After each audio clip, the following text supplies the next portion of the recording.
Fight fans! Fight fans! Fight fans! Fight fans! What's up, fight fans? This is Kurt Taville with Counterpunch Boxing News, and I am live once again to cover the reckoning day between Jake Paul, the problem child, and son of the legend, Julio Cesar Chavez Jr. in the building. XK Shots, Counterpunch to you. Mama Lou, what it do? Bars. Listen, I'm looking forward to this fight because this fight, believe it or not, means a lot for the Cruiserweight division. Okay, Jake Paul took a pit stop. He went from heavyweight back to Cruiserweight, and he's taking a stop at Cruiserweight. Now, the thing is about what's making this fight so very, very important is that if Jake can beat Chavez Jr., son of a legend, right? We will see what the champion does. Who's the champion? The champs, Jaya Pataya and Zordo Ramirez. Zordo Ramirez has been allegedly avoiding Jaya Pataya. Jaya Pataya wants that fight. He can taste it. He's hungry. He's hangry. Conrad France is in the building. What's up, brother? Counterpunch to you. He's hungry for this type of fight because he wants to unify, then go to heavyweight, then take on Alexander Usyk.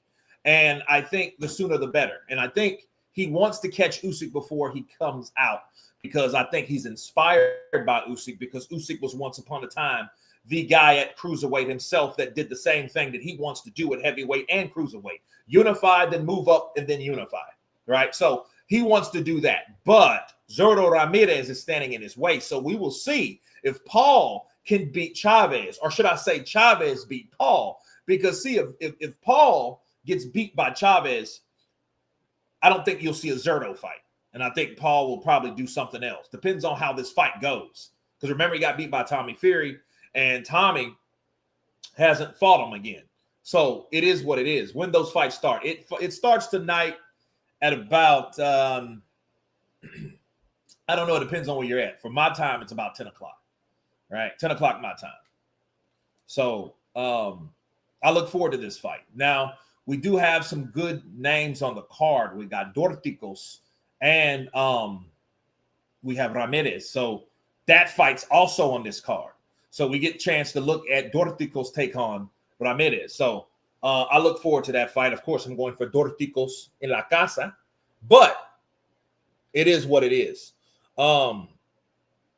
Eastern. So I guess that's 11 o'clock or 12, 11 or 12, right? I'm an hour behind y'all. Central. I'm Central. Deduct an hour or an add hour, right? So Jake Paul, you know, Julio Cesar Chavez, he's son of a legend. You know, keep in mind, though, this Cruiserweight fight is pretty much, Dorticos is a guy that I really want to look and I want to see how he performs because it's been a while for him.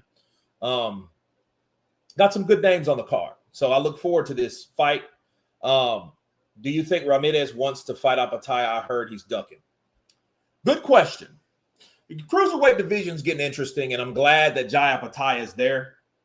You know, Jaya Pataya, I think, wants it more because it's basically, I see how Zordo talks, and I see how Jaya Pataya talks, and you can pretty much tell who wants it and who doesn't. And to me, Zordo, I don't think he wants it. I think he wants to, I think he likes the idea of being champion, and he knows that if he fights Jaya Pataya, that's a risk of him losing the championship belt. You know what I mean? Because Jaya Pataya is this guy hungry, ready, and he has a job to do, and he has things to get done.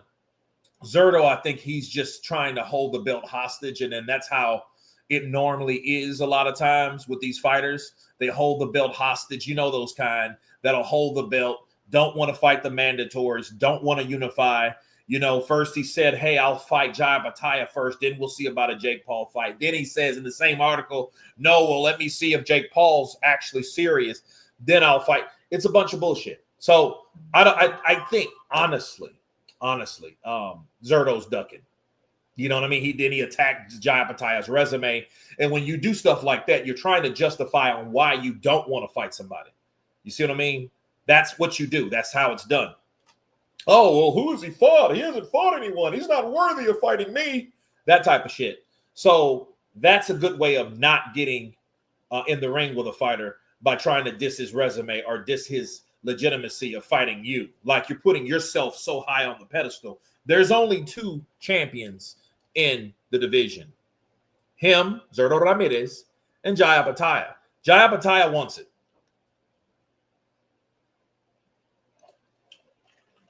Zerdo's a big guy. And Dorticos, he's skilled. Like most Cuban fighters are skilled, but, you know, we'll see what happens. I hate those sort of boxes. It robs the fans. Yeah, they do. But understand, though, this is what normally happens. Quan Big Guns in the building, counterpunch to you. Salute. What happens? Karma happens. See, when these fighters don't want to fight, Tevin Farmer versus Schofield, that's going to be a good one. Raul Coriel versus Victor Rodriguez. And that's an eliminator. Welterweight. Of course, Zordo and Uniel Dorticos.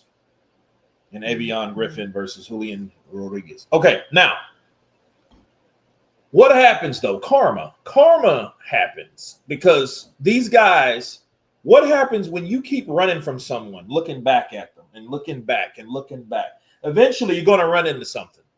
Because if you're running from somebody, you're more than likely going to run into someone else. You're going to run into somebody that's going to whoop your ass. And that's what happens a lot of times. Yes, Jake Paul is fighting today. He's fighting Julio Cesar Chavez Jr. people. Okay. And the crazy thing about this overall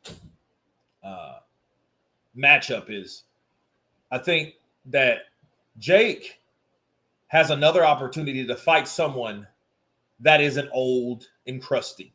Now, Julio Cesar Chavez has had his bad moments. Hell, he quit against Danny Jacobs, which was very, very embarrassing. But you know what I mean? Because, you know, he quit.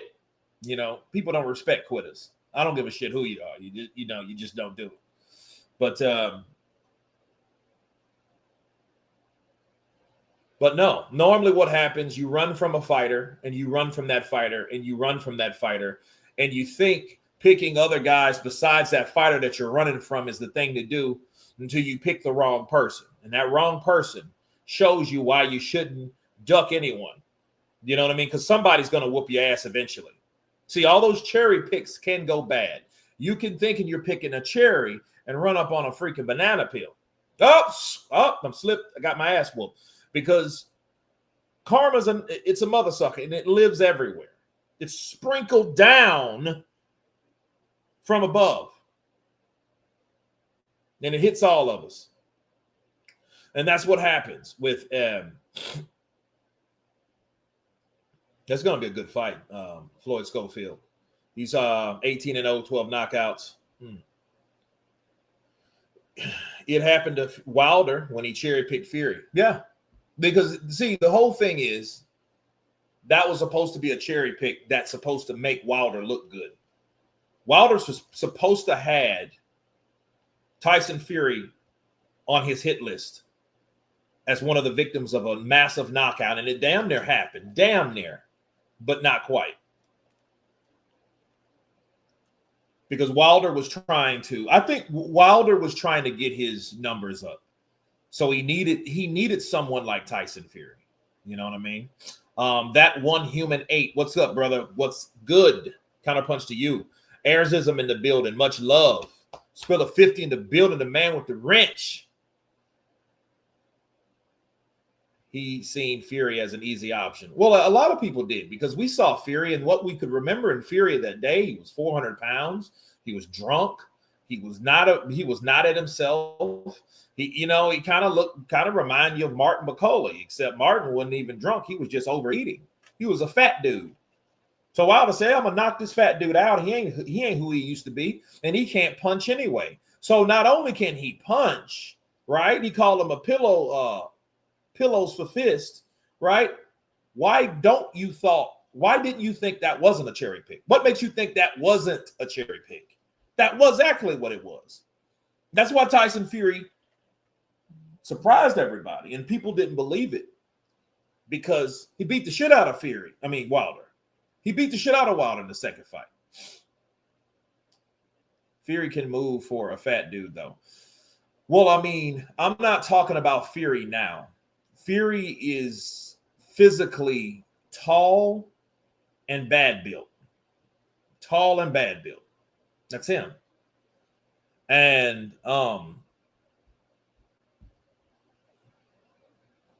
that's what it is.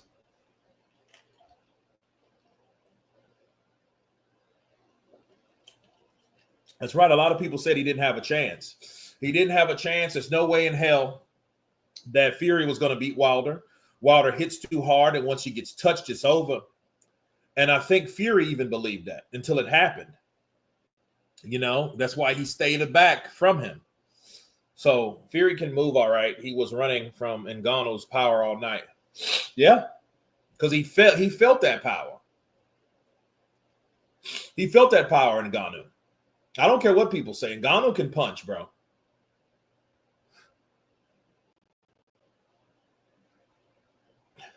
And, you know, a star was almost born. Now, if Ngannou would have gave AJ like a run for his money, if he would have gave him rounds and hurt AJ or knocked AJ down, Francis Ngannou would still be talked about in the boxing world. You know what I mean? Unfortunately, what you hear about him lately has been tragic. You know, I hate that what happened to his son.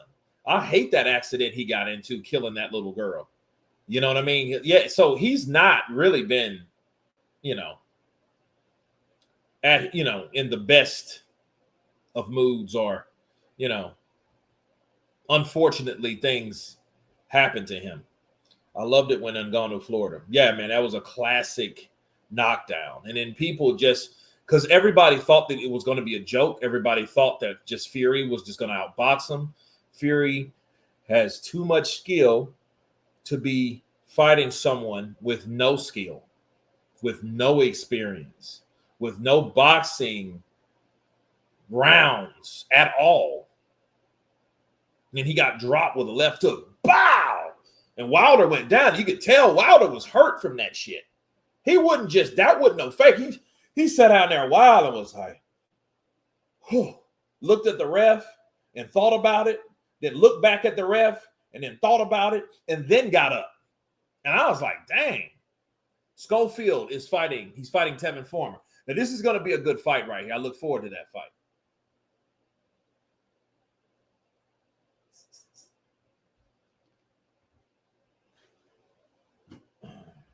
Fury embarrassed boxers that night. He embarrassed boxers that night. No boxer has ever been embarrassed by an MMA fighter like that. Well, not only that, he's supposed to have been the best boxer in the world.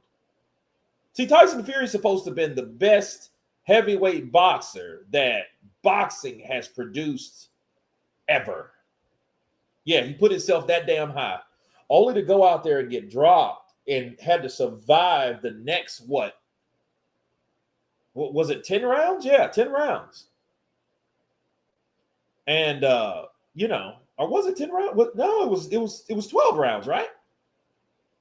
I can't remember. Was that a 10-round fight or a 12-round fight?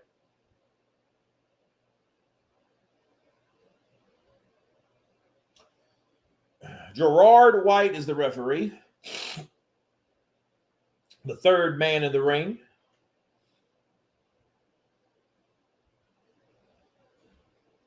It was 10 rounds? Okay, I can't remember if it was 10 or 12.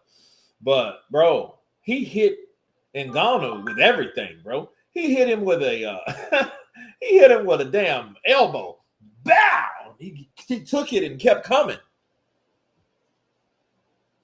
Abdul Wakil, Philly in the building, fighting with sticks, stones, and bottles in the streets of Philly. Ain't that where Tevin Farmer's from? Ain't Tevin Farmer from Philly? Who said he's supposed to be the best? He should have a TK loss to Wileen.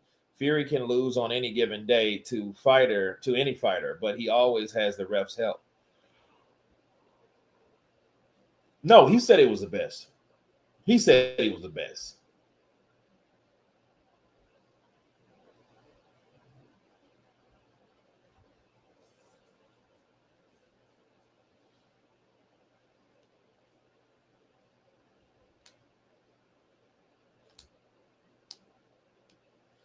Yeah, I thought he was.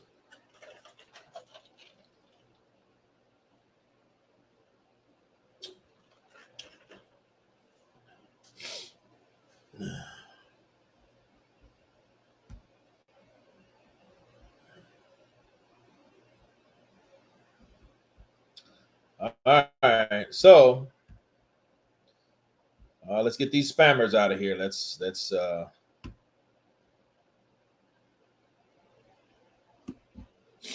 okay.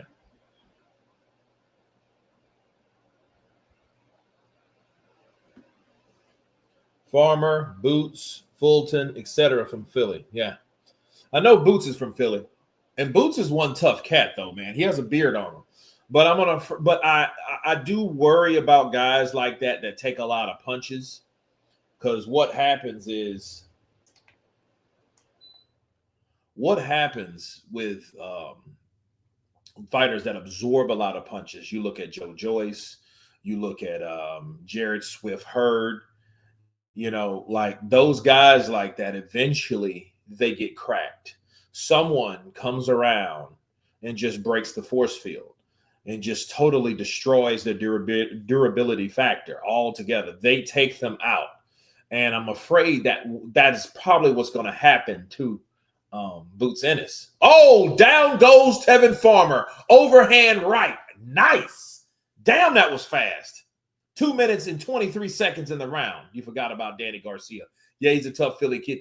But, I mean, he had no business fighting Lara, bro. He had no business fighting Lara. And then Lara now is sitting down on his punches. Left hook lands. Oh, right. Left. Right. Left. Oh, down he goes again. Oh, bro. Tevin Farmer's about to get knocked out. He's about to get knocked out. The ref is watching him. Man, it's bad. It's bad. And it's.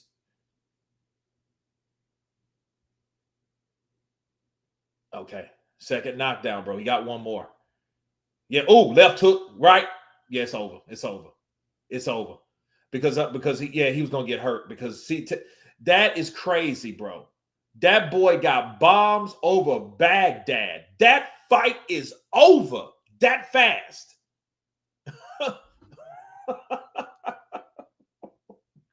Bro, he whooped him so fast,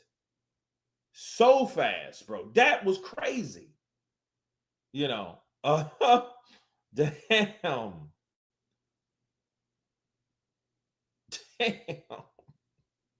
Wow. Damn. Wow. Damn. Kid Austin in the building. ATX, baby.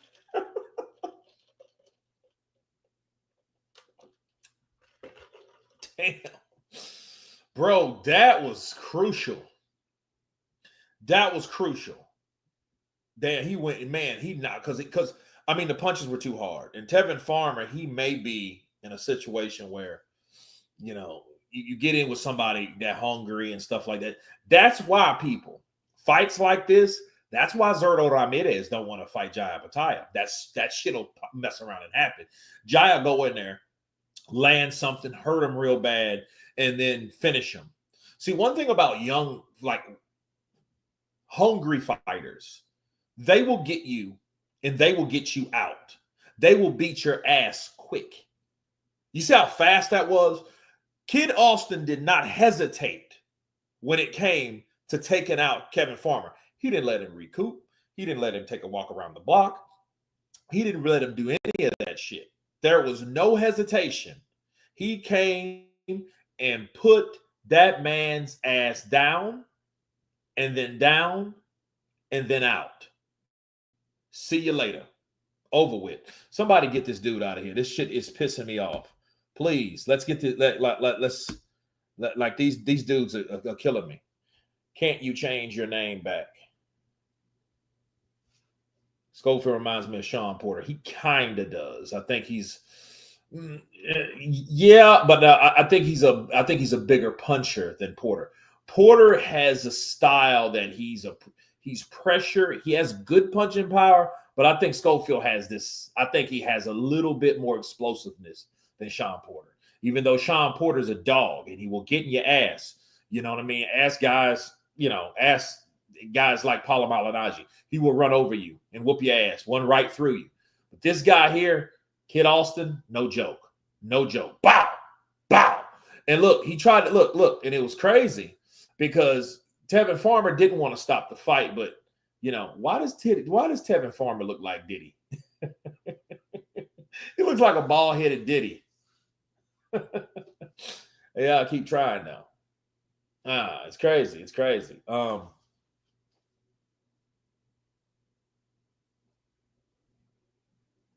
Damn.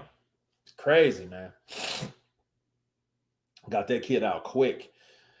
Got him out quick. Damn. That's crazy. And see, Tevin Farmer didn't even have chance to show how good he was defensively, but when he got caught with that first shot, it was crazy.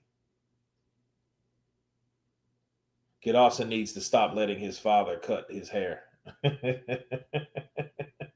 Yeah, that does kind of look, Yeah. He's all right, I guess. But man, yeah, he ain't messing around, man.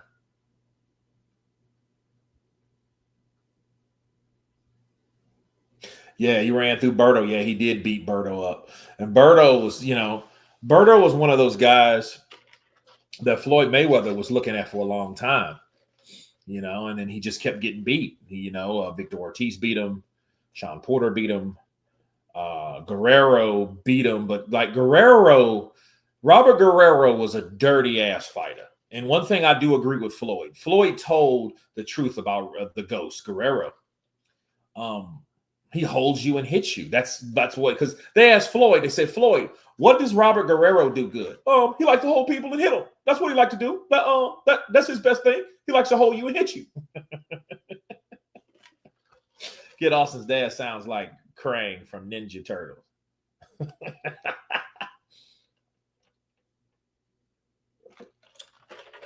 I used to watch that all the time. David Reed and Tevin Farmer, both from Philly, and both had them crazy eyes. Well, David Reed had an issue with his eye for a long time. He got damaged, and ultimately that's why he retired early, because he was one hell of a fighter, bro. David Reed was a very good fighter. I remember when he fought Trinidad and he dropped Trinidad, bro. That was scary because I was like, oh, Trinidad went to 154 and going to get his ass whooped. You know what I mean? Because after the Oscar De La Hoya fight, he went to 154. Okay, and then and he reigned at 154, which was good. Then from that to 160. Ghost is a horrible boxing name. Well, I mean, you have Robert Ghost Guerrero, then you have Kelly the Ghost Pavlik. Remember him? He's the one that upset Jermaine Franklin. I mean, Jermaine Taylor, right? Jermaine Taylor? Yeah. Yeah. So, Jermaine Taylor, yeah, he was the one that upset him. Should Wilder retire after the lackluster performance yesterday? Wilder. We'll talk about Wilder tomorrow. I'm going to give Wilder a break. I've done a couple videos about him. Wilder. We're going to rest on Wilder. I'm going to give Wilder time because I've been looking at the comments and a lot of people are pissed off. People have been inboxing me about Wilder and it's crazy. Frank the Ghost Martin, right? So yeah, Ghost. So you got a lot of ghosts in boxing. You know what I mean? You even have James St. Patrick Ghost.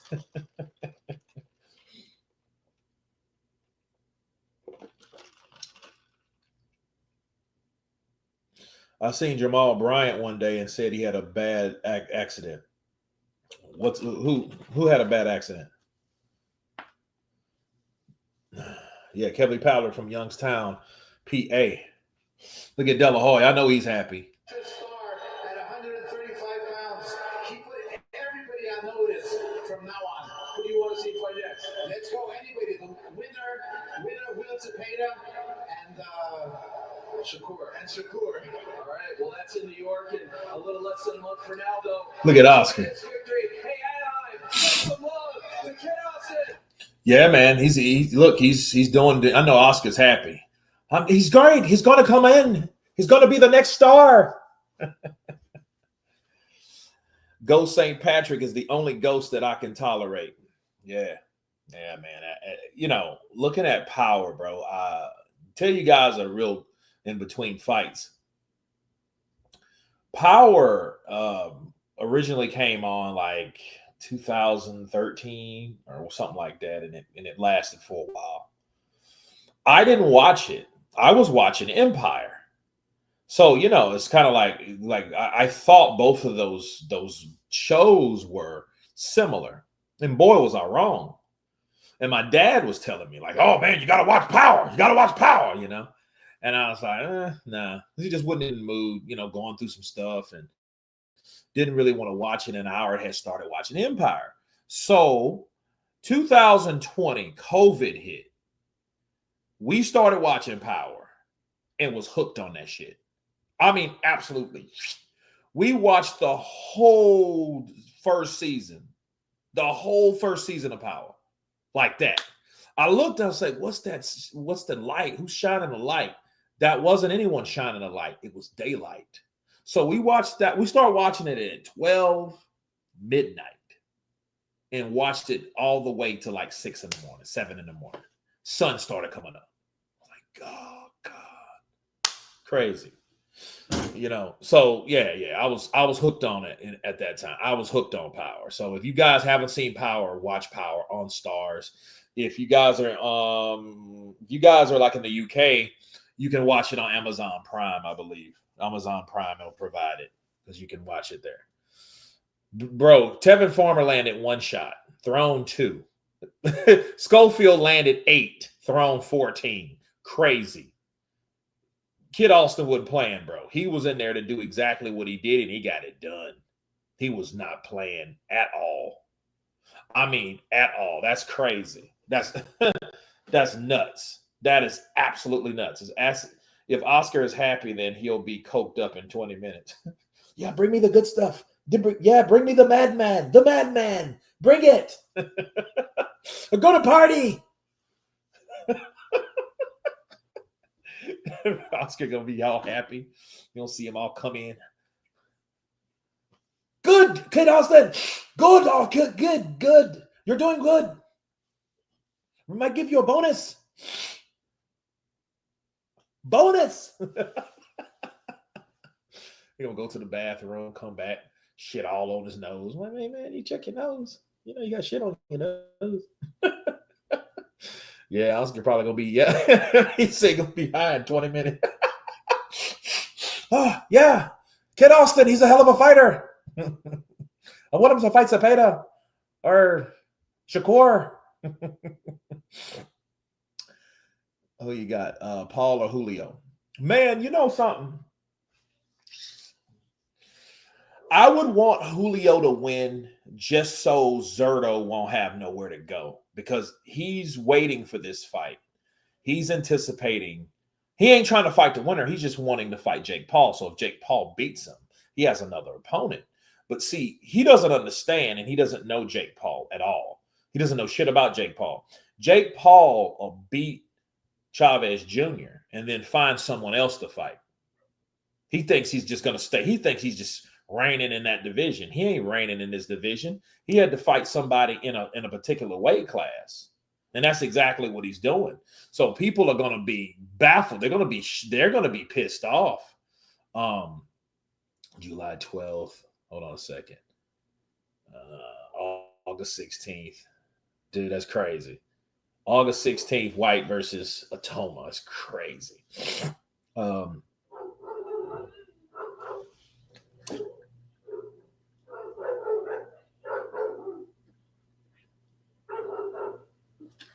Big ass dog.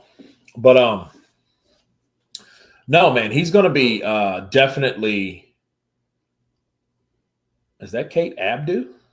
Yeah, that's Kate Abdu. Huh? So much to be impressed by there from Floyd Schofield. You know, the guys, I feel bad for them. They didn't have enough time to tell the whole story of Floyd Schofield because the fight was so short, just a minute and 18 seconds, but very quickly, almost exactly a year ago. Crazy. Jake Paul, the best fighter ever.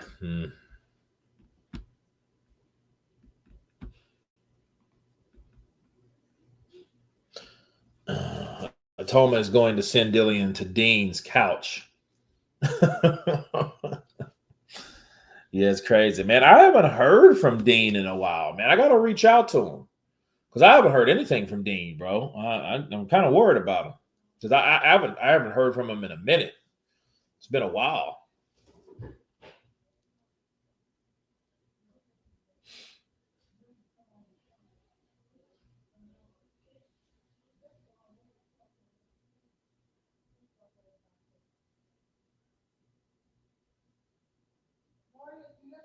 Yeah, it's Kate Abdu. Did it miss Schofield versus? You did it miss Schofield versus Farmer? No, yeah, it came and went. Schofield knocked out Farmer in one round. It's over. Landed 8 punches, thrown 14. Farmer landed 1 and threw 2. That was it. It's my English sarcasm. Jake Paul sucks. The fighting an old man again. Well, how old is Julio Cesar Chavez Jr.? How old is he? He ain't too damn old.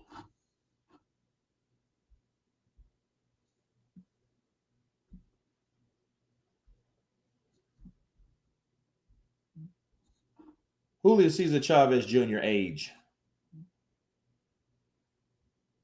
Dude, I did not know this dude was 39 years old. I didn't know that. I thought he was about 35. I didn't know he was 39, but then if you think about it, he was fighting Sergio Martinez back in 2012 when he was worth a shit. So that makes sense. And he was in his 20s then. So, yeah, crazy. Jake Paul looks like Crash Bandicoot. Damn, I almost choked on laughing and had to hiccup. He does look like Crash Bandicoot. And it's funny as hell. I used to play the hell out of that game back in like 25 years ago.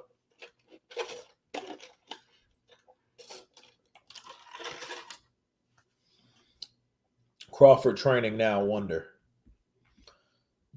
Yeah, get these dudes out of here, man.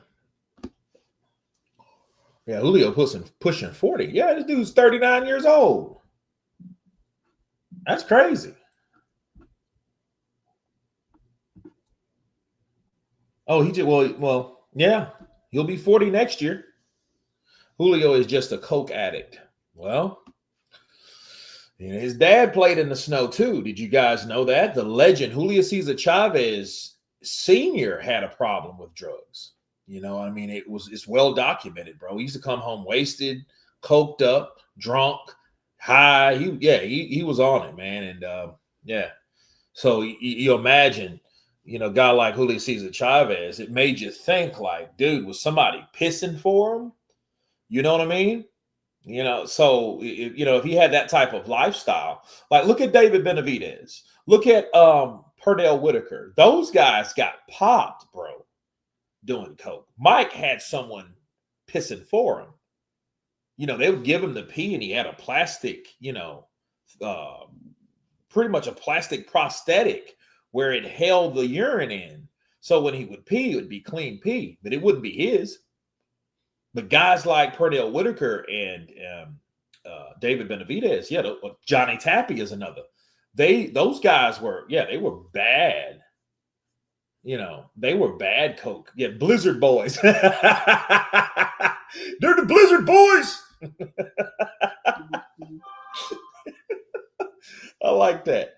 Yeah, Chavez loved that packet. Same here, Kurt. I thought Chavez was younger. Yeah, dude, I thought he was younger. I thought Chavez was like 35. You know, I didn't know he was that old.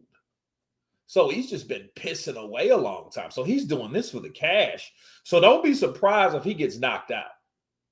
See, the thing about a fight like this, you don't know if this fight's rigged for him to look good, meaning Jake Paul, or you don't know if he's actually coming in to make a point, being 39, you know?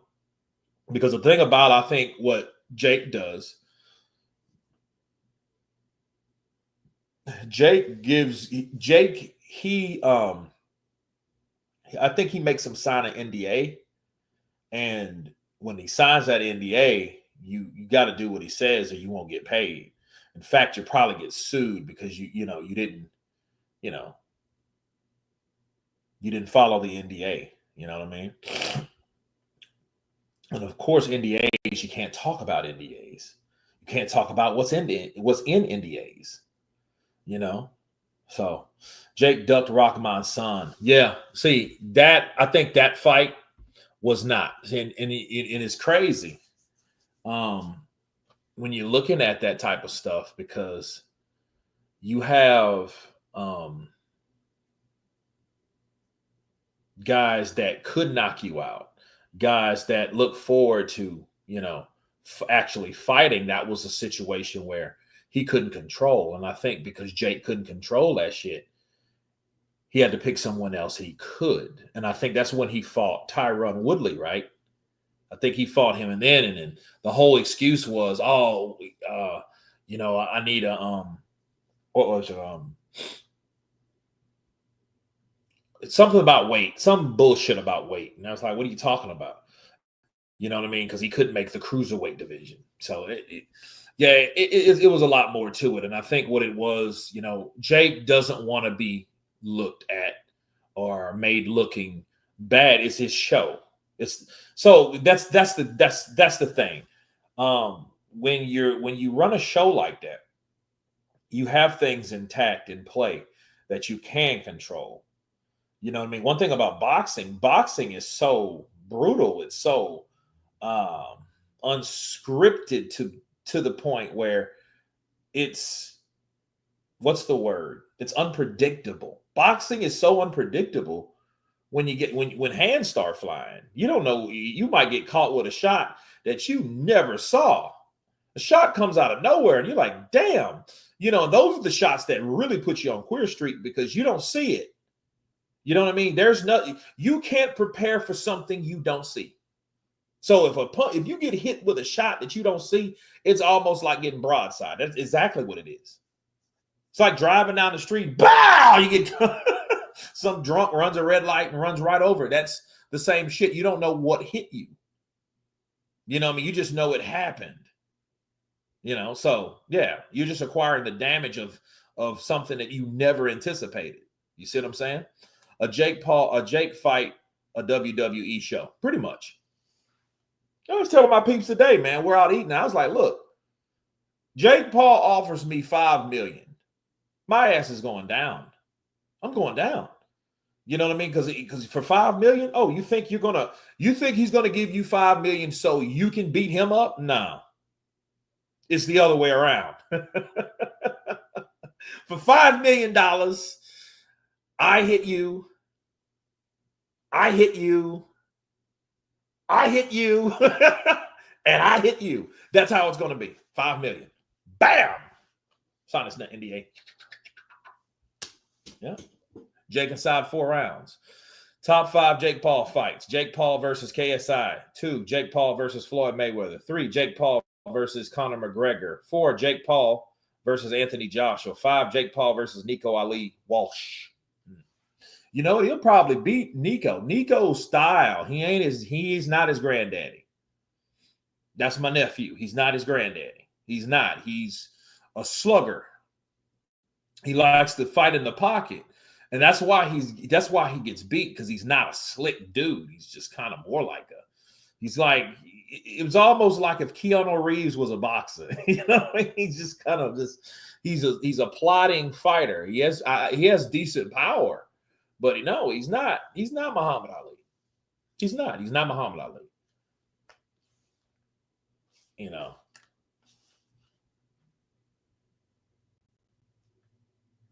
But I mean, normally that's what happens. It's either you're going to be very good or you're not. Look at Floyd. Look at Shane Mosley Jr.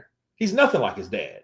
He doesn't hold a candle to what his dad has done in the boxing world. You know what I mean? Sugar Shane Mosley was brilliant. He's probably the best lightweight I've ever seen.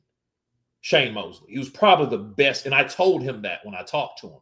He's one of the best, and his people from Shreveport. Shreveport, Louisiana. But he's probably one of the best lightweights I've ever seen. Shane Mosley Jr., no. Shane Mosley Jr., I know he fights still, but, no, it's crazy. The bad thing is, though, about that, unfortunately, for Shane Mosley, women issues.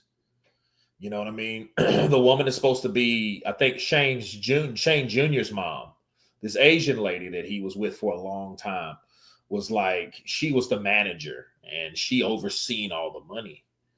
And she screwed over him. Another situation where, greed gets in, you know what I mean? And that's why he beat the shit out of Margachito.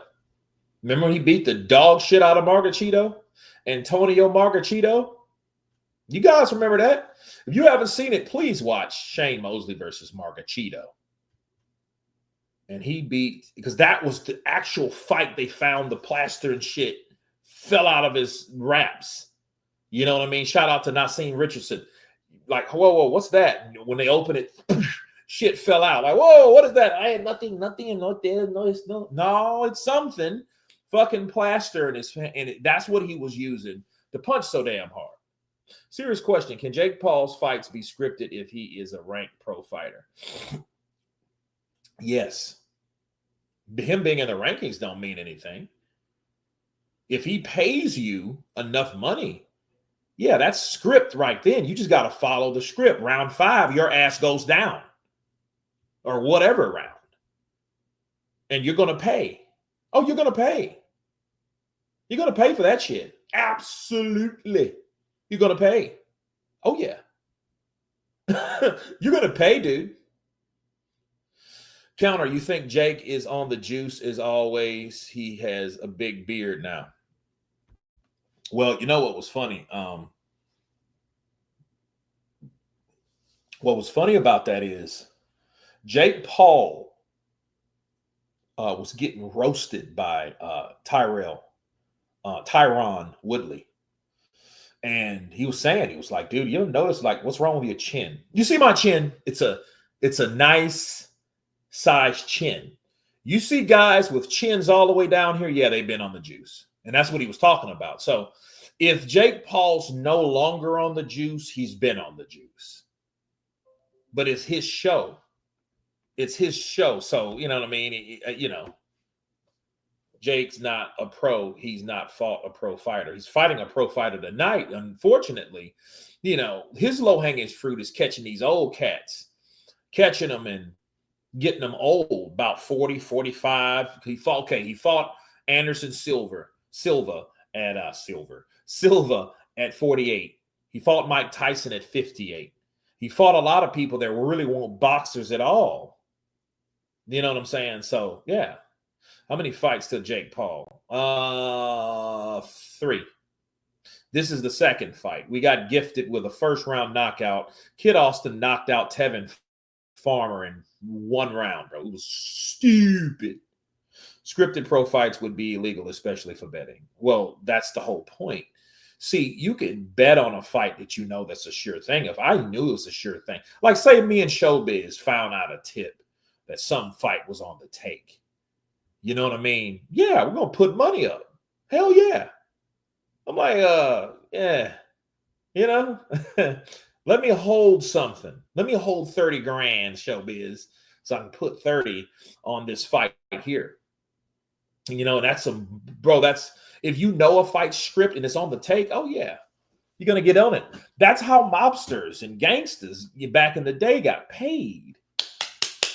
They got paid because they know where What they're going to do, they know who's going to lose, so they put all the money on the other guy, especially if the odds are crazy. So if they know a guy that's known to whoop or to beat people up, and has this great record and he's a champ and all this, but he's accepted a bribe, while this other guy, the odds are not in his favor. If you bet all that on that guy that ends up winning, you're going to get paid. You're going to get paid. Jamal and Willie Jimma. Kurt. Okay. Yeah, it's illegal, but rigged fights happen all the time. Hell yeah. If you knew a sure thing, yeah, you would bet. Yeah, Tommy Fury isn't a top fighter, but see, that was a couple years ago. Tommy Fury pretty much sealed his fate with taking Jake Paul fights, because see, at this point, he's not trying to fight guys with a pulse. He's trying to fight YouTubers because he's found out that this YouTube money is lucrative. See, all money's green. See, the only people that really care about fights are people that are actually fighters. Tommy Fury ain't one of them. He's just the brother of Tyson Fury, which is a real fighter. Huey Fury is his cousin, which is a real fighter. But Tommy Fury, he's from freaking Love Island over here. He ain't no fighter. He's a dude that he likes to work out. He just wants to get better at exercise, and he likes to fight every so often when there's enough money. See, now he's spoiled. See, they've gave Tommy all this damn money. There's no way he's going to fight a Jai Apataya or a Zordo Ramirez or a Dorticos. He's not going to fight any of those guys because he's getting millions and millions of dollars to fight YouTubers because he's in that circle now. He has a win over Jake Paul. So Tommy Fury, in his mind, bro, I'm in a good position. I got about $4 million in the bank chilling. I just had a child. Let's get this dude out of here. Let's get this dude out. I can't stand when people do that. What are you coming on here and sending it for?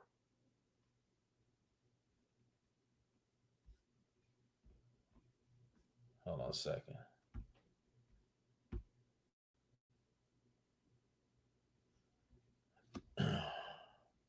Counter, you think Daniel ducked Parker to get the Usyk fight? Hell yeah, he did. And you know something? I'm going to say this about Daniel Dubois. I ain't mad at Daniel. 71 million? 71 million? Bro, he could retire after this fight. And see, this is what starts happening.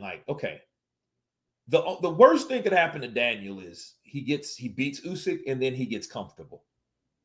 And that's normally what happens when you have that supreme win. He's already gleaming from the Joshua defeat or the Joshua victory. Then if he beats Usyk, no, he's not. I don't expect if he's still able to be hungry, I would have to take my hat off to Danny Dubois. I would buy all his merch. I would support him 100%. Why? Because making that type of money at 27 years of age, he's been in the game a long time now. Danny Dubois has been around for a long time, like 8, 9. He's like an 8-year pro or some shit like that. He's been in the game a while. He's been in the game a while, bro. That loss to Joe Joyce, do you know how long ago that shit? That shit was 5 years ago. Yeah, he's getting 71 million. That's what they said, and Usyk's getting 132. So you bet your ass I would take that fight. Then think about it. 8 million compared to 71 million. Undisputed fight or defend my belt against Joe Parker. And who's to say he would beat Joe? Joe might beat his ass and he's missing all that money. You damn right he's gonna. Oh, it don't feel good. I'm ill. I'm ill right now. Maybe Triple D can buy a personality. Nope, can't buy that shit. Can't buy that shit, man. You can't buy character, and you can't you can't purchase personality. Triple D has no help. Oh, good right hand. Griffin, man. Griffin's a sniper. This is another Bomac fighter. So Bomac's been He's been putting in work lately. He got the Brazilian now. Yeah, he does have Riza Fox. Yeah. And it's crazy, man. You know, you look at, I don't know, man. I think God bless him. You know, I hope, because, you know, they just had a child, and I hope they go far. I hope it's everything. I hope it's authentic. You know what I mean? Like, you hope that relationship is authentic, because what we've noticed about boxers, we've been knowing this shit for the last 40 years, 30 years plus, 35 years. We've seen fighters and their career gets derailed, in a mess, depressed, just because of a woman. From everywhere from Robin Givens to Telly Swift. You know, you've seen these type of situations, and it's normally because they married or messed around with the wrong person. And more than likely, if you're dealing with somebody that like the Telly Swift thing, is a red flag. If the moment I found out allegedly she was sleeping with another boxer, that's a groupie. That's a groupie at that point. And if you don't see that, oh, good right hand. It was awkward though. When he threw it, he kind of threw it. He curved with his punch. It didn't land like it's supposed to. It's not like Parker, who was unknown quantity. If Dubois says he was sick, then I believe him. Well, you know, a lot of things took place. What's going on with him? What the hell's going on with him? Bro, what's happening with him?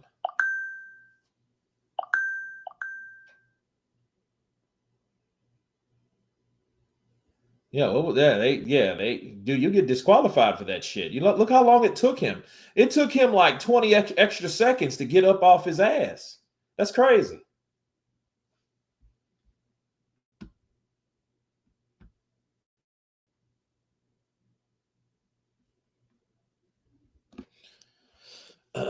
Gloves needed to be laced. Okay, gotcha.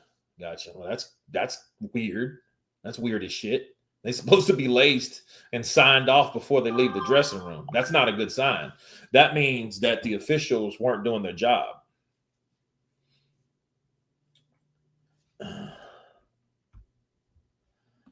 Triple D is a warrior. He is real, not fake like Fury or media trained like AJ. If you hating on Triple D, you must be a racist. He a true warrior. He never lies. Good left uppercut. Good left hook from Griffin. Bro, he came out of nowhere with that shit. Bet. I'm like, damn. Dubois is a quitter at the end of the day. Unfortunately for Parker, he is another white. Always the bridesmaid, never the bride. Yeah, unfortunately, man, I hate that for him. I hate that for him. You know, Parker, he needs justice, you know, and he's been in the game a long time. Probably has the best resume out there. You know what I mean? Him and Derek Chisora probably had, bro, Rodriguez better be careful because he's a shorter fighter and he's trying to compensate for the height, but it looks like he's just going to run into some shit. I just see him running right into something that he's not going to like. Remember when Ricardo Mayorga slapped Shane Mosley's wife's butt and smoked a cigarette at the press conference? He was kind of wild. Yeah, I mean, if you've seen the interview with me and Shane Mosley, it'll tell you all about it on my Patreon. So check out the Patreon. If you're not a Patreon member, become one. But it also members, either, you know, members only or Patreon. So he explains that whole thing, and it was wild. Yeah.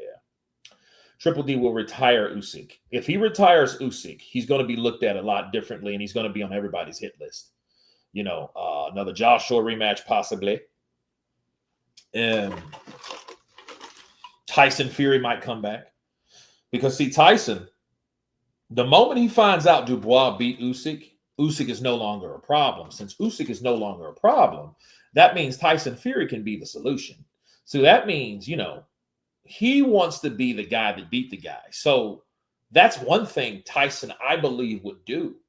See, if Daniel beats Usyk, watch Tyson come right out of retirement calling out Daniel Dubois.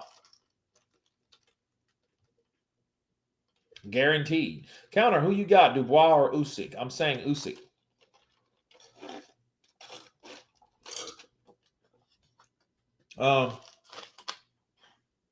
I think that they really pissed Usyk off, and I think good left hook by Rodriguez.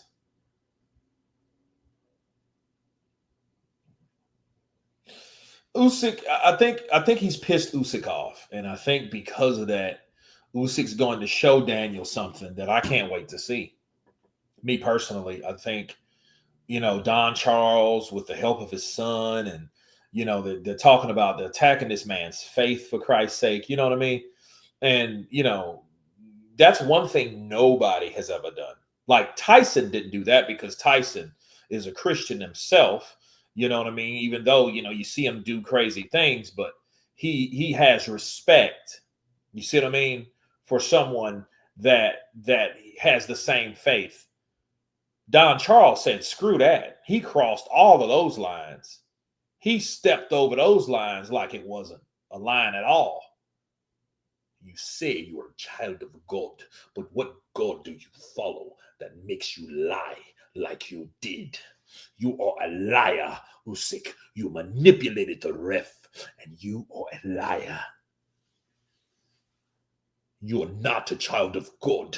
If you lie, thou shalt not lie, Usyk.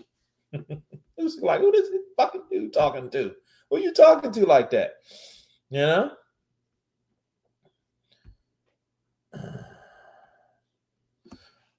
For the first time, you can tell Usyk is nervous. Well, I think he was mad.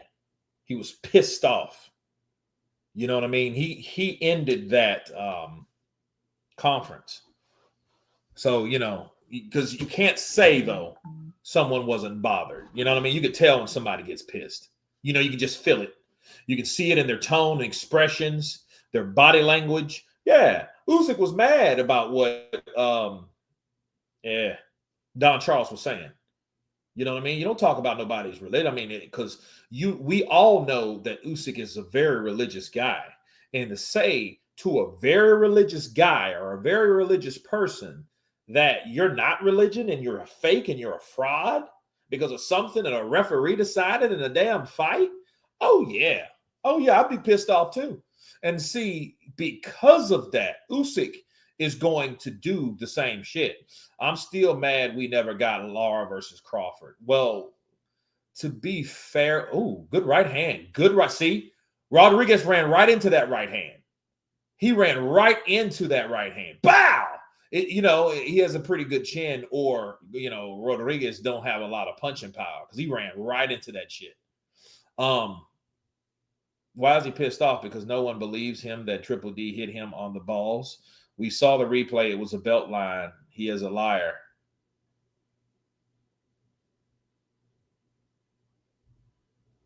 No, he didn't hit him on the balls. You know what I mean? He didn't hit him on the balls, but it was a low blow. You don't have to hit someone on the balls for that to hurt. See, if you're a man, a biological man, we have what you call a prostate. You have a bladder, then a prostate. You hit anywhere down there, that's going to hurt. You know what I mean? That is not a scoring point. That's an illegal shot. You know what I mean? So to me, the people that argue it's on the belt line, yes, the glove, portion of the glove was on the belt line. The other portion was below the belt line because it was a punch, with the circumference of a glove that's hitting that area. That's it. George Fox needs to do his talking in the ring. And then that's another thing. Usyk was like, you take 4 people in street, me, you, we'll fight. I'm like, why did you you go there about street fight? And I know he meant like, hey, well, if it's street fight, it would be legal. You know, I know what he was trying to say, but no, it didn't go over well. I will pull your eyeballs out of your head, bro. I'm like, damn, why would you want to? Trust me, you don't want that. You know, that's, you know, a street fight. Yeah, he's just saying, I beat you up for real. You know, Dubois has matured and improved. He was only 25 on the last fight. Bro, do you think 25? Let me tell you something, man. I don't know what it is about like people that's supposed to be young. Oh, Canelo was a baby when he fought Floyd. No, he wasn't. He was a grown-ass man. He was a pro 7 years when he got the Floyd fight. He's 22 years old. 22 years old. He didn't know a lot. Why? Dude, he had 40 fights. Danny Dubois was a grown-ass man. I don't want to hear, I don't like excuses like that. Because what happens, you get in your 30s, then guess what? Oh, you're past your prime. So when the hell do you come in your prime? Hell, look at Felix Trinidad and Oscar De La Hoya. By the time they were 25, 26, they were fighting each other for the unified welterweight champion of the world. They weren't looked at as babies. I don't know where all this young baby shit comes from with these fighters. Bro, these fighters are grown-ass men that make their own decisions. They make their own money. They've been doing this shit for years. So for them saying, oh, there was a kid. Danny Dubois was not a kid when he fought Usyk, bro. He was a grown-ass man. A grown-ass man. He's just an older grown-ass man now. He's just 2 years older, isn't he? That's it. I don't want to hear this shit about, oh, he was a kid. Nah. 25? No. Hell no. Behind that smile of Usyk, he's a kid. He's a cold killer. Yeah, he looks like he'll murder you. You know, Usyk does have like, he looks like a serial killer. I remember, man, what's Ty Booth, man? Ty Booth said some of the funniest shit. I don't even know if he's on YouTube. I haven't seen him in a while. You know, they'll ban him, then he'll come back. But do a Jake Paul impression. Yeah, when you start dropping those, you got to start dropping those super chats. And again, I got to pay $59 for this fight too. But no, what was I talking about? Yeah, he looks. Ty Booth said, "Yeah, you know this guy. He looks like a real killer, doesn't he? Look at those eyes. He looks like a real killer, doesn't he?" Man, I laughed so hard because the way he said it, man, he was just like, you know, he'll sit there, he'll be drinking his wine and shit. And he's like, yeah, he's a real killer, isn't he? Look at his eyes. It looks like he's just murdered a family or two. That was funny, man. Do you think Jake Paul rigs all his fights? No, I don't think he rigs them all. Like the Tommy Fury fight was not rigged. You know what, he's going to rig himself to lose? Because I mean, if he did, that meant that would be a rematch for him to have some redemption, right? Well, they ain't had a rematch. So no, I don't think he rigs them all. I think the Tyson fight was definitely rigged. Tyson knew, hey, I just going to go 8 rounds with this guy. I'm almost 60 years old. I almost died a few months ago. You know, Tyron Booth, a cult leader. Probably is, man. Tyron Booth, because he got a lot of people online and shit, you know. He gets a lot of like, he gets a lot of support, but understand Ty Booth used to be a pretty decent boxer. And that's just the craziness about cancel culture. Cancel culture, bro, is a real thing. You can't say what you want to say online. You better chill with that shit.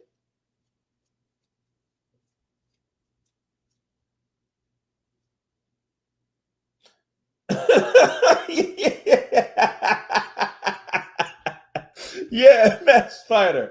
I'm not gonna. Yeah, that's what I know. He said something like that, man. He said, "Yeah, Tom Booth is a nut. That dude is a nut, bro. You know, and then sometimes he says like the craziest shit. Yeah, yeah, man. That's crazy. That's crazy. Probably beat Eubank Jr. Nah, Eubank beat Ty Booth. I mean, but it was a good fight though. I did see that fight. You know what I mean? When he did fight Chris Eubank Jr. You know.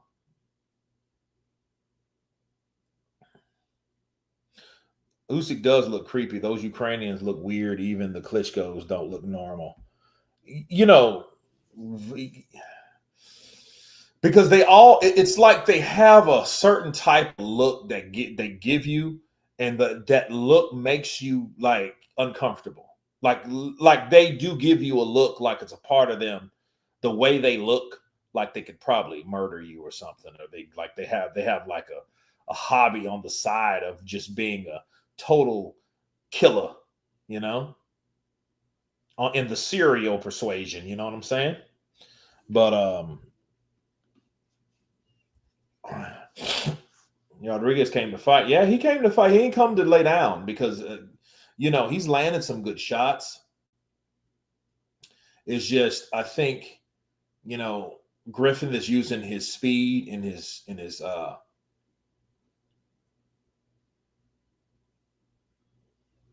reach.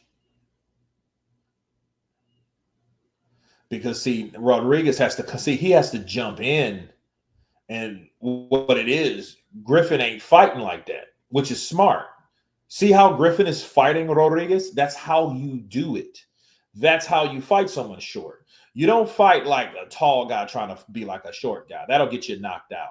Look at Diego Chico Corrales. He was one of those guys. He was real tall, but he liked to mix it up. That's why that's why he got in the fights he got into.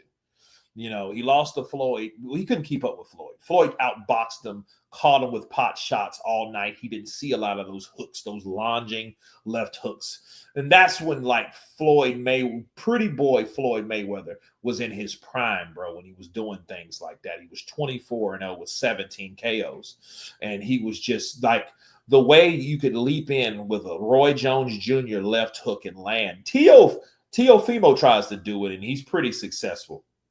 But he's not as good as those guys. But you understand, Tio got that from them dudes. He got that from Roy Jones. Roy Jones will just throw a naked left hook at you. Spow! And catch you. You know, like, whoa, where did that come from? That athletic guilt, blessing that they have. They're so athletically gifted to the point. If you can leap and catch someone with a lunging left hook. Yeah. Rodriguez is catching him, bro. If he can hurt Griffin, because those shots are solid, he catches him in. Because that's when Griffin stays in the pocket too long and tries to mix it up. Then he starts giving up his height. See, and he threw punches coming on the inside and doing nothing. He's not eluding. He's not grabbing, you know, which is not recommended because he should have just weaved out. But he was bow, bow, boop, boop. He was already in position to get caught, and Rodriguez touched him. So it was a good left hook landed. You know, is it like, but those type of punches, you got to make count. I see Usyk being a Christian preacher if he wasn't a boxer. No joke. Be going to the Sudan, etc., preaching Jesus Christ, Almighty God. Maybe. Paul Williams is also a tall guy that fought short. He was like that. You're absolutely right. Squilla 50. He was exactly like that. Paul Williams, bro. I remember, and this is crazy. Fun fact, the first time I ever saw Erislandy Lara was in the Paul Williams fight. I didn't know who Lara was because remember, this was a guy that just, he wasn't too long defected. And, you know, if you guys don't know the story of Erislandy Lara was like the captain of the Cuban team for the Olympics.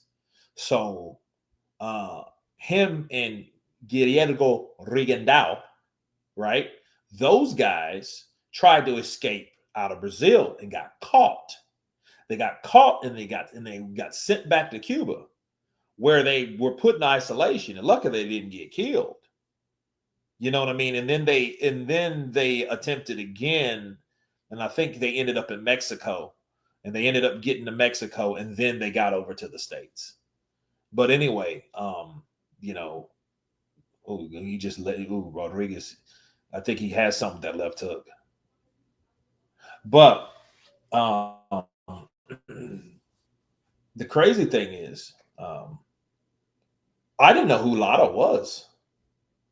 I didn't know who Lara was at all. But I found out about him. And I was thinking to myself, like, dude, who the hell is this dude? Who is this Cuban? Who is this little Cuban dude with southpaw catching damn near every shot he threw at Williams, he landed. That just I was like, oh my God. It got to the point like rounds 10 or like 9, 10, and 11 that it was to the point where, you know, Paul Williams was on Queer Street and they were really thinking about seriously stopping that fight because Lara was landing so many left hands. Because, you know, Lara was just pretty much the sniper. You know, that 1-2 or that left, and then he'll lead with a jab.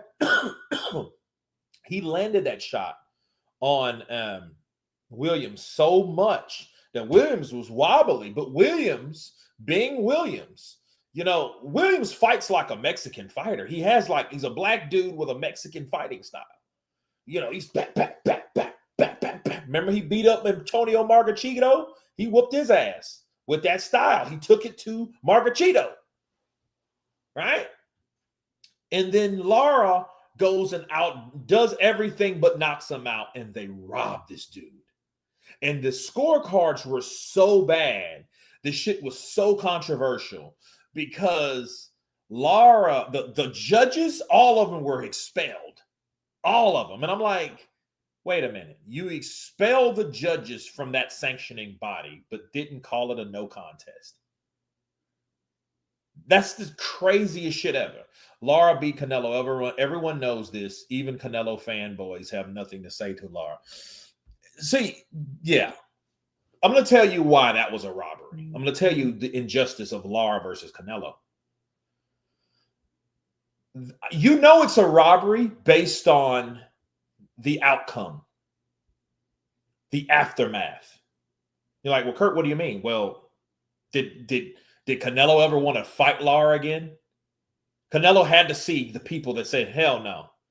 Yeah, you fought him in Vegas, so that's your, you know, that's little Mexico right there. So you're in your home, you know, advantage, and you fought this guy that had everybody going, ooh, had his mama out there just, she was looking sick because she didn't like what she was seeing. Lara was catching you. That ain't a Canelo fight. That's not a Canelo fight. You would think that was somebody else. Canelo has not looked that bad since Floyd. And just Floyd just beat him on the inside.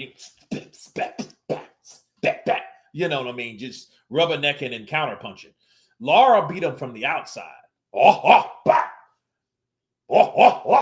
You know what I mean? It was crazy. Canelo landed less than 100 punches for the whole fight against Lara. Yeah, he landed 24 headshots. 2 headshots around. That's crazy. That's crazy. And Lara landed like 100 and something. So, yeah, he beat him. He outlanded him, you know, and somehow Levi Martinez had it 117 to 111. So, no, that fight wasn't going to happen. And when Oscar came up and said the cokehead shit he said, rematch. Everyone's talking about a rematch. There will be no rematch. There is Lanny Lara lost. So he has to go to be back behind the line and work himself back up. That type of shit. But understand, you know that fight, people. I explained that to you guys. And if you haven't heard the explanation on why Lara was robbed, I'll tell you, it was easy. Lara was a bridge fight. That was a bridger fight. Okay? Lara was that fighter to a bridge to a much bigger fight. So fighting Lara, fighting a bridger fights are mostly, they have to be protected to protect the investment of the upcoming fight. That is the money fight. Because you got to think about it. It's not just the fighter and the money that's at stake. It's not just the fighter's money. It's the promoter's money. It's the sanctioning body's money. Okay, it's the trainer's money, because everybody gets paid from the fight purse. The fight purse, taxes, training, promoter, sanctioning fees, all of these things are coming out of the fight purses. So if you've made $10 million, out of that 10 million, chunks of that shit is going to be portioned off to other people. Okay. Floyd would have rematched Lara. But see, Floyd's not that stupid to fight Lara. Because see, the minute he fights Lara, he'll find out, fuck, this dude is pretty damn good. And then he has just as good as footwork as I do. So it's going to kind of be hard to really deal with that. So Floyd, that's what I disliked about Floyd.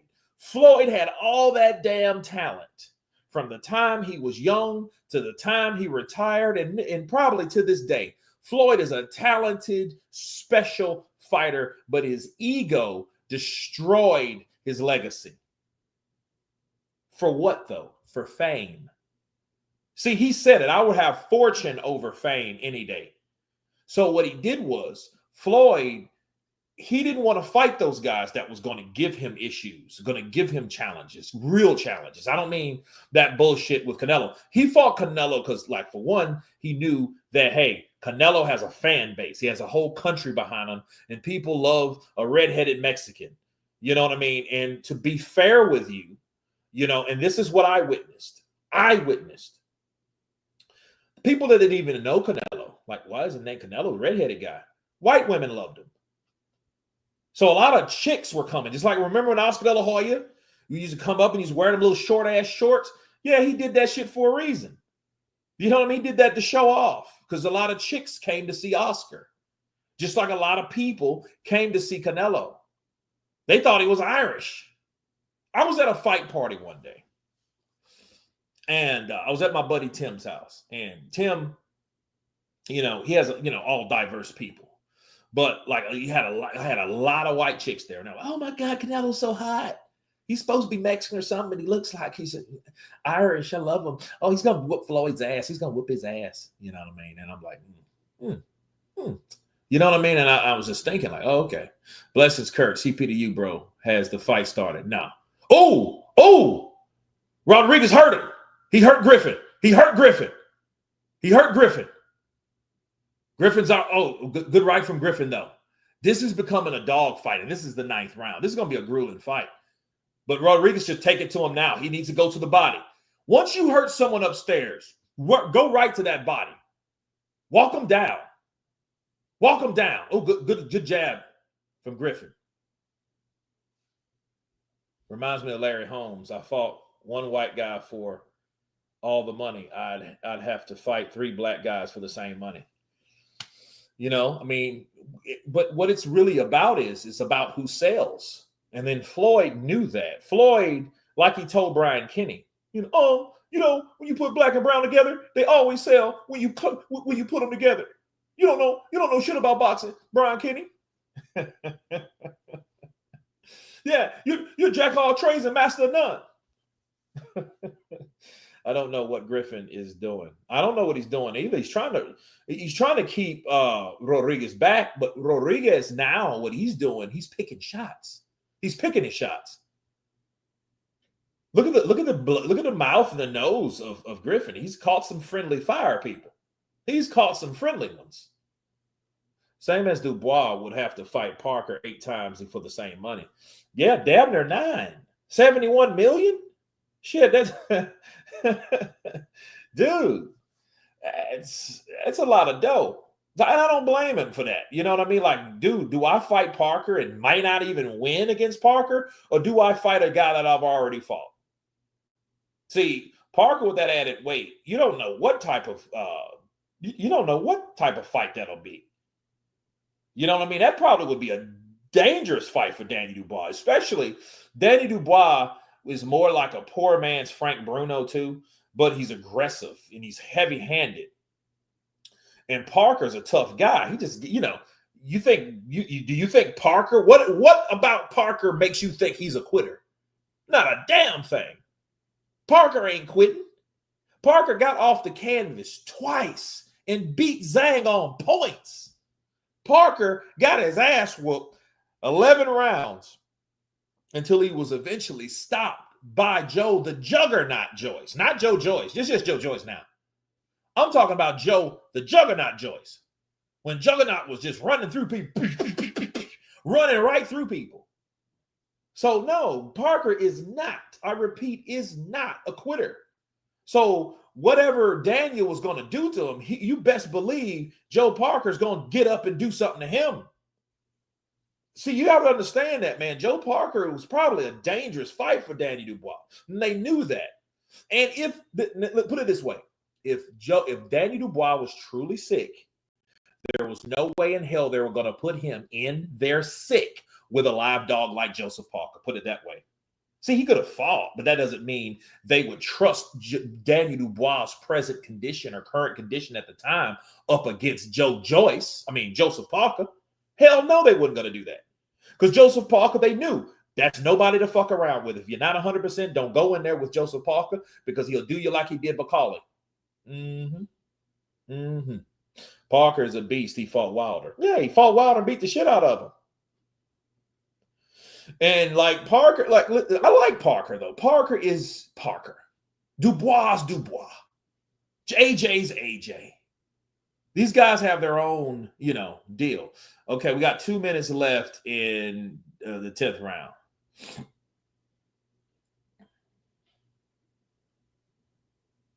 Bruno impression. Know what I mean? Yeah, Frank Bruno, bro. Frank Bruno. He laughs like a guy in a haunted house. Like, damn. So you, Bruno. So you, dude. Parker was carefully selected as a backup until Undisputed became available. Parker was a Bridger fight. Yeah, he was a Bridger fight. And they knew that fight is a hard fight. And that could actually be a Bridger fight to destruction. You might not cross that damn bridge. You see? They knew what they were doing. You know what I mean? They pull out because he wasn't feeling too good. That just what that tells us, people. They wasn't comfortable with the position that Danny Dubois was in going into the Parker fight. That's all that tells you. That's the truth. Danny Dubois was not physically confident, or the team of Dubois wasn't physically confident in Danny Dubois' ability to fight Parker based on their claims. That's it. Based on their claims, he was not physically ready or physically fit to take on somebody like Parker. That's how you look at it. That's the only way that you can logically look at it. Simple. They weren't ready for that. Oh, they put him down. Bro, Griffin's down. It's over. It's over. It's over. It's over. It's over. It's over. It's over. That's what you do. That's how you make punches count. Cry, baby. That's what it takes. I feel you. That's what it takes. Right there. That's what happened. Ran into something. Bow. Every shot he made count. I told you, this boy was picking his shots. Bro, I gotta see that. I gotta see that again. Boy, he put him down in the 10th round. Because what happened, he probably wasn't going to win a decision because I think that Griffin had enough rounds in the bank. He had enough rounds in the bank to probably pull a decision. Because I don't know the scorecards. But yeah, bro, that's brilliant. Brilliant, bro. Brilliant. Parker isn't beating Usyk. Come on now. I would like to see it. If Usyk beats Dubois, we should expect Usyk to fight Parker. If he fights anyone else besides Parker, I got Caballero. I'm going to give him so much hell. I'm going to rain down. I'm going to be very feel on Alexander Usyk. Because anybody can get it. Nobody's free from criticism. Look at this. Bah! Left hook. That's what got him. That's what got him. The left hook. Another left hook lands. And another one lands. He's over. He got caught with that. Look, coming in. Hands down. Bop. He gets caught. That stumbled him. Left hook. Down he goes. He almost knocked him through the ropes, to be fair. That left hook did him. That left hook. And he knew he had to get him. And I knew he hurt him a couple rounds ago in the 8th round. He hurt him. And then what it is, Griffin was just trying to keep him off of him, trying to keep his lead and keep this guy off of him. But this guy was landing bombs. And then what happened? One of the bombs actually got in and made it count and hurt him. And that broke down his durability. Those legs went linguini. It was over with. Over with.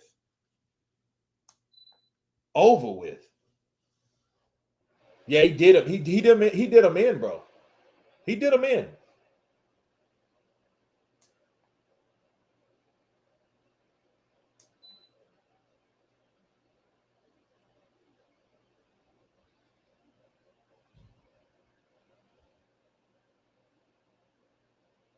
Battle Tiger Network 7929. Counterpunch to you, brother. What's happening? Counterpunch to you, Battle Tiger Network in the building. Counterpunch to you, brother. Yeah, that was a good fight, bro. That was a good fight. And it was like, dude, you almost had it. It just, you have to remember defense after offense. And that's what Griffin's problem is. He was the taller guy, had the better reach. He was the quicker guy. And he was getting off first. But he did not accept and expect or respect, the counter. You have to respect the counter punch. And he took those shots before, and I saw it. I'm like, ooh, that's going to be bad if he keeps landing them damn things. Because earlier in the fight, he threw an overhand right, but his hand was out of position to land like it probably could have landed. Counter, why the pay-per-view so much there? This fight is 25 here. Because America is full of greedy people, and they want to squeeze blood out of a turnip. So every possible avenue to get money, they're going to exploit. Welcome to America. Shit. I mean, that's just greedy people. And the crazy thing is, if it was $30, you probably would have twice as many people buying it. You see what I mean? And make the same amount of money or more because you have more pay-per-view buys. You see? That opens people's mind. Dude, it's only $30. Hell yeah. Buy it, right? Now it's like 60. I don't know. Turn on your fire stick. You see what I'm saying? You see where I'm going with this? See, you wouldn't have as many illegal streams if you wouldn't have as much greed. See, $30 is easy to fathom. Like, hell yeah, $30. Give me that. I'll buy that shit. $60, like, no. I think I'd rather pay my damn water bill, light bill, right? Then, I'm already paying for it a month. Then I'm already paying for this. So that makes you really want to fire stick, right? People are not stupid. See, American corporate mindsets are greed, but they think the American person or people are stupid. They think we're dumb. Because what happens with Americans, you piss us off, then we're going to eventually say, fuck it, let me get a fire stick. I just look at it in a different way. I want to support the fighters because the fighters put their lives on the line. I know Jake Paul, and this is a Jake Paul show. He's fighting Chavez, which is a guy that used to be another has-been fighter. But you also have guys like Kid Austin. I want to support him. Buy the pay-per-view. See what I mean? Tevin Farmer. I want to support him. Buy the pay-per-view. Griffith. I want to support him. Rodriguez. I want to support him. Buy the pay-per-view. Dorticos. Zordo. I want to support them. Buy the pay-per-view. That's how I look at it. Buy the damn pay-per-view. You see what I mean? And then hopefully you guys can support me back by helping me through super chats, pay for this thing so we can watch it together and be entertained and have a great night of boxing. Jake Paul will never get a cent out of me. Kid Austin is a weight bully. Yeah, he looks big, bro. He looks very big, to be fair, but he knocked out Tevin Farmer. That shit was like some it wasn't as bad as Gotti versus what was his name? Arturo Gatti versus Joe Gamache. Yeah. Chavez looks like he's on that De La Hoya powder. Probably so. You know, I mean, you know, the apple don't fall too far from the tree. I just hope he gets it together one day, you know, and hope it's all a phase and hope they can eventually kick that shit because, you know, that's a bad feeling, bro. Julian Rodriguez, 24 wins, 15 by KOs, 1 loss, and he is a champ. I want Chavez Jr. to win, but Chavez already lost to Anderson Silva, who Paul beat. Well, that's true. And if Anderson Silva wasn't so damn greedy, if he wasn't so greedy, he could have won that fight. If it wasn't for that knockdown, he would have beat Jake Paul. He was whooping Jake Paul's ass at 48 years of age. You know?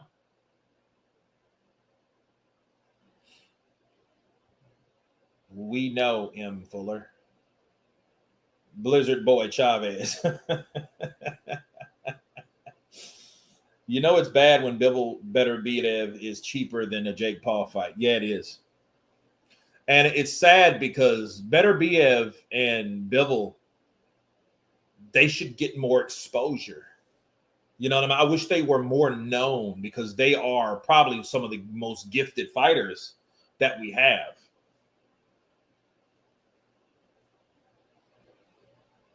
Chavez looks like he is on that white powder. His face is sunk in something serious. Hope I am just seeing things.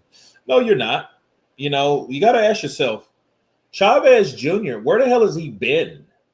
Like Chavez Jr., he has a fight, he gets paid, then he disappears. If you notice that, you don't see that dude. You don't hear from that dude. You don't hear from him in any gym, any kind of nowhere. You don't hear from that dude at all. You know, that's a bad sign. He's probably somewhere getting wasted. I want the key. Quiero un key de cocaína. Quiero un grande. Yeah.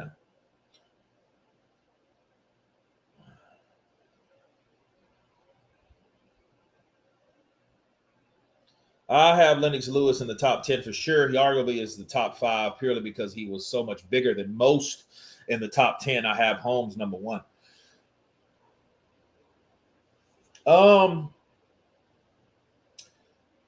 Holmes was gifted. I never really liked Holmes, to be fair. I never really liked him. Larry Holmes beat up Muhammad Ali, and I hated that. That's why I was so satisfied when Mike Tyson knocked him out. Even though that was an old Larry Holmes, he still knocked his ass out. And Muhammad Ali said, knock this bum out for me. Yeah. Never really liked Lennox Lewis. I know Lennox Lewis was probably one of the best fighters, but I just didn't like his personality. Well, see, one thing about me, Lennox Lewis, he was a guy, he wasn't humble. He was just kind of like, he had this dry ass humor that I didn't like. So I didn't, you know, he was more like kind of arrogant. Lennox Lewis was arrogant to me. Oh, you call that a left hook? That's not a left hook. Oh, he's going to get beat more than that, better than that, man. He always had something shitty to say, you know?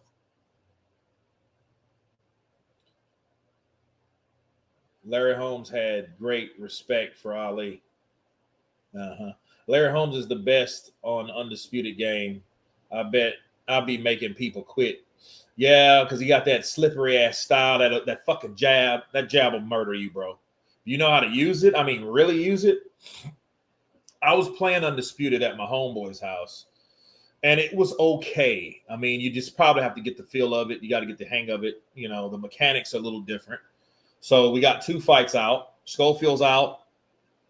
And then Rodriguez took out Griffin. Now we have Raul Coriel versus Victor Rodriguez. Then we have Zordo versus Dorticos. Then we have Jake Paul. So, in that order.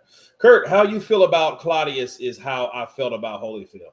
Holyfield really didn't do anything to me. I mean, he was kind of a humble guy, you know. Holyfield, he was a God-fearing guy that, you know, went to church and, you know, and it was crazy, though, that Lennox Lewis blasted him. I remember that shit. How are you going to say you're a religious man and you have 2 kids out of wedlock? Yeah, man. You slamming those chicks and you're getting them pregnant. You're shooting your hot ejaculate in them, and then you're calling yourself a holy man.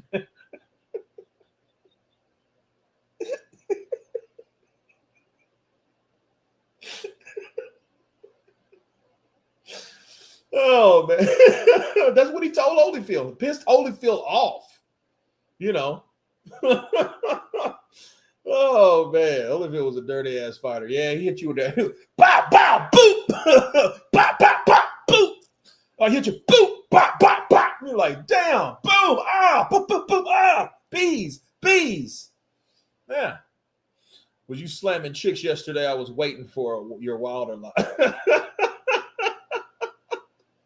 Yeah, I went live. You know, holy shit, did he really say that? Yeah, he said that, bro. Yeah, Holyfield. I mean, Lennox Lewis said that to Holyfield. Yeah, you want to call yourself a God-fearing man? How are you going to be a Christian when you have 2 babies out of wedlock? Yeah, he's been slamming chicks everywhere. He had to sell his home because he had child support. These chicks came after his dough, and he's want to call himself holy and run the church. You would run in the church and be slamming those broads. Oh, no, it's not. No. I mean, but then again, Lennox Lewis don't really have a British accent, so to speak. He's just kind of like everywhere. Jamaican, Canadian, Britain, Jamaican, Canadian, Britain, Jamaican, Canadian, Britain. You know what I mean? Yeah, I saw you went live yesterday last minute. I didn't notice. I just enjoyed the fight. Hilarious.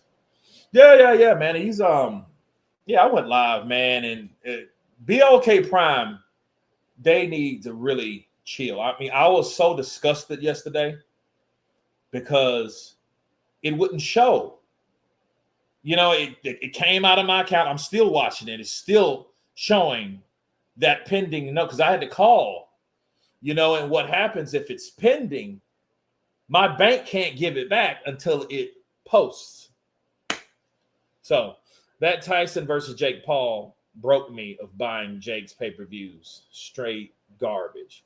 Yeah, that was bad, but understand the fight was disappointing, but Netflix was disappointing. So it was either Netflix or the fight. Either all of it was trash. It was trash. I had a biting sensation. I just wanted to bite something. Yeah, you're biting your damn ego. I couldn't stand Lennox Lewis. I was a teenager because he beat Mike Tyson, but I was a new fan of boxing and didn't realize just how shot Mike was. Yeah, Mike came out the first round, and that was it. I hated that fight. And then you know how you watch a fight over and over again, expecting to see something different? I used to do that shit watching that fight. You know what I mean? It's stupid. You already saw it. But watching it again, it just makes you feel like you're in just a mode of insanity. You know what I mean? Who do you think Sugar Ray Leonard versus Terrence Crawford? Sugar Ray was a pretty big dude. I mean, he was, Sugar Ray, I don't know. I don't know because that's a good fight, bro. Sugar Ray Leonard versus Terrence Crawford. Because, see, Terrence is not going to fight you like that. Terrence is going to fight you. But Terrence picks shots. It would be a crazy-ass fight because, see, he's going to hit Terrence, and Terrence is going to hit him back. And that's when the fight's going to come. Because one thing about championship pedigree, ring IQ, ring generalship, Terrence has that. He understands the element of what you do at certain times. Okay.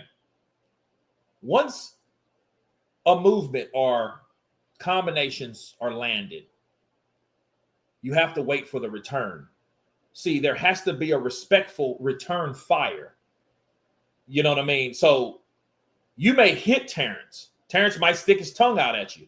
But in the back of Terrence's mind, okay, that's one. If you score and land again, okay, that's two. He's having it in the back of his head on how many times he's going to have to show you up like you attempted to show him up.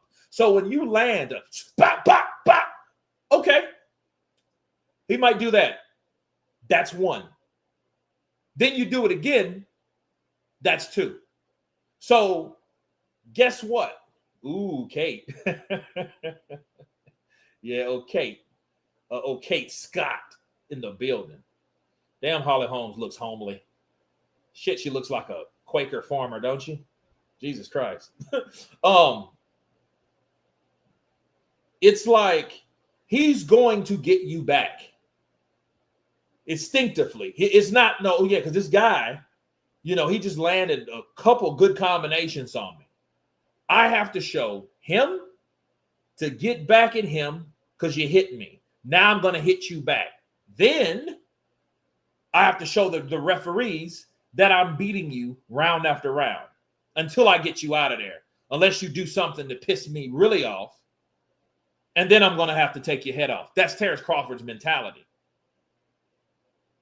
That's why Madrimov ran like he did. Yeah, he got on his bicycle for 10, 11, and 12 because he knew Terrence was starting to open up and he started to go to the body and he started to land, and Madrimov didn't want to get knocked out. If Madrimov would have fought him like he fought all those other guys, Madrimov's ass would have been knocked out too. Madrimov just did enough not to get knocked out. He didn't engage anymore. So he landed shots and he wanted those shots to be enough to win a decision, but it wasn't, because in the championship rounds, he decided to flee. He pulled an Oscar De La Hoya versus Felix Trinidad. Oscar De La Hoya outboxed Trinidad, no doubt. Oh, yeah, he did. But the fight, when it came time for Oscar De La Hoya to do exactly what he's supposed to be doing, winning the championship rounds, taking it to Felix Trinidad, getting knockdowns, getting knockouts, all those things, he did none of that. And then Trinidad,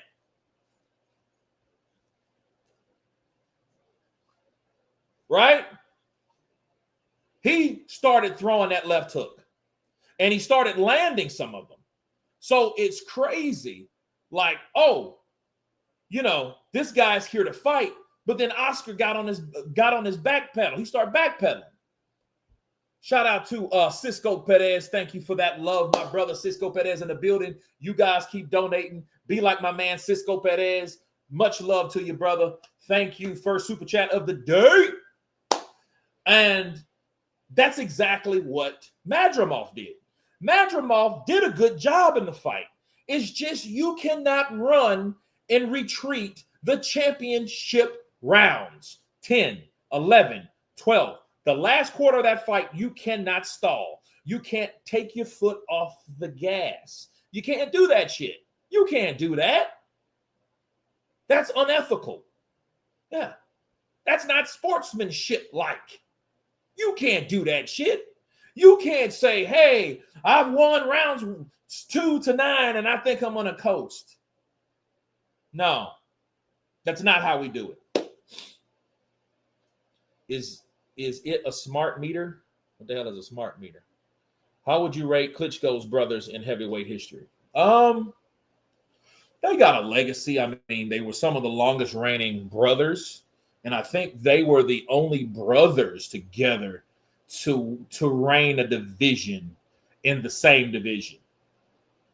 The two brothers of Klitschko were undisputed. So they were undisputed together. So yeah, one had the unified Vladimir, Vitaly had the WBC. Together they were undisputed. I think Vitaly would have whooped anyone in this era. Vitaly probably would have, because he was big, tall, strong, powerful. And Vitaly would have. Probably Klitschko probably would have got chinned. You know what I mean? Somebody would have caught Klitschko. But I think it would have still been one hell of a fight. That's why the AJ victory over Vladimir was so good, was because Vladimir Klitschko has the size, he has the power, he has the reach, he has the skill. And one thing about Vlad wasn't the type of fighter that he didn't take many risks. That's why people didn't like him. Like that jab and grab, that's classic, legendary Klitschko bullshit. Because Klitschko was a guy that actually thought and thought before he acted. So Klitschko, the jab and grab was, when I jab you, I'm going to grab you, because he didn't like fights out of his control. That's why a lot of people grab, clinch, hold, because they're not comfortable with their defense. You know what I mean? They're not confident in the way they can control punches from the other fighter. And since that happens, you know, they pull the cancel button, you know, and they grab, they hold. Not talent-wise, resume. Resume was all right. You have a lot of people that Vlad beat. And, you know, like Pulev and Povetkin, Char. Those guys like that, were some of them, their only loss was like to the Klitschkos until like Joshua came about, like the Povetkin. Povetkin only lost once, and that was to Vladimir. Pulev only lost once, and that was to Vladimir, until somebody else was able to do it. That just shows you the type of fighters that they beat. And the type of fighters that they beat were pretty damn good fighters. Now, Mahmoud Char got his ass whooped by a lot of people, needless to say, but Pulev, you know, he had that one loss, right? Why boxers don't wear anything to guard there? They do. They have a cup. That's what the cup's for. You put the cup on first, and the cup protects your jewels, your root and stem, sir. But it still hurts when you get hit down there. I mean, it's, you know, you're just hitting the guard. You're hitting the shield. But the shield hits everything else, right? Saying Vlad is top 5 of all time, you might as well admit you never watched boxing in your life and know nothing about boxing. Not think she do good rough. Where you go, I go champ. Where you go, I go champ. Where you go, I go champ. Let's go champ. Let's go champ. What's up, champ? What's up, little buddy? You all right, little buddy? You'll cross the fucking line. You remember when he knocked Vlad off that damn paddleboard? When he knocked Vladimir off that paddleboard, you'll cross the fucking line. He was pissed. Bro, if Vlad would have caught up with him, he would have had to fight Vlad. Vlad was mad. Yeah, make a wave. Make a wave, little buddy. Make a wave. What's up, champ?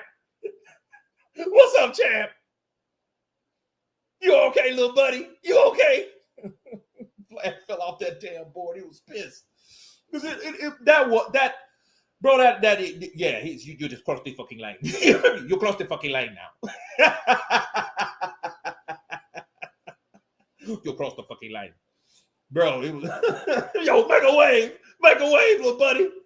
Man, and he still didn't get that fight. But the crazy thing is, actually, some fights that never happened actually promoted boxing itself. Because Shannon the Cannon, he came back with this Let's Go Champ persona. And you guys know about that, right? If you guys don't know about Let's Go Champ, Let's Go Champ is a chant that Shannon the Cannon created for himself as a depressive deflector. Because he was depressed, in a mess, fat, living in less, trying to pass another test, depressed. Yeah. He was down and out. He was 400 pounds. He was like Buster Douglas. He was like Tyson Fury. He gained all this massive amounts of weight. He was going rock bottom. And that's what hit him. Let's go, champ. Let's go, champ. Let's go, champ. Let's go, champ. He kept chanting that to himself. And him chanting that to himself, that's why the power of words are so powerful. Let's go, champ. Let's go, champ. And he was telling it like that's what he did whenever he was starved out or he would say, let's go, champ. Let's go, champ. That's what he started doing. He started training, started working out. Let's go, champ. Let's go, champ. And he started and he kept on chanting positivity. Let's go, champ. Because he's a former 2-time heavyweight champion of the world. And that's what he did.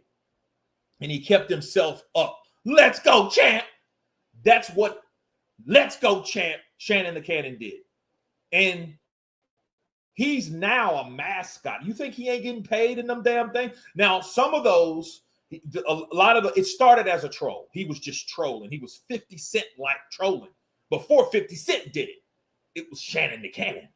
Shannon the Cannon was trolling every damn body. Let's go, champ. I'm in shape, baby. Look at me. I'm in shape. I'm in shape, baby. Look at me. I'm in shape. Let's go, champ. Right? And Shannon the Cannon built himself from positive motivation, positive speaking, speak it, believe it, receive it, right? Yeah, David Hay was a victim. Let's go, champ. Let's go, champ. You know, David Hay was, let's go, chump. Let's go, chump. Let's go, champ. Yeah, and Shannon's kind of intimidating, bro. 6'4", big ass dude. You know what I mean? Kurt, do you think this Paul fight is scripted? I hope not. This was Kurt Briggs was in shape. Thing was, yeah, Briggs was in good shape, bro. I'm in shape. What's up, champ? Let's fight. Sign the contract. Sign the contract, champ. I eat when you eat, champ. I go when you go, champ. Yeah, thanks, champ. Yeah, you want more? Pour that water on. Oh, man. Oh, it's gonna look good, bro. Cisco Perez in the building. Battle Tiger Network 729 with that $5. Let's go, champ. Appreciate you. Follow that cab. Follow that cab. Never fought, though. No, he fought. Yeah, he fought. But the crazy thing was, I think one of the last times Shannon the Cannon fought, he got popped with something. So he was on something. You know, but the crazy thing is Shannon the Cannon's like, what, 53, 54 years old? Legally, you can actually take, because you get that old, your testosterone is dropping. Yeah, that's what I'm going to do. Bro, when I get my 50s, I'm going to be like Shannon the Cannon. Let's go, champ. What's up, fight fans? Let's go, champ. This is Kurt DeVille with Counterpunch Boxing News, champ. Let's go, champ. Let's go, little buddy. I'm going to be jacked up on TRT, baby. Oh, I'll be in the gym. Yeah, let's go, champ. Ah, you know. Jay Roos in the building. Counterpunch to you, brother. Jay Roos up in this thing. Are you in the Lubes or are you in the Casa, sir? But you know what I think that's cool, though, man? I seen something very, very inspirational today about Charlie Murphy.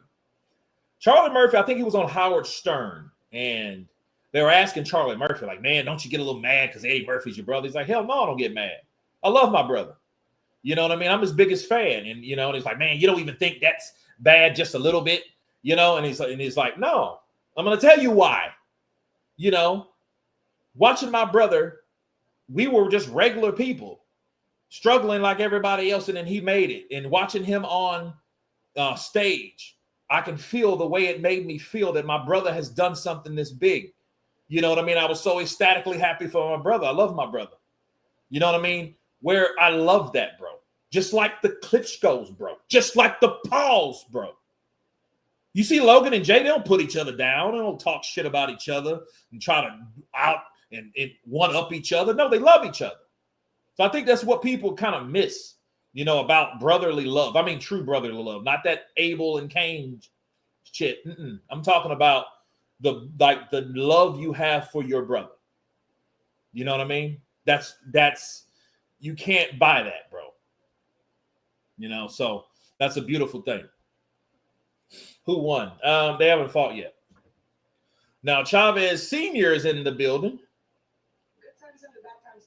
And with that being said, real quick, I want you guys to take a look at this beautiful jacket. He is sporting a specific design just for tonight. Padre. And it's hot. It is hot in here, but he's not going to take it off. Está haciendo mucho calor, pero te la quitas. Te Claro. Me la regalaron, la verdad, de todo de hacer una. Vale. Pero no sé quién me la regaló, entonces me necesito buscarlo bien, pero ahora la...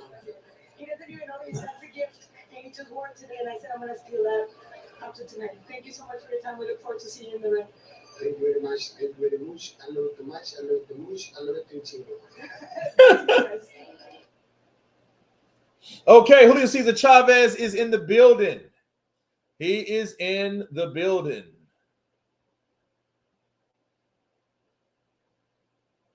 Yeah, that's a big boy, bro.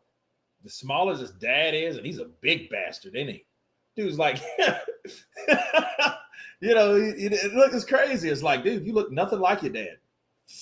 Nothing. Dad, he got to look like his mom. Get it, Kurt, the most real boxing guy on the web. Wesley Gamble in the building. Appreciate that, brother. Appreciate that. Yeah, nice jacket. Look at Jake Paul. He's down there asleep. Like, this guy, dude. I'm so sick of this, looking at this bastard. Can't wait to knock him out. Fucking jerk. He's such a disappointment to his dad. Dude. Ex-cokehead bastard. I'm going to send his ass home with a blizzard bag.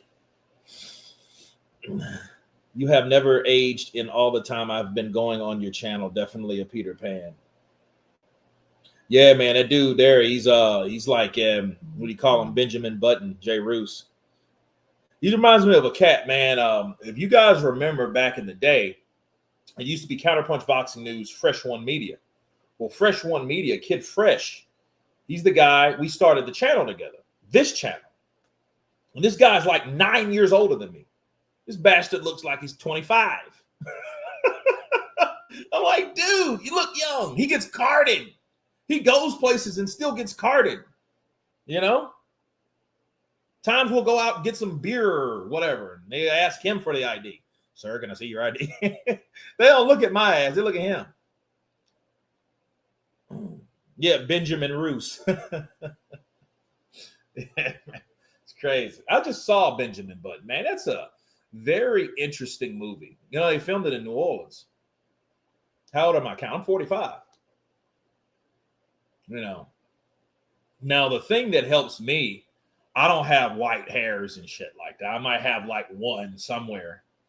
I forget that it's there sometimes, but I don't really, you know, I'm not I'm not on the salt and pepper shit. You know what I mean? Probably another 10 years, 5-10 years, but no, I'm not. That's what gets me. Because people, oh, dude, you don't look old. I'm not old, you know, because I'm the youngest of everybody. So I've been young forever. You're a baby. Bro, I remember I was like 25 years old. And then you try to talk to a chick that's 30.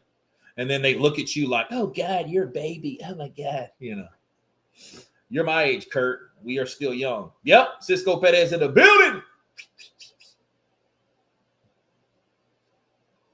Okay, here we go. Here's the third fight of the evening, peeps. I'll never say I'm old, even if I'm 80. Yeah, 80, you'll probably find it'll look 50. I'm 44 and you look good for your age. Appreciate you, boo. Sargant. Counterpunch to you.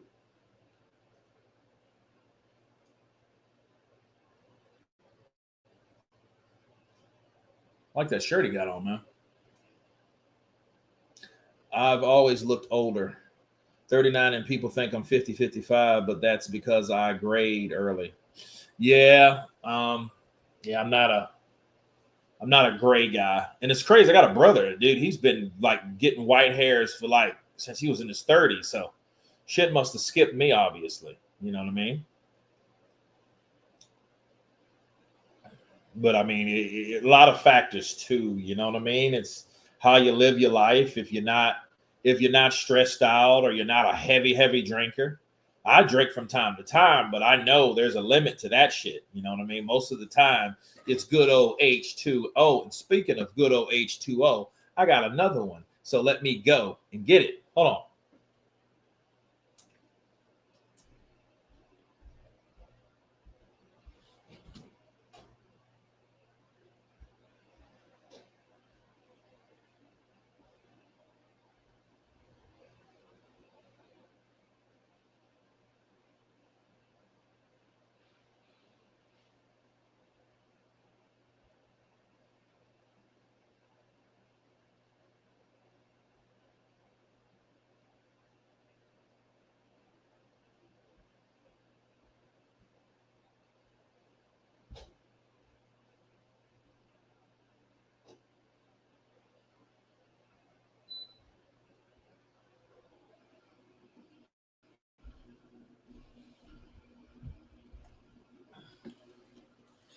Okay.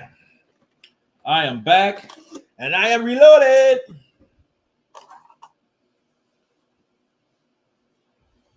Wilder had to twerk in the shower to get. That's crazy. Oh, Wilder. You had some funny comments on my channel about Deontay's legs. Yeah.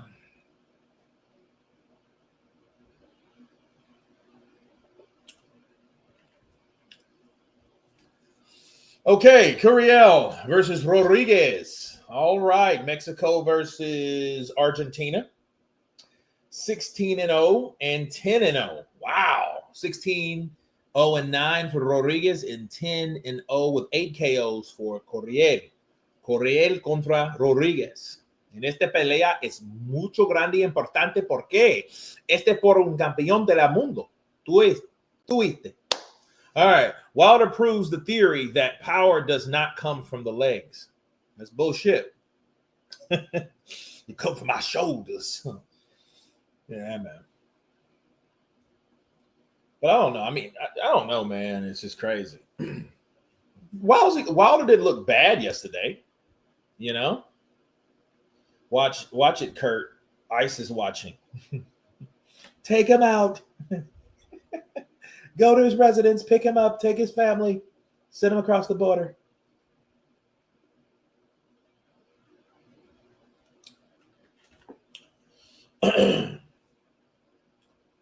Okay, who's going to win? 60% says Victor Rodriguez and 40% says Raul Curiel. Good day from Australia, Kurt. Another great counterpunch show. Keep up the great work, brother. Appreciate you. David Dave, 44. Thank you, man. Appreciate you. How many more fights before the main event? This one, 2. This fight and Dorticos versus Zordo Ramirez. So, hey, 2 stoppages. So it's been pretty decisive right now.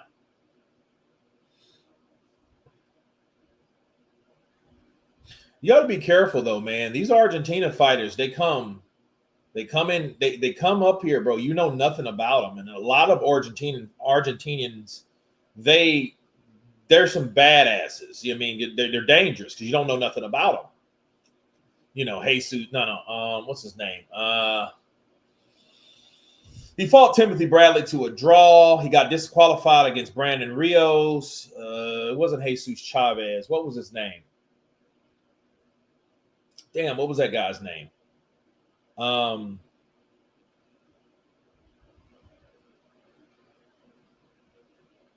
think he knocked out Robert Guerrero.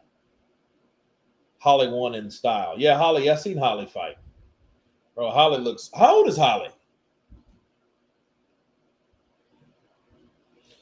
Counterpunch Boxing News is a worldwide boxing channel. Yeah, it is actually. Yes, it is. You know, people know of thee on the WWW.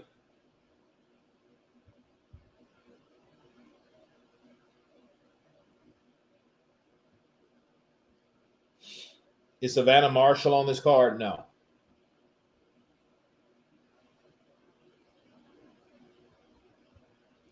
Okay, so I can find out real quick. Kurt, do you think Turkey can make Canelo versus Benavidez? He has to beat Crawford. But where would they fight at? Because, see, Canelo does what he wants. Diego Chavez, that's his name. This dude has it's crazy now. He's has 11 losses, so he's just kind of, he's been out for a while.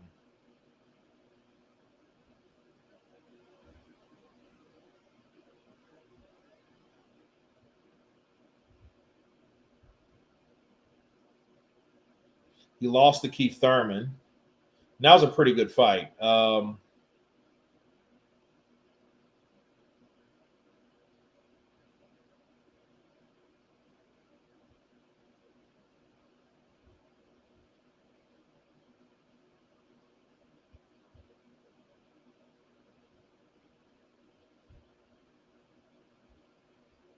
Damn, he got beat by Jamal James.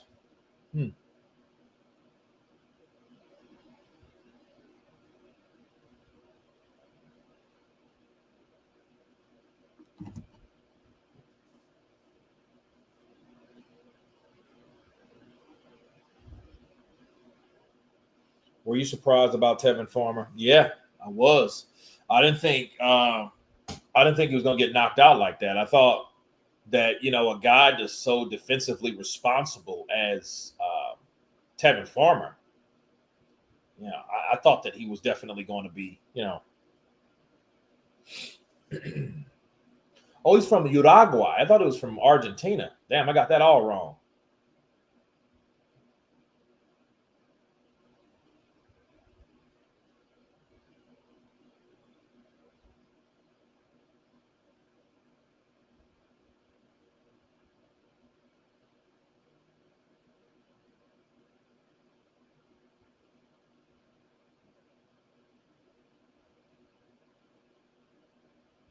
Eyes are going. Whose eyes are going? Canelo doesn't need Benavidez. Benavidez needs Canelo. Well, that's true.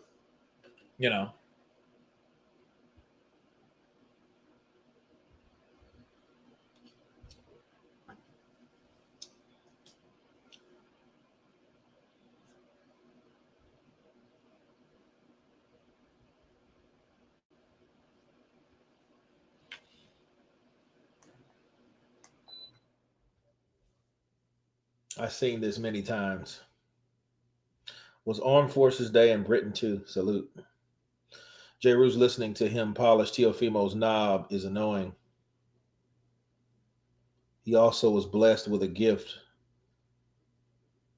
Decision versus Manny.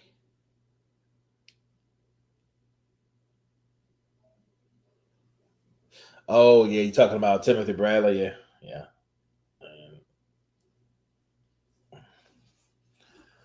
But Timothy Bradley, Oscar De La Hoya, those guys that they're commentators, promoters. They're going to have their own opinion about a lot of things based on because Timothy Bradley's a dog, bro. He was a beast. He just wasn't better than Manny Pacquiao. You know what I mean? He's just like he beat Juan Manuel Marquez, but he's not a Manny Pacquiao. So that just shows you how styles are different.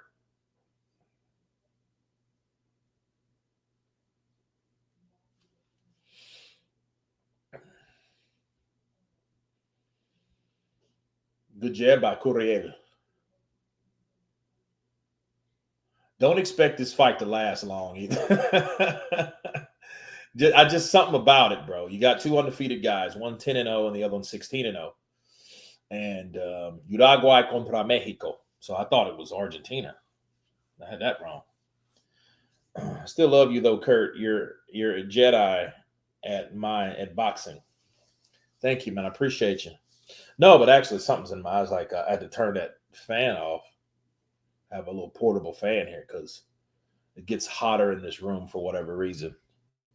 Let's get this guy out of here. Go away. My dad would be sleeping and he would say, I'm just resting my eyes. This is taking place in Cali. Yeah, this is in California.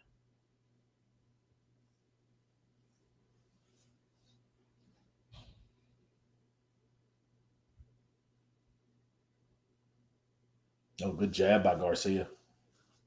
Oh, good right uppercut. Oh, good return fire from Rodriguez. Oh, good body shots from Rodriguez. You got to be careful, man, taking those type of shots. Yeah, that's why he clinched, because he got caught with those shots. Bow, bow. And Garcia, man, Garcia went, he's banging him to the body now. He's hurting him with those body shots, bro. If you see someone get belted to the body and they grab you, they're hurt. Look at that left hook to the body. This dude kind of has this kind of awkward style, but it's a steadfast. He fights like Rodriguez fights like Joe Louis. That's how Joe Louis fights. Bah, bah, bah, bah. He attacks with uppercuts like a Terry Norris type. You know what I mean? Where they focus more on uppercuts and left hooks. Oh, he's killing Garcia to the body. He's killing this dude to the body. and he's fighting close quarters. So when Correal, when he gets distance, he starts throwing combinations. But then Rodriguez comes straight in, ripping power punches.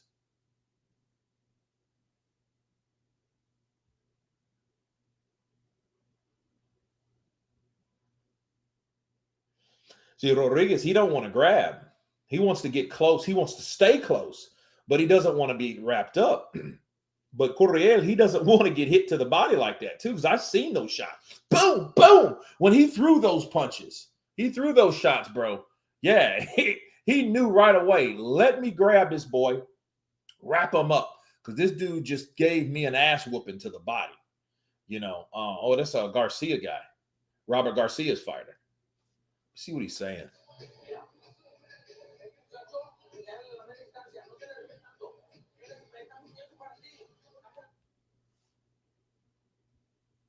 Oh yeah, that music's playing.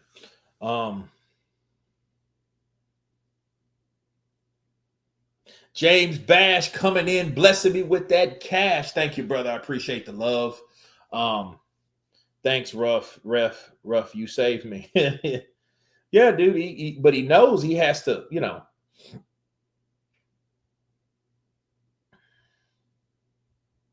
I'm just resting my eyes.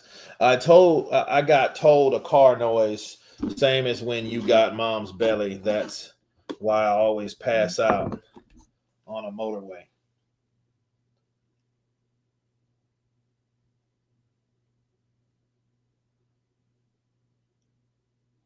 Good jab from Correal.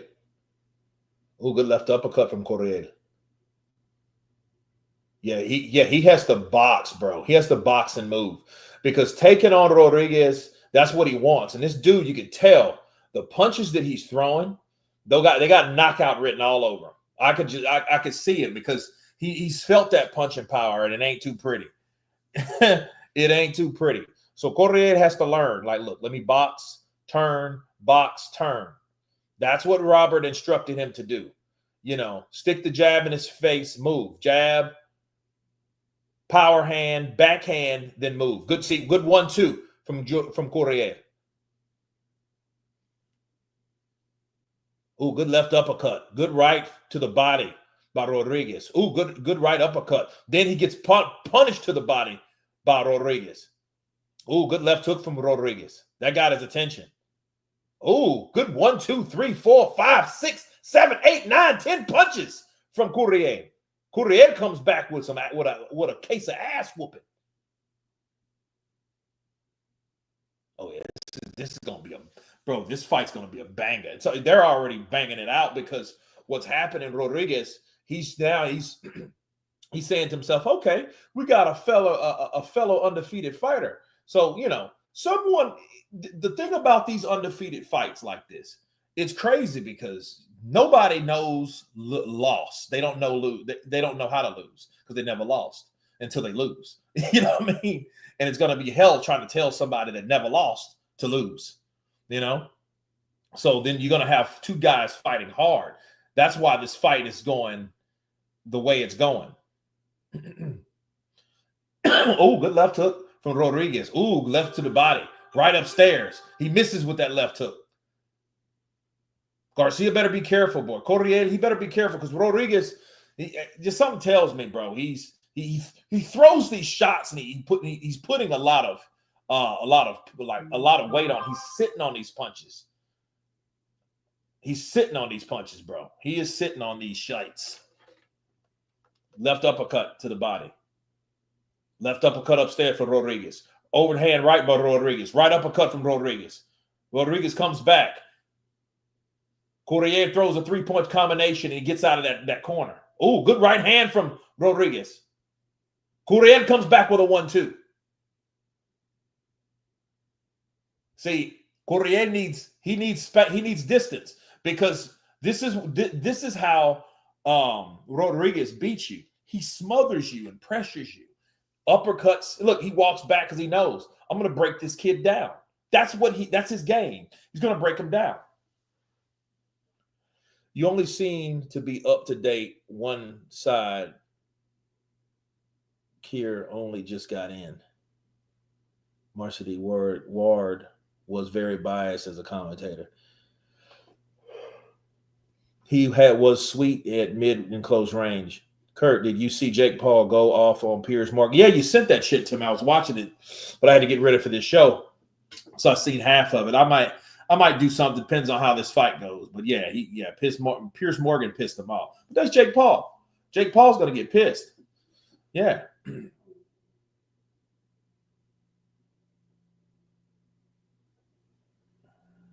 Yeah, this is a very interesting fight. Very interesting fight.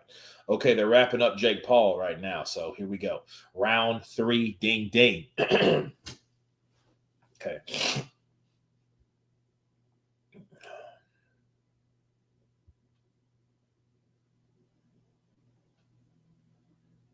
Dude, crazy thing about Rodriguez, when he throws punches, you can tell a lot of those punches have a lot of power. He hits, he throws like Joe Louis. This dude he fights like Joe Louis, the Brown Bomber.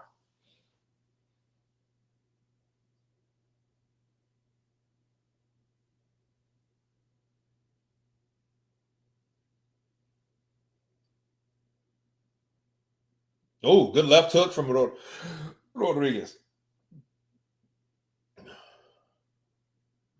And see, that's how he busts his fighters up. He's going to the head. Look at it. Look, left uppercut to the body from Rodriguez.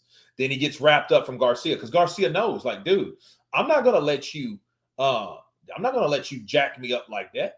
Correa is like, look, bro, you're hurting me to the body. This dude's bam, he's throwing punches like, he's putting his weight behind his shots. This dude is turning into these shots. So it's some power generated on those punches. Look, and he wraps him up again because he gets caught. He doesn't like to get caught because he doesn't want to be on the inside. Because that's where Rodriguez can come and wreak havoc on him. And he's seen it. Look at that right hand to the body. Good right uppercut. Good left uppercut for Rodriguez. Courrier lands a good left uppercut. A right uppercut comes back in return from Rodriguez. Courrier, he wants to box. Tap, tap, tap, tap, tap. But then soon, look at that left hook to the body from Rodriguez. Oh, good left. Ooh, good left uppercut. Right uppercut. Left uppercut to the body. Crazy. Ooh. Good right uppercut from Courrier as he backs up. Good left hook and a left uppercut combination from Courrier. But he gets caught with a big body shot from Rodriguez. Chopping right hand.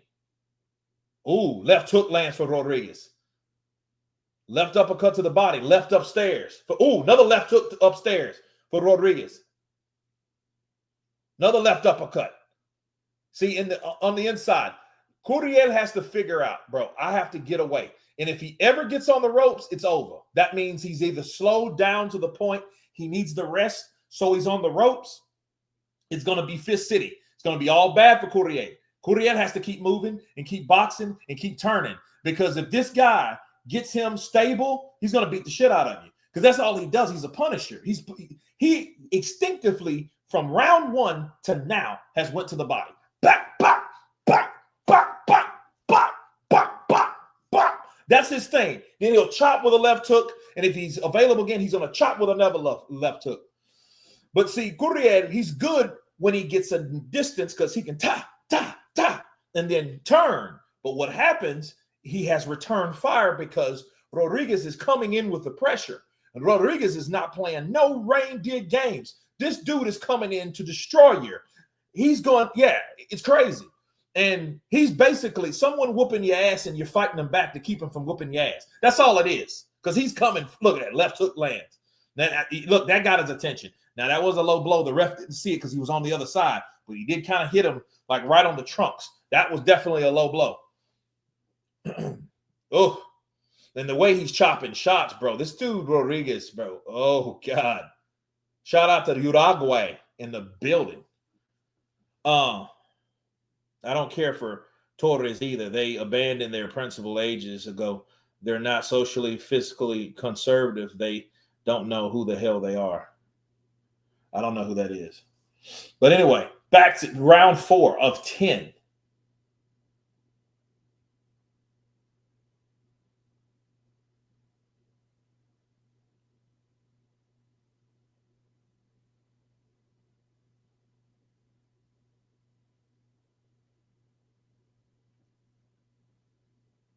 Oh, good left to the body from Curiel. And that's what Curiel, he needs to start going to the body too. But, fighting someone that likes to fight on the inside, that's better. Look at left hook lands for Rodriguez. Ooh.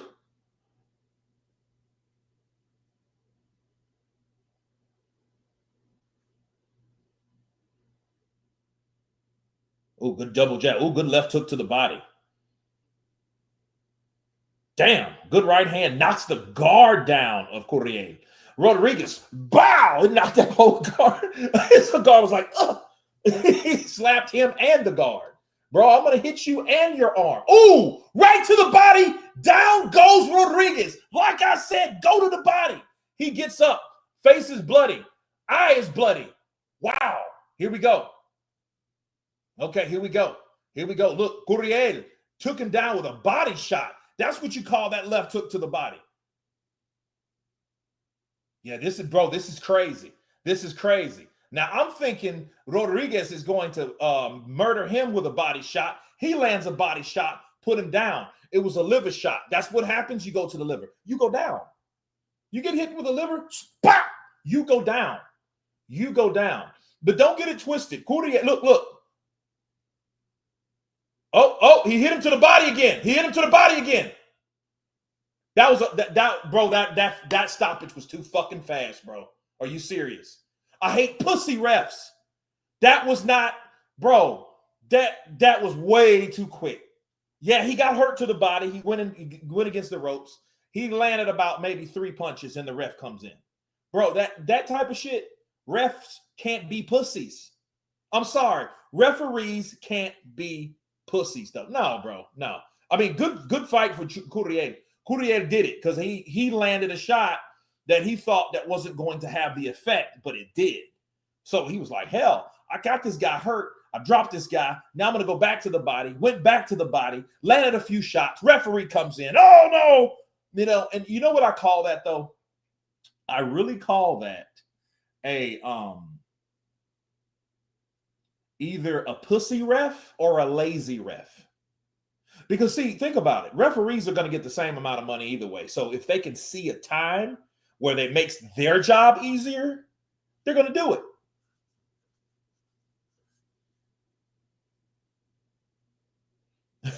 Wilder's next fight will be at a random cornfield in Nebraska. Why couldn't it be in Omaha?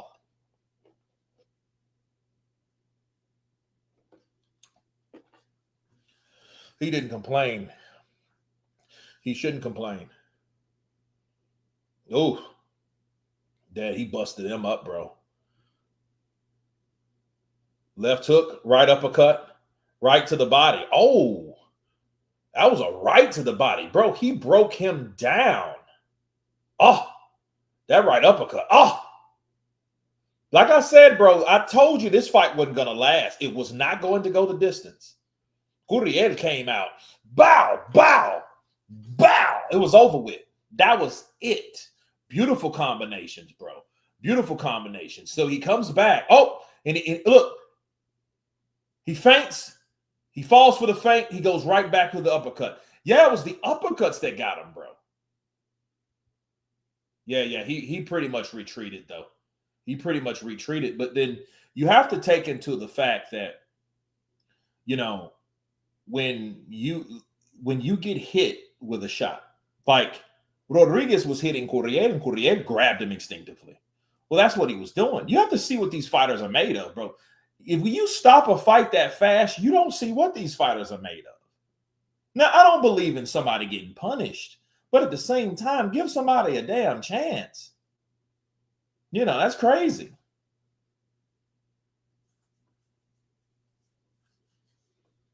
John Jones would have beat the brakes off of that Ben dude. Well, Oscar's going to be happy as hell. He's going to go home and party with his chick tonight. They're going to have some good times. Give me another drink, hun. Make me another.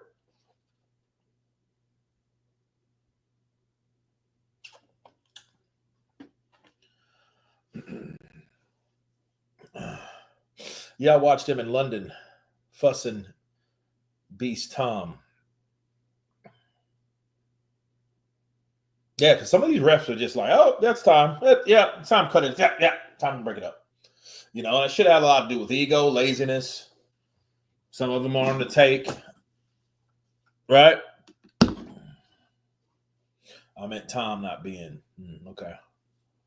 Well, it doesn't matter. He's retired. And I think, John Jones is like, hey, I've made enough money. I've done my thing. And, it's time to hang it up. How old is John Jones? Shit, John Jones is, how old is he? Is it retirement time? Fuck. Let's see.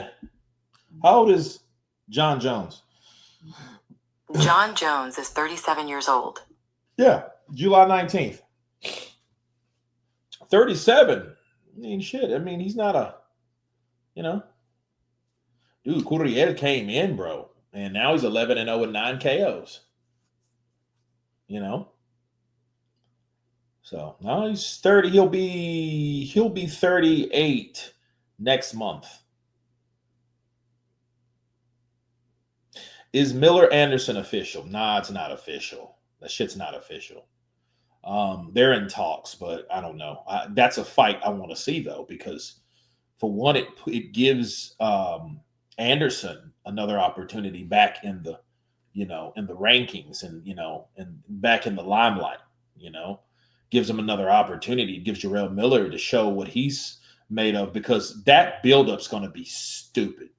Jarrell Miller is very controversial. He's a very, very intense person when it comes to trash talking and pushing and slapping and shoving. And, he's definitely physical before the fight. You know what I mean? So the buildup's going to be crazy. Jared Anderson versus Jarrell Miller, that shit's going to be crazy. It's going to be retarded. They're going to have people to separate them two dudes. If that fight gets made and it actually happens, look what he did to Fabio Wardley. They didn't even fight, but he already slapped Fabio and everything. Miller is the American Chisora, just not as good. I wanted to see Miller versus Chisora, and that would have been a great fight, bro. I was pissed off when it didn't happen. See, the heavyweight division, it's not what people think it is. No one's far from anywhere from being somewhere. See, everyone is just right there. They're right at that line of success or that opportunity that gets them that championship. You got Parker, you got Caballero, you have Dubois and Usyk. They're going to fight to unify all of the belts again. We've already seen that last year. That's why it's kind of not a big thing. But we do have an opportunity to see, to see if Daniel can be the first British champion that holds all 4 belts. Because Lennox had 3. These are the 4. This is the 4-belt era. So we get to see if that was, what it was. Fake Paul, the greatest boxer of all time, period. I wanted to see AJ versus Miller. That would have been mad. It would have been a mad fight. Yeah, but, I don't know. I don't see why people are not pushing for that, bro. I want to see that fight, too. I want to see Jarrell Miller fight AJ. And it's crazy. Based on Miller's last performance and Joshua's last performance, I don't know if that fight will be, because if Miller can take Joshua's punches, Miller's going to have, if that's going to be a pretty good fight. It's going to be a fight. It's not going to be a boxing match at all. Miller versus AJ is going to be a Fist City back and forth fight until somebody gives in. That's it. And I think what it comes down to, if Jarrell Miller's in shape and he can throw punches, he has a pretty good chance of competing with AJ. Because, see, if AJ's punches don't land, which is kind of going to be hard not to hit Jarrell Miller, to be fair. But let's say Jarrell takes the punches and keeps throwing back. Because that's what happened in the Danny Dubois fight. It wasn't because he was just getting hurt. He was just fatigued because the bastard didn't have no gas because his ass was 500 pounds. You see what I mean? So it wasn't the fact that Jarrell Miller was just so hurt from Daniel Dubois. No, he just didn't have the gas. He didn't have the fuel. It was over. His fuel tank was empty. His fuel tank was empty like probably round 5. He was gone. He was done. He had his last, where he did catch Dubois. He hurt Dubois with some shots. That's why if you can hurt Dubois, I know you can hurt AJ. Come on, you think about it. This shit's heavyweight boxing. Everybody, Jarrell Miller can't punch. Ask Daniel Dubois how he felt. And Daniel will tell you, well, you hurt me with some shots, but I kept going. I kept it on, didn't it? Right? Smooth Will in the building. Counterpunch to you. He took steroids. Yeah, he did. A lot of fighters did. It ain't just Jarrell Miller that took steroids. I just think people love to he's a steroid drug user. He's an abuser. Well, damn, you can say that about everybody. Jake Paul, Canelo Alvarez, Luis Ortiz, Mike Tyson. The list goes on. Fernando Vargas, Shane Mosley. Bro, you can say that about so many people. Ryan Garcia, Dillian White. I mean, yeah. See, that's what people like.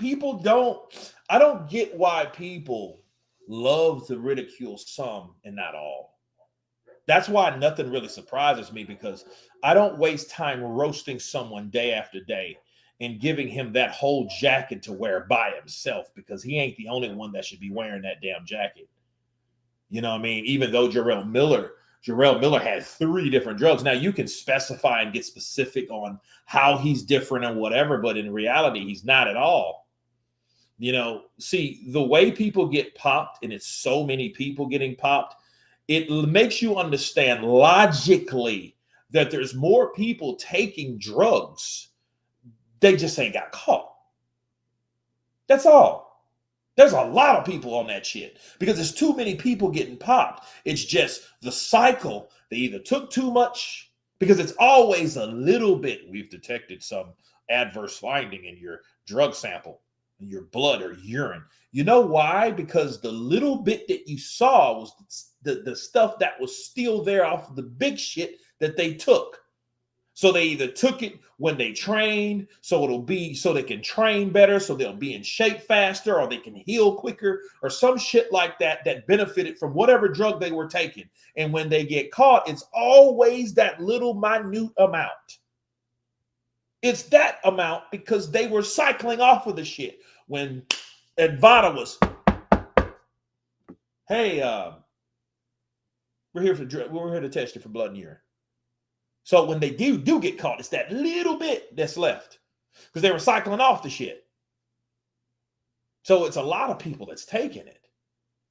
It's too many people getting popped. John Jones. Come on, man. I remember Miller's punch volume. I just knew he was on heavy stuff because he's not athletic. That's a big boy, and if he would have came in there, he would have beat AJ that night if they didn't catch him with those drugs. Just to say he fought AJ. AJ probably would have got beat. AJ would have fought, but then if he couldn't knock out Jarrell Miller, because that was a different AJ though. AJ was massive because he was all about knockouts and aggressiveness and taking it to his opponent back then. So it would still be a good fight. But I think the minute Jarrell caught AJ and AJ having the concussion because he was damaged, it got knocked out by Sulecki, or what's his name? What's his name? DeWaco, right? Or Kabayel, one of them, right? Jarrell Miller, because they already knew Jarrell Miller, because they heard from the grapevine that AJ got knocked out in sparring, so he's suffering a concussion.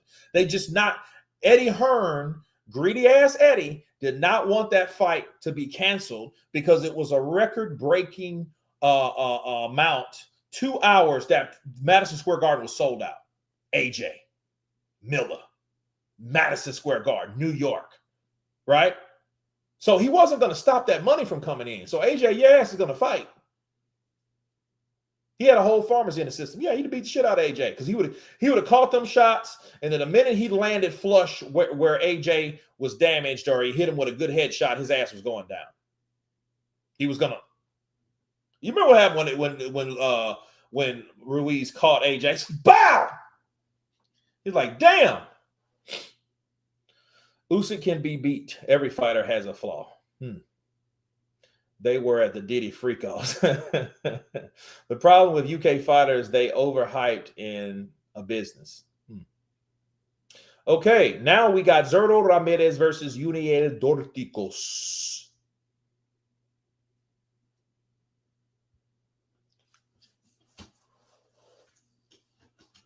So here we go, peeps. Here we go, peeps. Usyk might have weakness, but who can find them?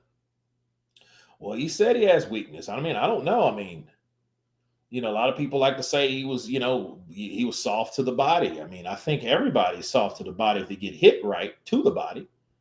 Look at Rodriguez just now. He got caught to the body and his ass went down. I knew Zelenov personally back in the day. Zelenov. Oh, that dude's a nut. Yeah, I don't know what he's doing now, but I mean, he tried to box professionally, and he pulled the same silly shit. Like something's wrong with him. Like he has this issue where when he doesn't want to fight, he'll try to leave the ring. I'm like, what kind of bitch shit is that? Like, bro, you'll swing on somebody that's putting the gloves on, but when they start fighting you, you'll leave. You gonna leave? You gonna try to retreat? The hell's wrong with him? Usyk just a mind-boggling puzzle. Anyone else strike out screaming, acting up? No, mine's just fine.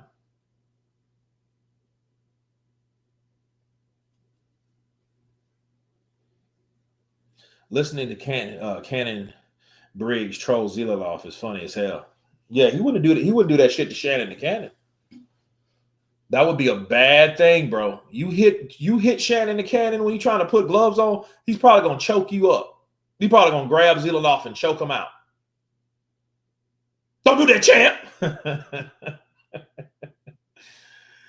Yes, he is, Kurt.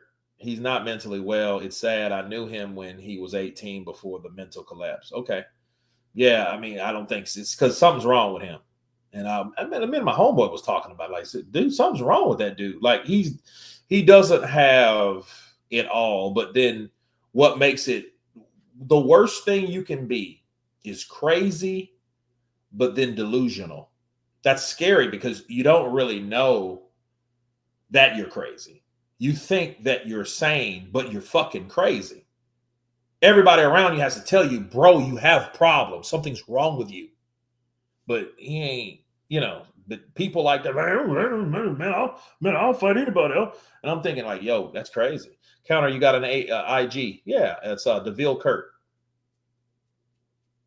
Big John Fury beats every heavyweight in this generation. Yeah, right. Yeah. Wilder has spiritual and mental issues. Leave the mask alone, Deontay. Where's Spider Rico when you need him? But blindsiding people can bring karma.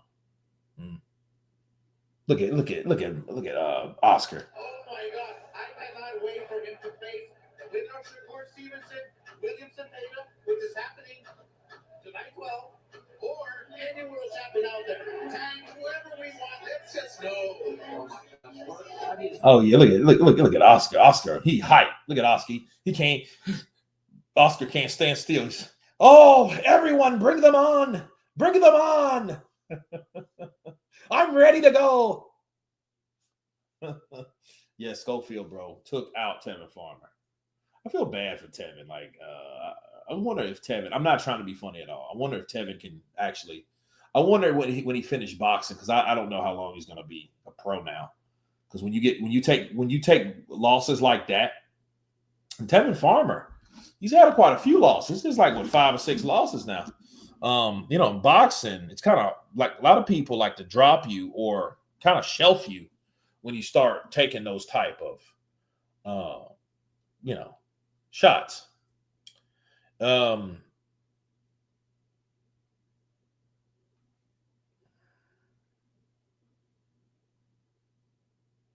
crazy.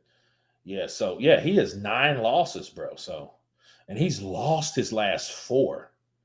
Mulatalia, Zapeta again, then Schofield.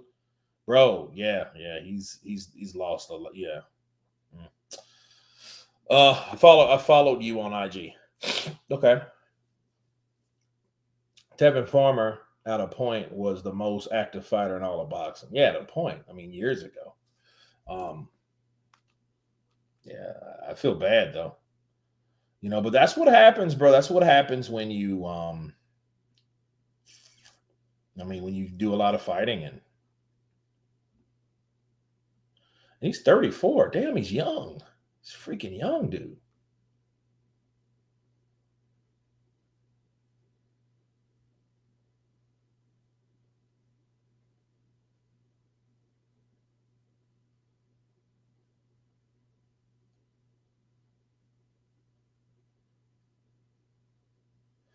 Yeah, think about it, man. But like boxing and any sport like that, you can't be like, it's not really beneficial that you're a loner. Being a loner, you know what I mean? You got to have some kind of, somebody that loves you.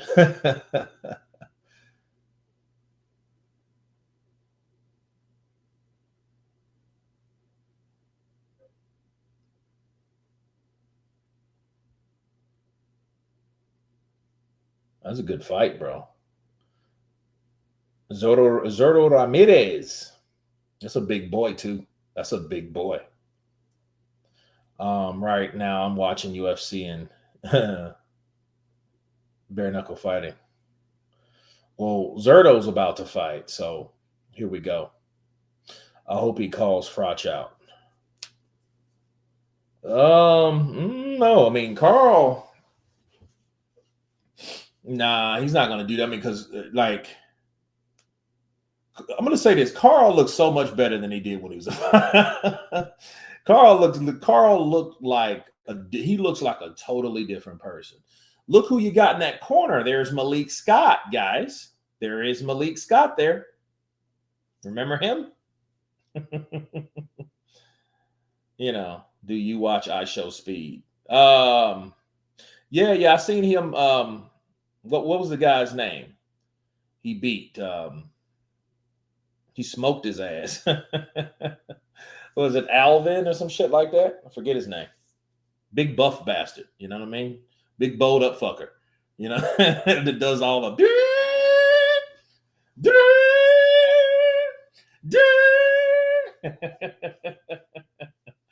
Yeah, man.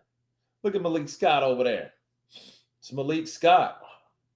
See, Deontay, his boxing brain, combined with his physicality, is going to really show everyone how great he really is. So when we get Deontay, the formula to do what he needs to do, nobody's going to stop him. I'm just going to tell you that right now. I fought the guy who trains Jake Paul, J. Leon Love. Okay. Malik Abdu is there to sell snake oil. Is it me or is Kate Abdu getting a little skinny, isn't she? She'd be a little thicker than that. Damn, what are you feeding her? What are you feeding this woman? Ashton Hall, that's his name. He just got threatened in the UK. Why did he get threatened in the UK? What did he do? He's going to mess around and get stabbed. To this day, he fired him and said he was contaminating his water.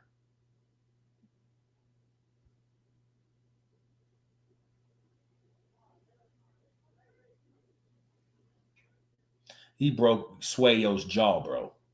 Jai Apataya broke Sueyo's jaw. It's crazy. Crazy, dude. My stream keeps freezing after 20 seconds. That's crazy. Imagine Zerdo losing here. I bet Jai will just jump to heavyweight if that happens. Well, no, he just fights Dorticos. No, I mean, if he loses, Dorticos will fight Jai Apataya. I don't see why Dorticos wouldn't. You know what I'm saying?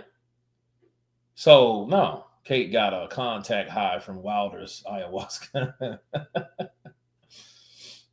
I guess Parker and Chang cheated as well. Right?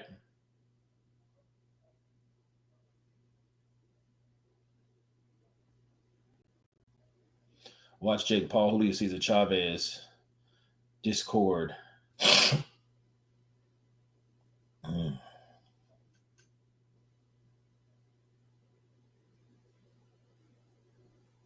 Okay, all that damn spamming. I hate that shit. That shit sucks. Stop that. Okay, I think Jai would be a great addition to the heavyweight division. I think he would too. I think they should start him out with something. You just can't just push him in these damn fights. No, Jake Paul is a cruiserweight now, man. He dropped all that damn weight. It was 227 pounds when he fought Mike. Now he's like 198, some shit like that, 200. Whatever the cruiserweight is. I mean, it's cruiserweight, so the weights vary, right? So a YouTuber name that trolls him went after Ashton, and Ashton starts running from them all. And this YouTuber gave chase. Ashton even took someone's bike and hauled ass. Damn, Zordo could lose here. Well, Dorticos is no joke, so we'll see.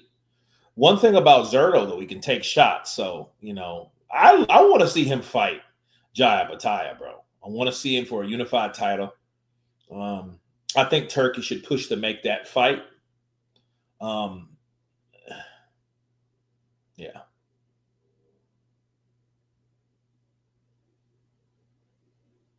Jake is 199 goofy. Cruiserweight is 195 in some jurisdictions. Where the F is the fight? I want to see the fight. Jai has a lot of fans. Jai Apataya, bro, between Australia and New Zealand, yeah, he's deep.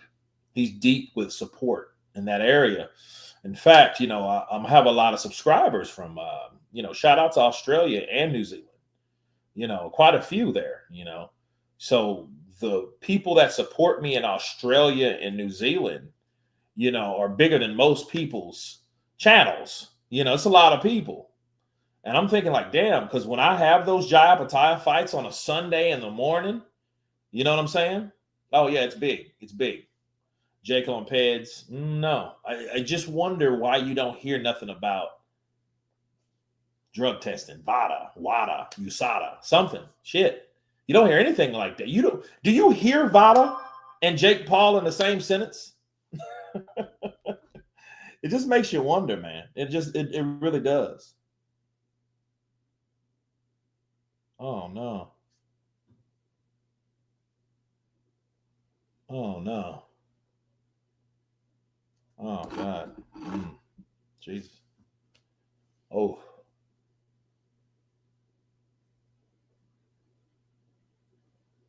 Oh. Damn. Okay. Everything knows Jake is on them things.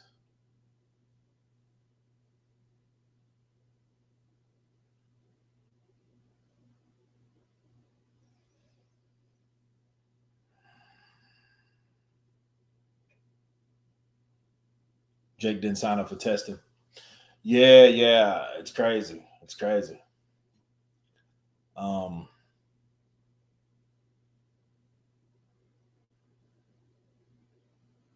It's crazy. Damn.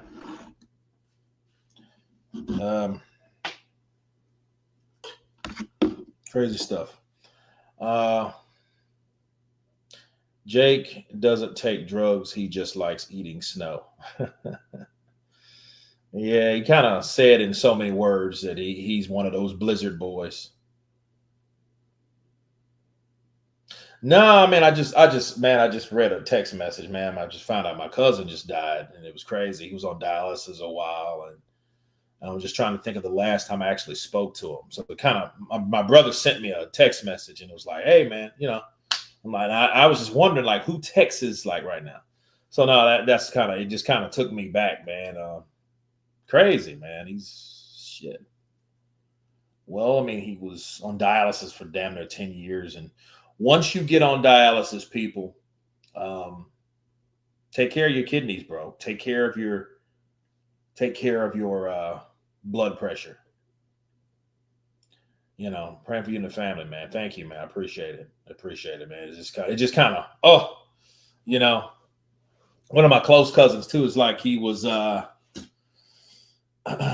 he's been on dialysis for about 10 years. And see, when you get on dialysis, man, you have pretty much a you know, because the whole idea of getting on dialysis is they put you on a waiting list to get a kidney donor.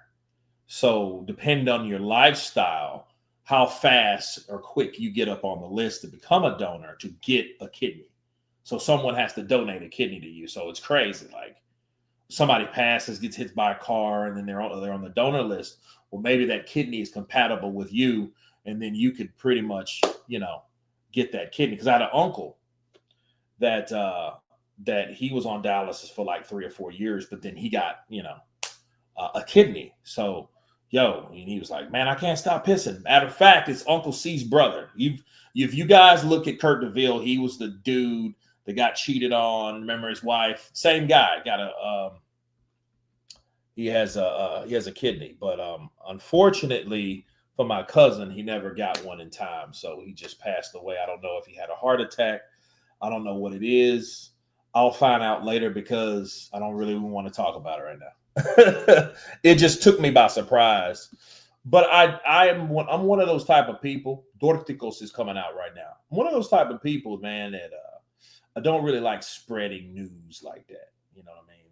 Like, I know you want to hear it, but you know, it kind of makes you feel like an instigator. I don't know if I'm the only person like that. James Bash. Thank you, man. Appreciate it. No, I'm not showing the fight, bro. You don't show the fight on a live stream. You will get banned. You know. So, no, I don't show fights on this channel. Wrong channel. I'm pretty sure that there's streams you can watch on YouTube that's showing this shit. I haven't looked because I purchased it because I support the fighters. You're a class act, Kurt. Appreciate you, brother. El Doctor, El Dorticos.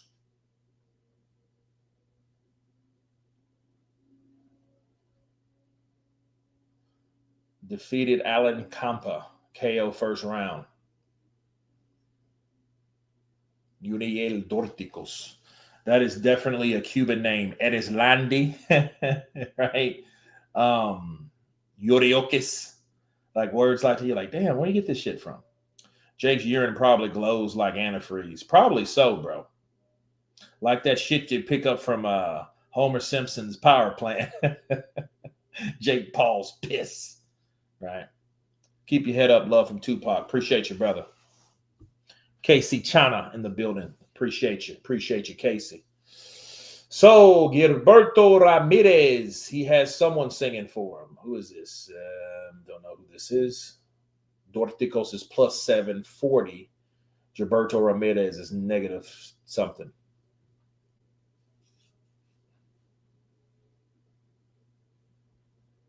Yo, Dennis Eubank is Cuban. Yo, Dennis, yeah, another, crazy. Yo, you're right. Those names always have to be 4 syllables. Yeah. Jake Paul is a superstar. Only haters say no. Worth $100 million. Go figure. Are these 3-minute rounds, Paul versus Chavez? I mean, they should.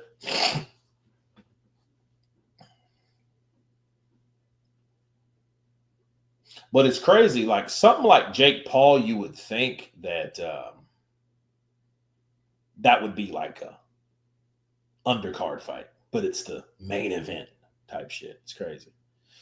Was my friend rough? She said her kidney implants failed and not long after died. Life short.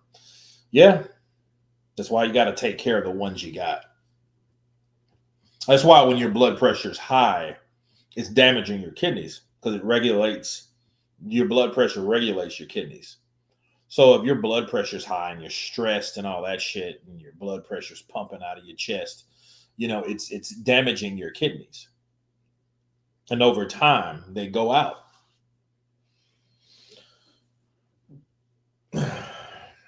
If Crawford KOs Canelo, we will hear the world's collective jaws drop. Yeah. But I mean, it wouldn't surprise me because, see, what the surprising thing, I mean, it's an accomplishment. I'm going for Crawford. I'm going for Crawford to win because I think he knows how to win. I don't think he's been in a situation where he doesn't know how to win. That's why he's 40-0. You know, that's a lot of, you've never had a draw. You've never had a loss. You know what the hell you're doing. And you've done it for a long time. Scance Rants, what's up, brother? Counterpunch to you. Jay Roos, I think I might bet on Crawford. I mean, yeah. I mean, you know, bet some money that you can afford to bet, you know. Is Jake Paul the savior of boxing? No. Scant Rants. Man, where you been, Scance Rants? I haven't seen you in a while. Bud will win. Not sure if he will KO Canelo. Well, let's just hope. Let's just hope that he can win a decision against Canelo, because Canelo has a 2-fight deal with Turki Al-Sheikh. And what I'm thinking, if Turki Al-Sheikh is actually going for Terrence Crawford, he expects Terrence to beat him, and then he has to fight him again. You see what I mean?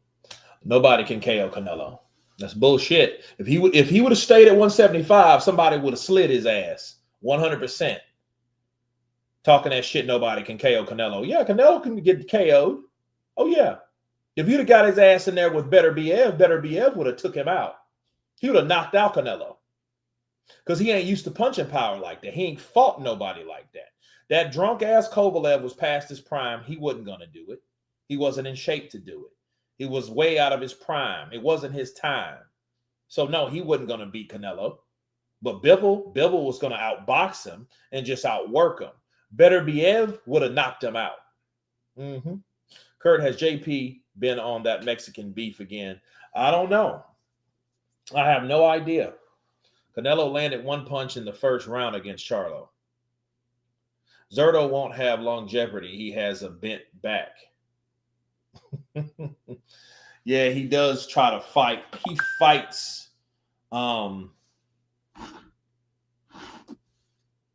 He fights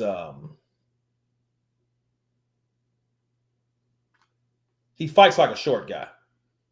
But I mean, he's Mexican, so he believes in the Mexican style. You know what I mean? But see, fucking around with someone like Jai Apataya is gonna fuck around and find out. You know what I mean? Because he's gonna try to stay in the pocket with Jai, and Jai's gonna be able to move back and forth and pick his ass apart, and then drop heavy shots on his ass like Scud missiles and take his ass to another orbit. That's what's gonna happen in that fight. Because Jai Apataya, he's not going to play, and he's not going to sit there in the pocket and sit there and trade. No, he's going to come in, come out, parry, dodge, counter, heavy shot, heavy shot, heavy shot. He's going to box in between the heavy shows and the heavy blows. You see, bars. That's what's going to happen with Jai Apataya versus Zordo Ramirez.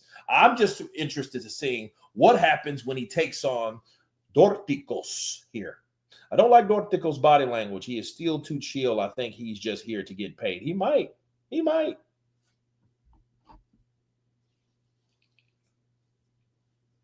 Canelo will never be set. Bud is going to turn him all night, and he should. That would be a great thing to see. I would love to see a good boxing lesson, just like Floyd gave him. So, yeah, Dorticos looks dry, bro. That's not really a good sign. That means he didn't warm up or nothing. Like he just got out of bed and shit. Man, I just woke up, put my gloves on,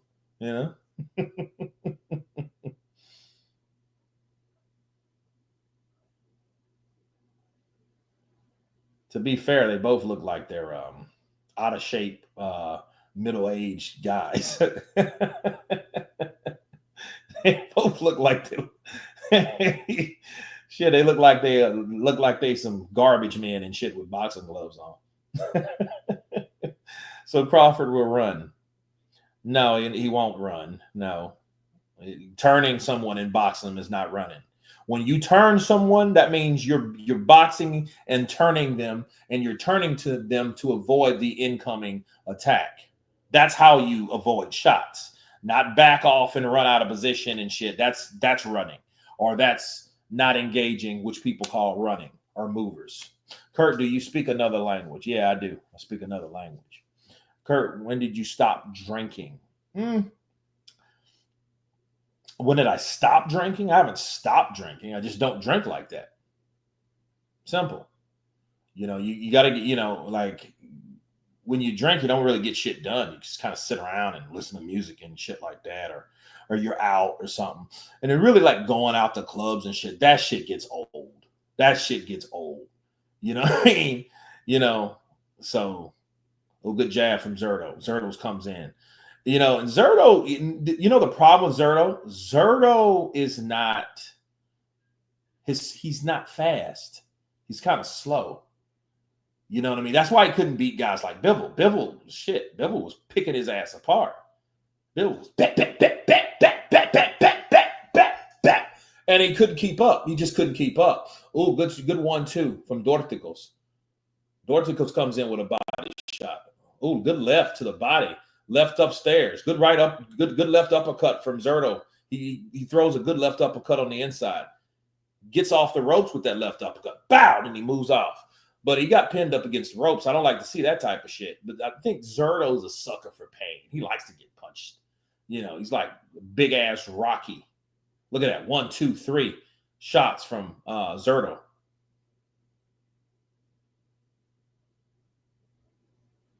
And you know it's something crazy though? Zordo's a southpaw, just like Jayapataya. So you're gonna have a southpaw fight, 2 southpaws. I think that's interesting. Bivol has one hell of a gas tank. Yeah, he does. That dude don't get tired. You know, it's just I think he tried to coast in the first Better BF fight, and see what happens. Better BF was actually starting to, you know, connect. Pretty even round. Can't really say who won that round. I mean, maybe Dorticos, but Zordo landed some pretty decent combinations on the inside. They were very subtle, but you know, those type of punches that he throws, you got to be careful on those George Foreman like slow shots, you know, bam, bam, bam. You know, they got some sting to them, you know. Zordo should fight Apataya. He can have all the punches he can handle. Canelo won't chase after Crawford. It will be boring. Canelo, seeing what we saw, Canelo won't. I mean, he just won't. You know, if he didn't do it with him, he ain't going to do it with somebody. He's just gonna load up. Knowing Canelo's doing the same shit most fights. He's going to load up and throw a hard shot when he gets in position to throw. That's his cutoff game. He's just going to throw a bolo shot. That's it. Either upstairs or to the body or some shit like that. That's what's going to happen.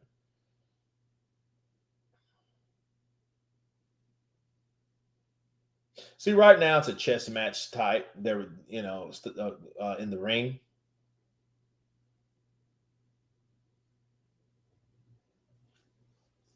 Canelo might be younger, but he has way more miles on his body. Oh, good body punching from Zordo. Left hook upstairs from Dorticos. Right uppercut to the body. I don't know if that landed. Oh, good body punching. Good body punching from Zordo. Oh, good straight right from Dorticos. That got Zordo's attention.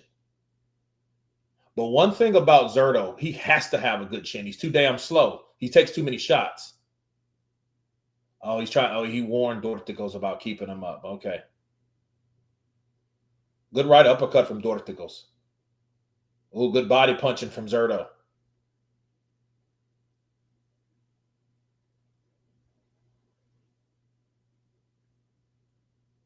Back and forth, jab for jab, backhand for backhand.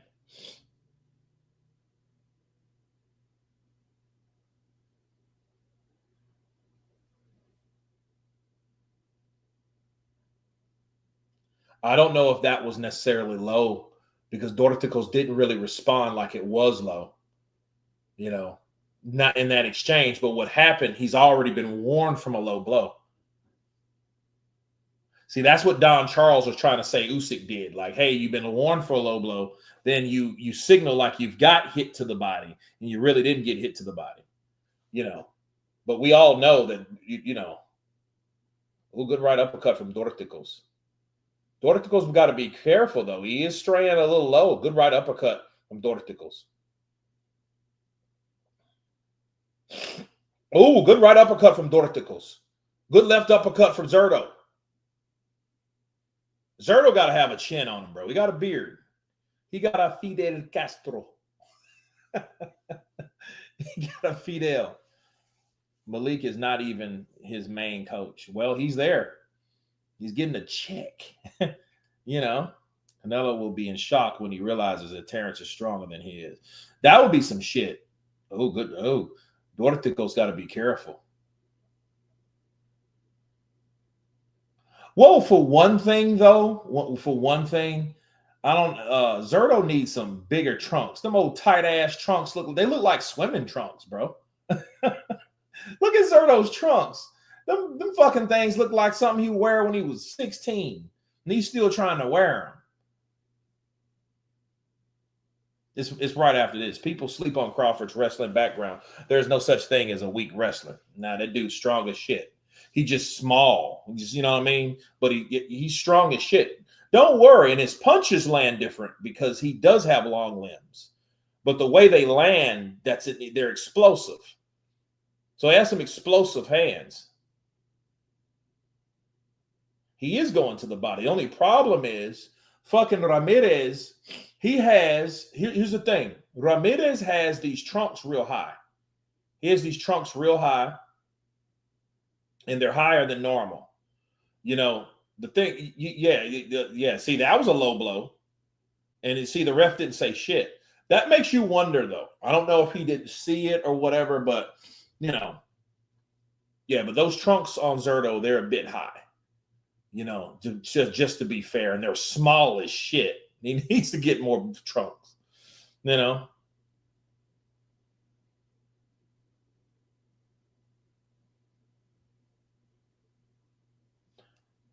Bud breaking Canelo's nose. That would be fucking dope. You don't have to, you know what I mean? You start swelling stuff up. Yeah, you break someone's nose. Yeah, that's going to really cause problems. It causes your eyes to swell. And God forbid you blow. Ooh, you never do that. You never blow your nose. Because once you blow your nose, all the shit's going to swell. It's going to swell up.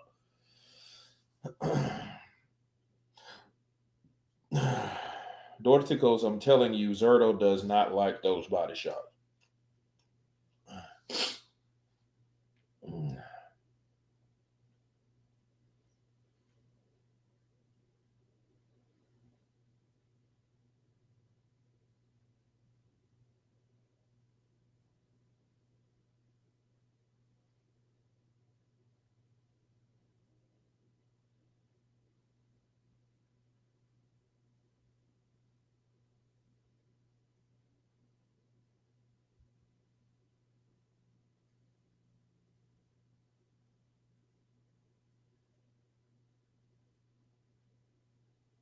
And see, Zordo's waiting to counter. Yeah, Dorticos, he does need to go to the body. He really does. But it's kind of difficult when, you know, he has long limbs. A good jab from Zordo.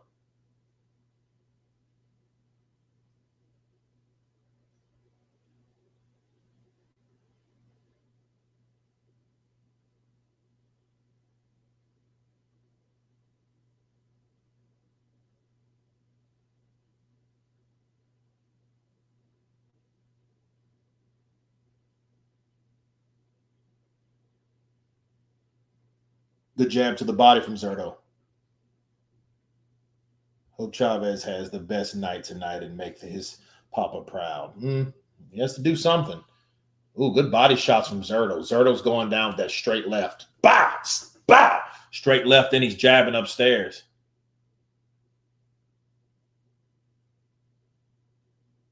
And see, the ref is fucking with him. So he doesn't see. The thing is, I don't think that ref has his best interest.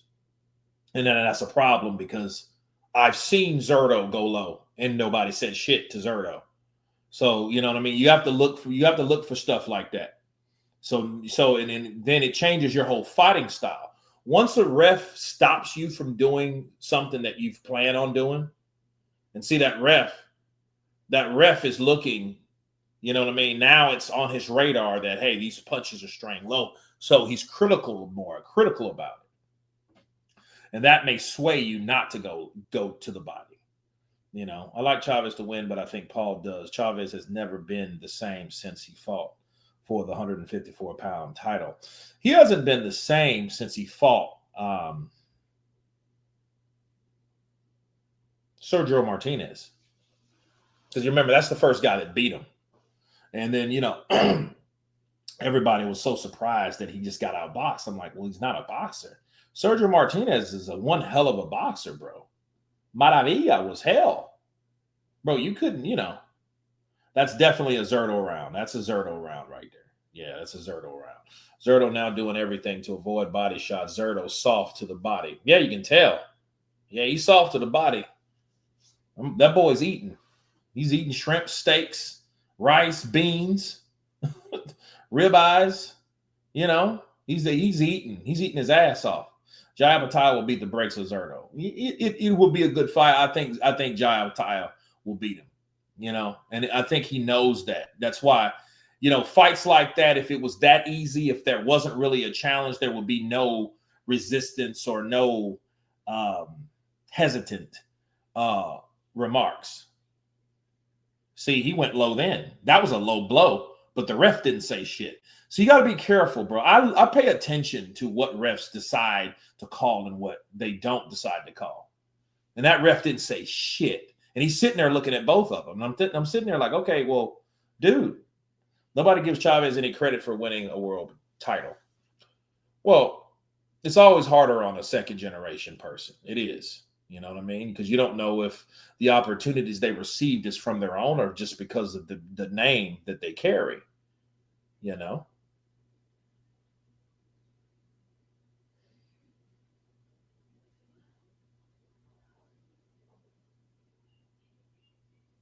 Ooh, good right to the body. Ooh, good 1-2 from Dorticos. That made Zordo step back a bit and really take. Oh, good right hook from Zordo. Zordo comes back.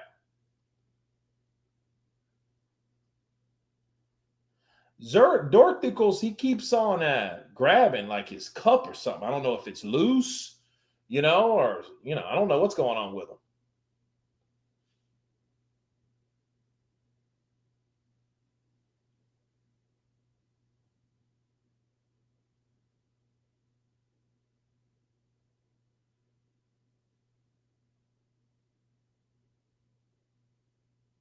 Oh, this is a good scrap, bro. Back and forth action.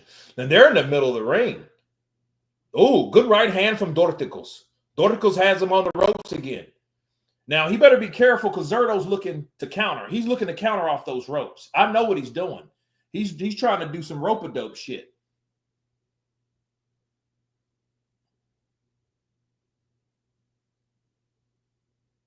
But, see, Zordo's smart, too. See, when Dorticos goes to the body with an uppercut, he leans over, you know. Canelo gave Jr. a real beating. They beat the shit out of him at 164.5. You remember that shit? And that was before he fought Triple G. So that was actually the Triple G introduction. That was the Bridger fight to the Triple G fight. And then that was when he was claiming, I'm not the middleweight and all that bullshit. But you fought Chavez Jr. at 164.5. And he actually made the weight, but he looked like Skeletor. Listen, that guy is fighting exactly where he should be right now, cruiserweight. And I think so. These guys, Chavez Jr., he's a big boy. He's big. This motherfucker's my size. He's big. He's a big dude. Look at Jake Paul. They're watching this fight because this fight's important. Because Jake Paul is watching Zordo Ramirez. He's watching it because that is a fight that could happen next. Because if Jake Paul, if he calls out, if Zordo wins tonight, if he beats Dorticos, Jake Paul, if he beats Chavez Jr., he's going to call out supposedly Zerdo. So Zerdo's on that hit list. He's on that possible lottery winning list. Look at that right hook to the body. But then Dorticos comes back, bow, bow. But you know what? That shot was oof. Yeah, that right hook. Yeah, he landed that right hook. That shot was blocked. I thought it landed flush from Dorticos, but he hit the glove. Zordo is trying to look bad enough to win to attract Snake Paul. Well, hey. He's in with a live dog because Dorticos, he's a top quality fighter at that division. He was in that Super 6 series where Usyk and all those guys were. I forget who beat him. Somebody beat him though. I want to see Paul versus Kenzie Morrison.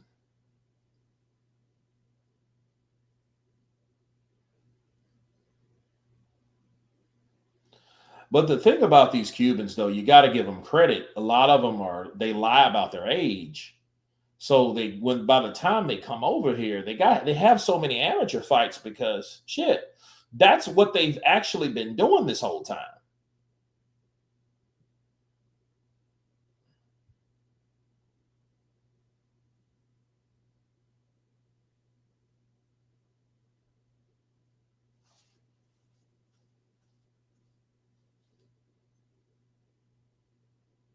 Yeah, see, Zordo is outworking Dorticos. Yeah, he's just outworking him. Dorticos, he's not doing enough. He's not active enough. Zordo is jabbing. He's going to the body. He's going back upstairs. He's going back to the body. You know what I mean? He's landing, and then he's trying to turn. He's a straight up Mexican fighter, though, bro. That's the type of style. Get in there and back, and stay close quarter, keep your guard high, head down, and be ready to throw. That's that. You know what I mean? That's the Mexican style. Go to the body, work the body. Good left hook from Dorticos. Good right hand from Dorticos. Good jab from Dorticos. But guess what? It's not enough. Those shots that he lands, he may land about 5 or 6 clean shots per round. The rest misses, slips, close calls almost, but not good enough. He needs to be more consistent. Zordo, I think, is winning the fight just based on activity. Look at straight left. He jab upstairs. He pushes Dorticos back. Straight left from Zordo. Good right hook. And then he goes back to the body with a right hook from Zordo. Bow, bow, bow. Goes right back to the body. That's how you do it. Maybe those body shots are slowing Dorticos down. Good left that he switched. And to be not of a slow guy, Zordo has good timing, though. If you notice, he's not very fast, but his timing is good. His good timing. He's southpaw. He's seeing where that power hand is coming from, so you're able to counter that. That's one of the blessings about being a southpaw, because you see that right hand coming, so you see it coming from the rear, so you're able to react to it, possibly with your own. But then, you're still scoring with your jab, hook, right hook to the body, uppercut, straight left. You know what I mean? But the whole time, you better watch that marvelous counter, and that counter will get you. David Tua would launch Paul into orbit like Povetkin. Nah, he's not stupid like that. You don't fight nobody like David Tua. David Tua's off limits. I want to see Cake Paul versus his own shadow. Team Mexico.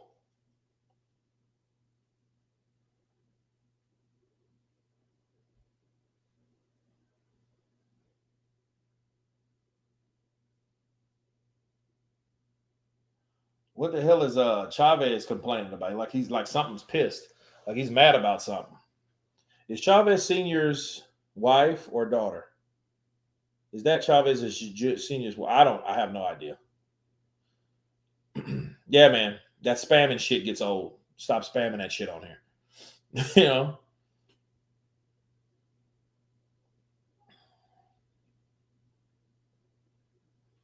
Iron Sentinel. Bro, you're a legend.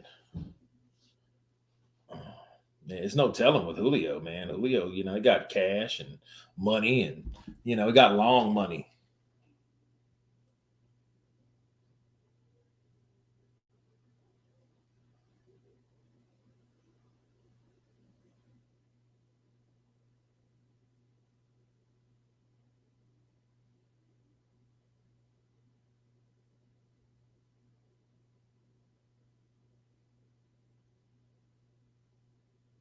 Oh, Dorticos is starting to swell.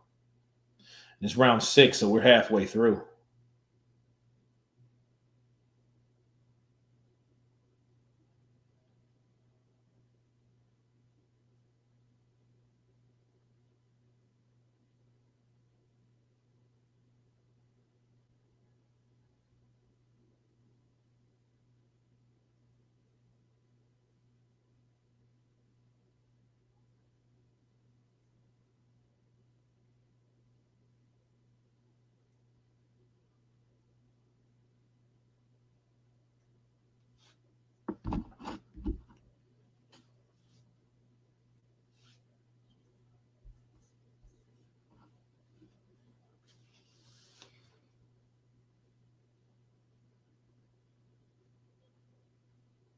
Spammers are dead as fried chicken on this channel. I heard that.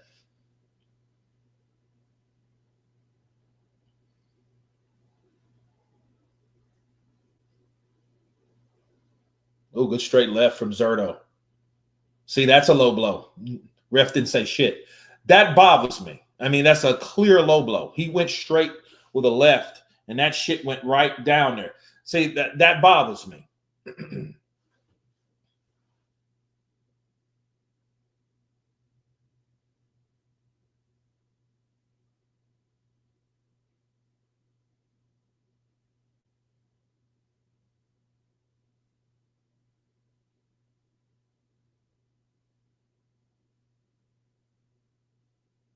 Ooh, Dorticos threw a hard ass punch. It didn't land though.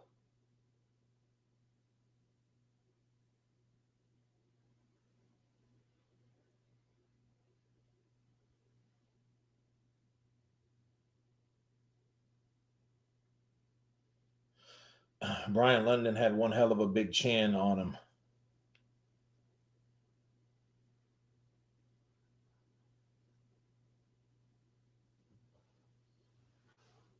%60 of Paul's head is his chin. Dude had a big ass chin though.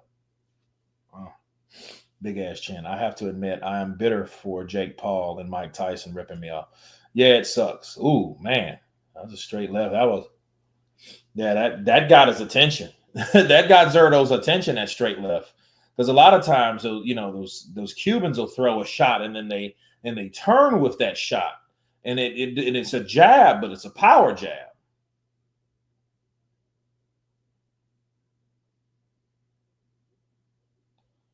This could go the distance if Dorticos doesn't gas out. Neither is throwing big power. Mm.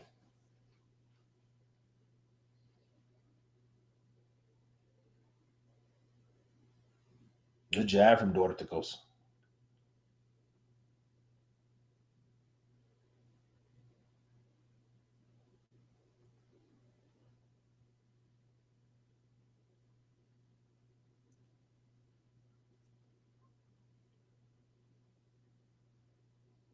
Good jab from Dorticos. He's just boxing now. Smart boxing, keeping him at distance with a jab. Zordo comes in with a 3-punch combination. He gets one in that exchange. But look, Zordo is he's starting to put that guard up. He's getting closer. He's bringing that guard closer together to avoid those jabs. See, in that case, since he's that close, feint up the middle, bam, land the left hook, set the left hook up because he's trying to close the gap with that jab because Dorticos' jab, it's sticking him, so he gets closer.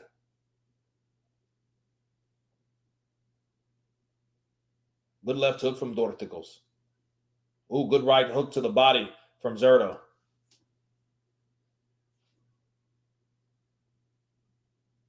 Ooh, good right hook. Another right hook to the body from Zordo. Close shots on the inside from Dorticos. They land, but it doesn't really have a lot of sting on them.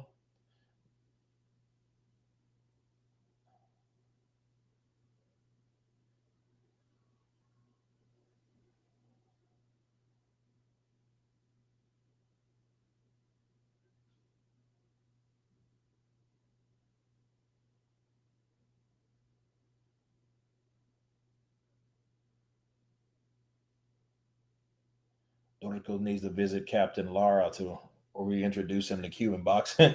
Yeah, I mean, he's not like he's not one of the best. I mean, good left overhand left from Zordo. Zordo landed that shot. Now he's starting to land more. And Zordo comes in. He likes to stay in the pocket to be available to counter. And I noticed that. He just outworks you. But it's a good style, though. I like that style because Zordo is one of those guys. He takes it to you. Look at it. Body shot. Back, back. Bow, comes in, he steps in, and he rips to the body. Then he finishes off with a jab upstairs. Or he goes back to the body with the exchange. He's coming. Now he's created distance, and Dorticos is not even moving because he's trying to recover from those punches that he just got placed upon his body, sir. So there you go. Oh, good left hook from Dorticos. He comes back. Oh, that was kind of low. That ref is looking at, good straight left from Zordo. Zordo comes in. Look at that. 1, 2, 3. Oh, I don't know what the hell is he. Okay. Dorticos is just Herndon, but throws punches. Kurt, do you have a prediction for the main event? Prediction? Pain. Yes, that's my prediction.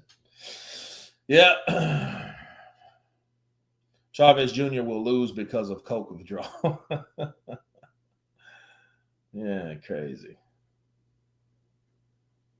Bow! Oof. Pain. Crazy. Oh, that straight left. Yeah, that was the punch of the round right there. Zordo landed that right between his eyes. Boom! Oh, that's a hell of a shot to take too, man. Too much playing in that snow. That's old Chavez Jr. Line them up, line them. Yo quiero una línea del cocaína ahí. En este mes así. Así, ya, muévete.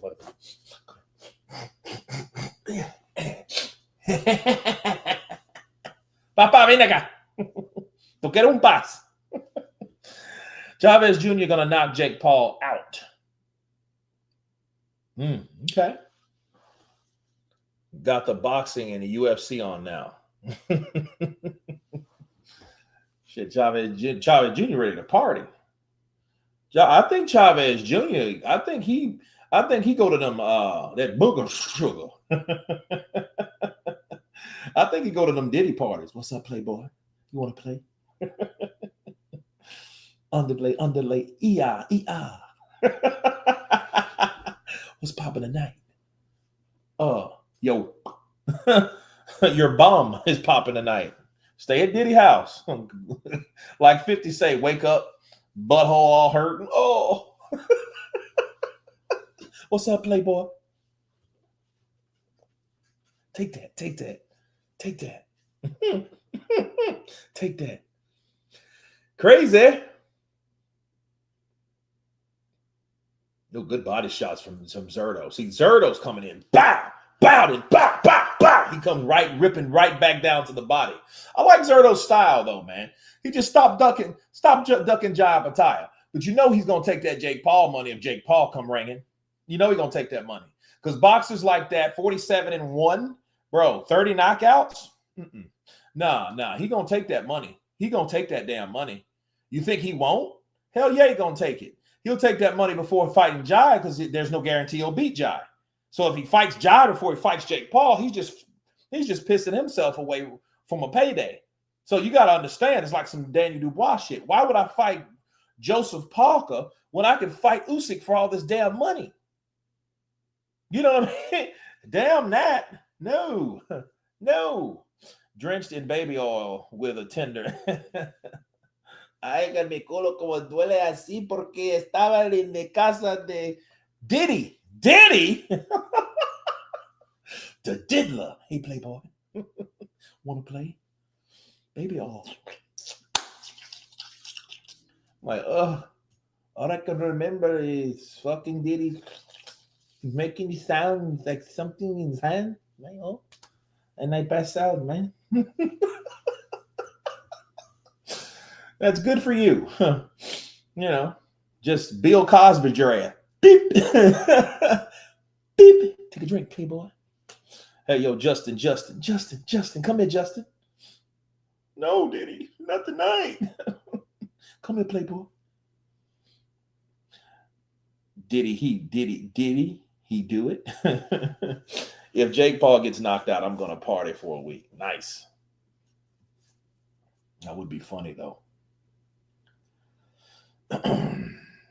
But, I mean, I wouldn't be surprised if Jake beats Chavez because Chavez quit before. So, you know, I don't know how well mentally Chavez is.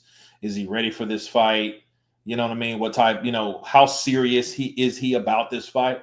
If Jake gets knocked out, I'll be surprised. But, I mean, if he knocks out Chavez, I won't be surprised. This is a Jake Paul show. Yeah, and then Zurdo's pulling away with this fight, bro. Because Dorticos is not, he's not throwing, his output is slowed way down, and he's just taking shots. And the accumulation of activity and the pressure from Zurdo's coming in, you know, looking like a damn plumber. He looked like the third Mario brother. It's Luigi and Mario and Zordo.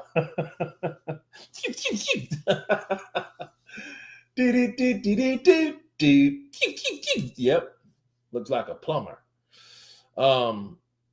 Jake won't fight unless he knows he's gonna win. I don't know. Say that to Tommy Fury, because I mean he didn't beat Tommy, so. But that Mike Tyson fight was a gimmick. You know what I mean? Yeah, Dorticos. He has to try to knock out Zordo. And Zordo got a good chin, though. That's a big bastard, man. Yeah, Dorticos knows he has to. He has to, because look. He's rope-a-doping Dorticos. Dorticos, you need your ass whooped. How old is Dorticos? The motherfucker fight. He fights like he's 53. You know, he's getting his ass whooped. Now Zurdo's coming off the ropes. Back. Uppercuts, left hooks, right hooks, straight lefts. He's really putting it to him. Now he turned Dorticos. Ooh, Dorticos landed a good right uppercut on that shot.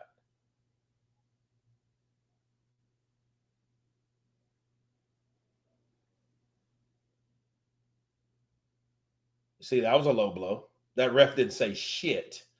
And see, that bothers me. You know what I mean? That bothers me. And then it's crazy because Dorticos' trunks are not high.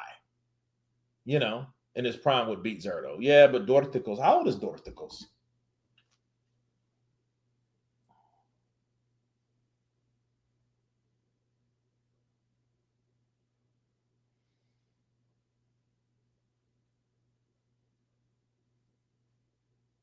Damn, he's 39. So, yeah, he's fucking pushing 40. No wonder. Go figure. You know?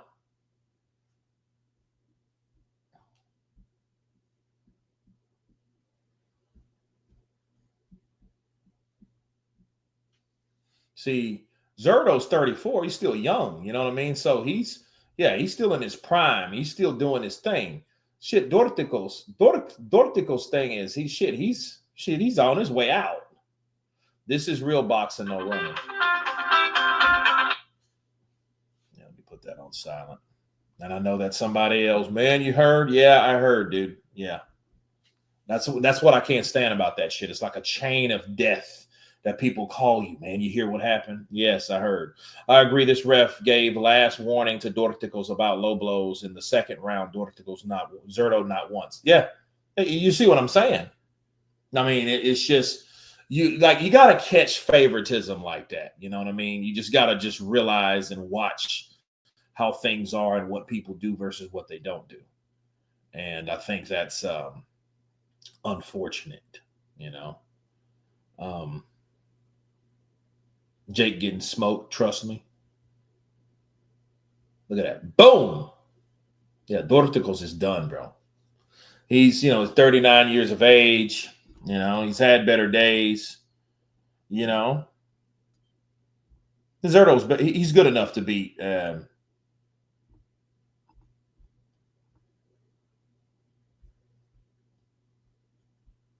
that young ass picture on BoxRec, dude. You do not look like that no more. That looks like that looks like his son. Yeah, Dorticos. He only has 2 losses though. I mean, from Maris Bradis and Murat Gassiev. So, you know.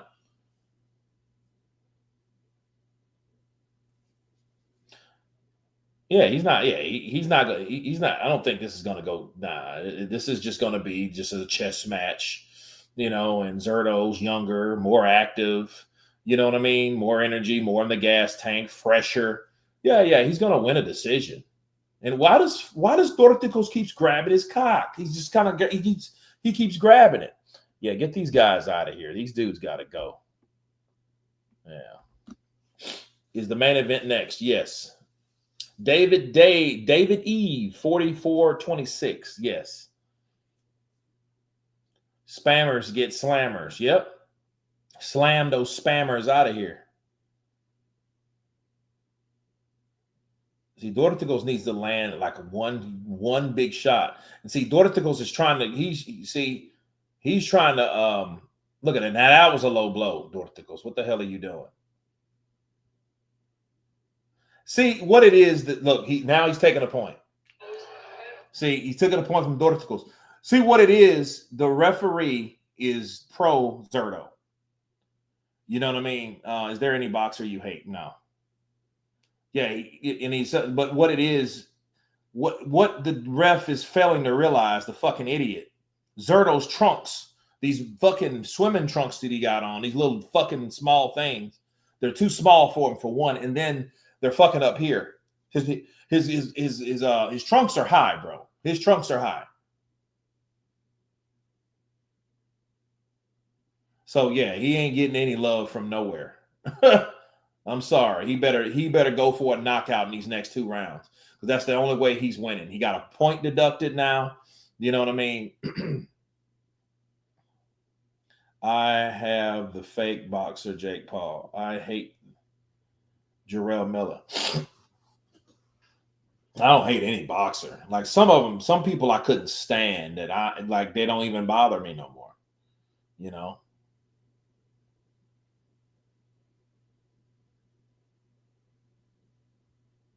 Yeah, I was thinking about Brandino TNL. I was actually thinking about Tyson Fury. You know what I mean? I was thinking about Tyson Fury, you know, because that back fat of Zordo does kind of put you in the mind of old Tyson, the Gypsy King. Good right uppercut from Dorticos. It's just not enough. He's going to have to knock out Zordo. He's not going to win a decision against that. And then, you know, he's 39. And he's still trying to go to the body.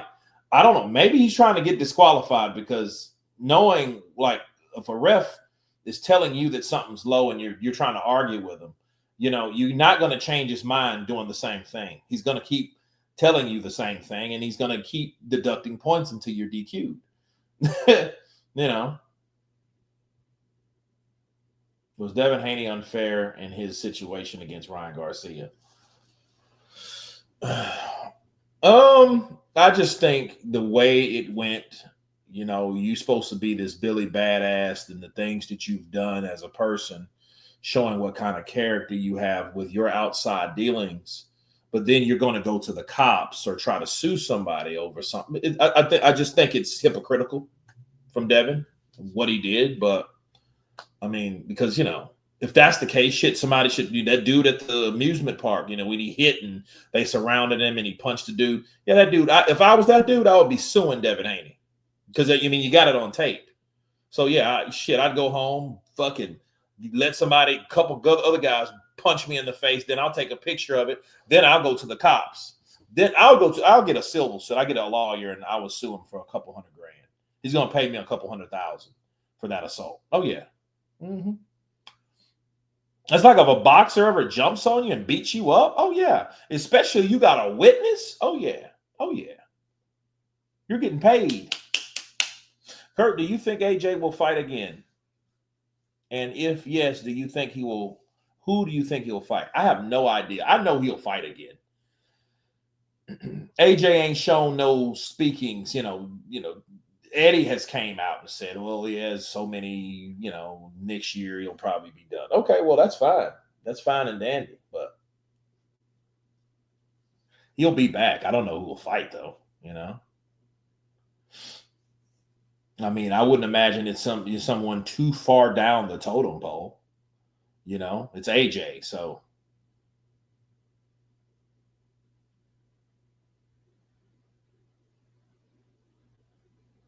yeah, he's fucking with him. That wasn't a low blow. See, the thing, yeah, this ref he's all set up. This like Zordo got these little tight ass trunks, like he's about to go swim in a damn river or something. Lazy river. Counter, you think Fury ducking AJ? I don't know.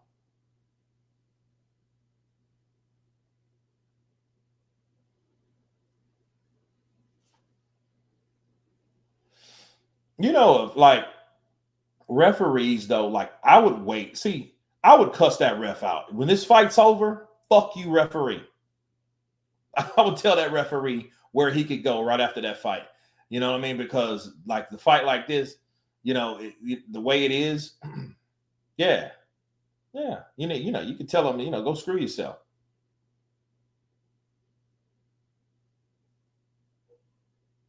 Oh, you see that? He go, oh, yeah, it's a slip. You see, he slipped. Yeah, we all know he slipped, ref. Yeah, we know who you're backing. You're backing your boy. You know what I mean? Oh, by the way, he's more than likely he's Mexican. Go figure. You got to be careful on that shit, man. You got a lot of favoritism. You know, fighting someone from Mexico in California. It's not like, you know, it's not the thing to do. Yeah, Dorticos, he has to go for the knockout. He has to go for the knockout.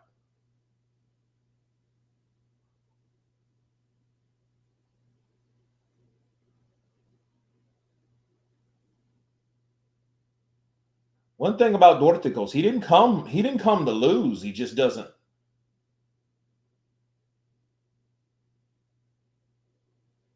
They're in the phone booth now. Oh, good right hook from Zordo. Zordo's killing Dorticos with that right hook. Back! He's turning into that joke too, bro. He's turning into it. Yeah. Dorticos, he's still going to the body. He's like, screw it, dude. You don't disqualify me, you know, whatever. To be fair, yeah, Zordo's winning. He's winning. He's more active. He's more active, fresher, throwing more punches, landing more punches. I mean, that's how you win a fight, you know? He didn't come to lose. He just don't know how to win. I mean, yeah, he's 39. He's come from that check. You know, he just looked like he just woke up anyway. Body all dry and shit, all cold. You know, it's crazy.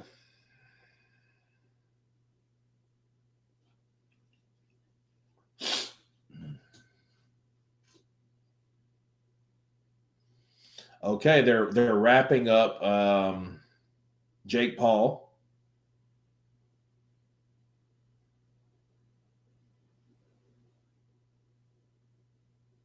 12th and final round, guys. So this is the first fight on the card that actually went the distance thus far. Made it to the 12th round or the final round. So this is the first.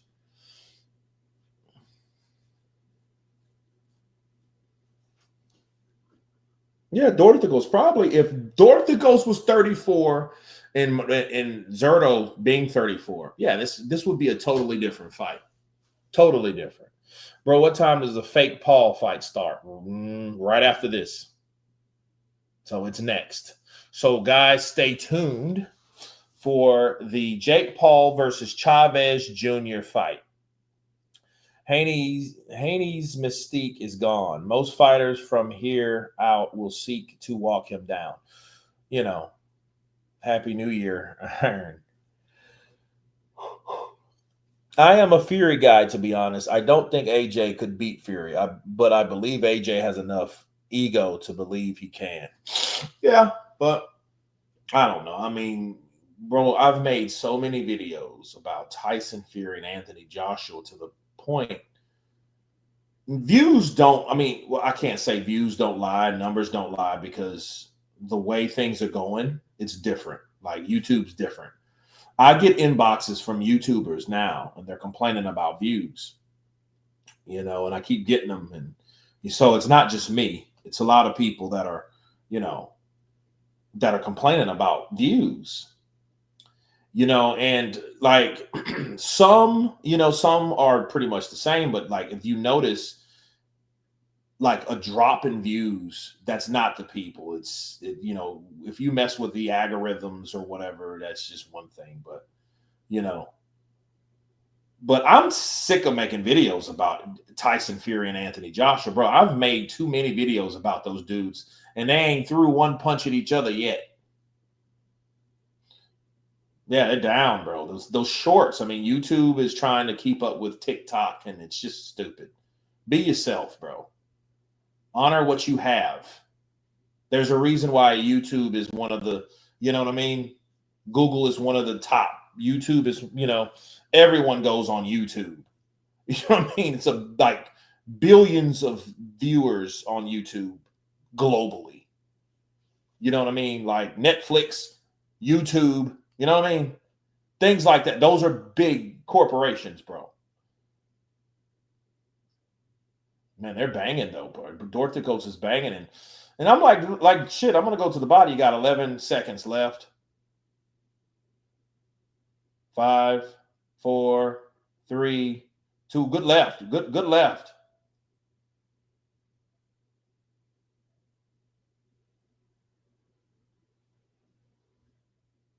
Good fight. I mean, shit. Zordo beat him. Hey, it's 12 rounds. I mean, you know, it wasn't any bullshit. Zordo, you know, and Dorticos, they salute each other in the middle of the ring. No thanks to the ref. I mean, because the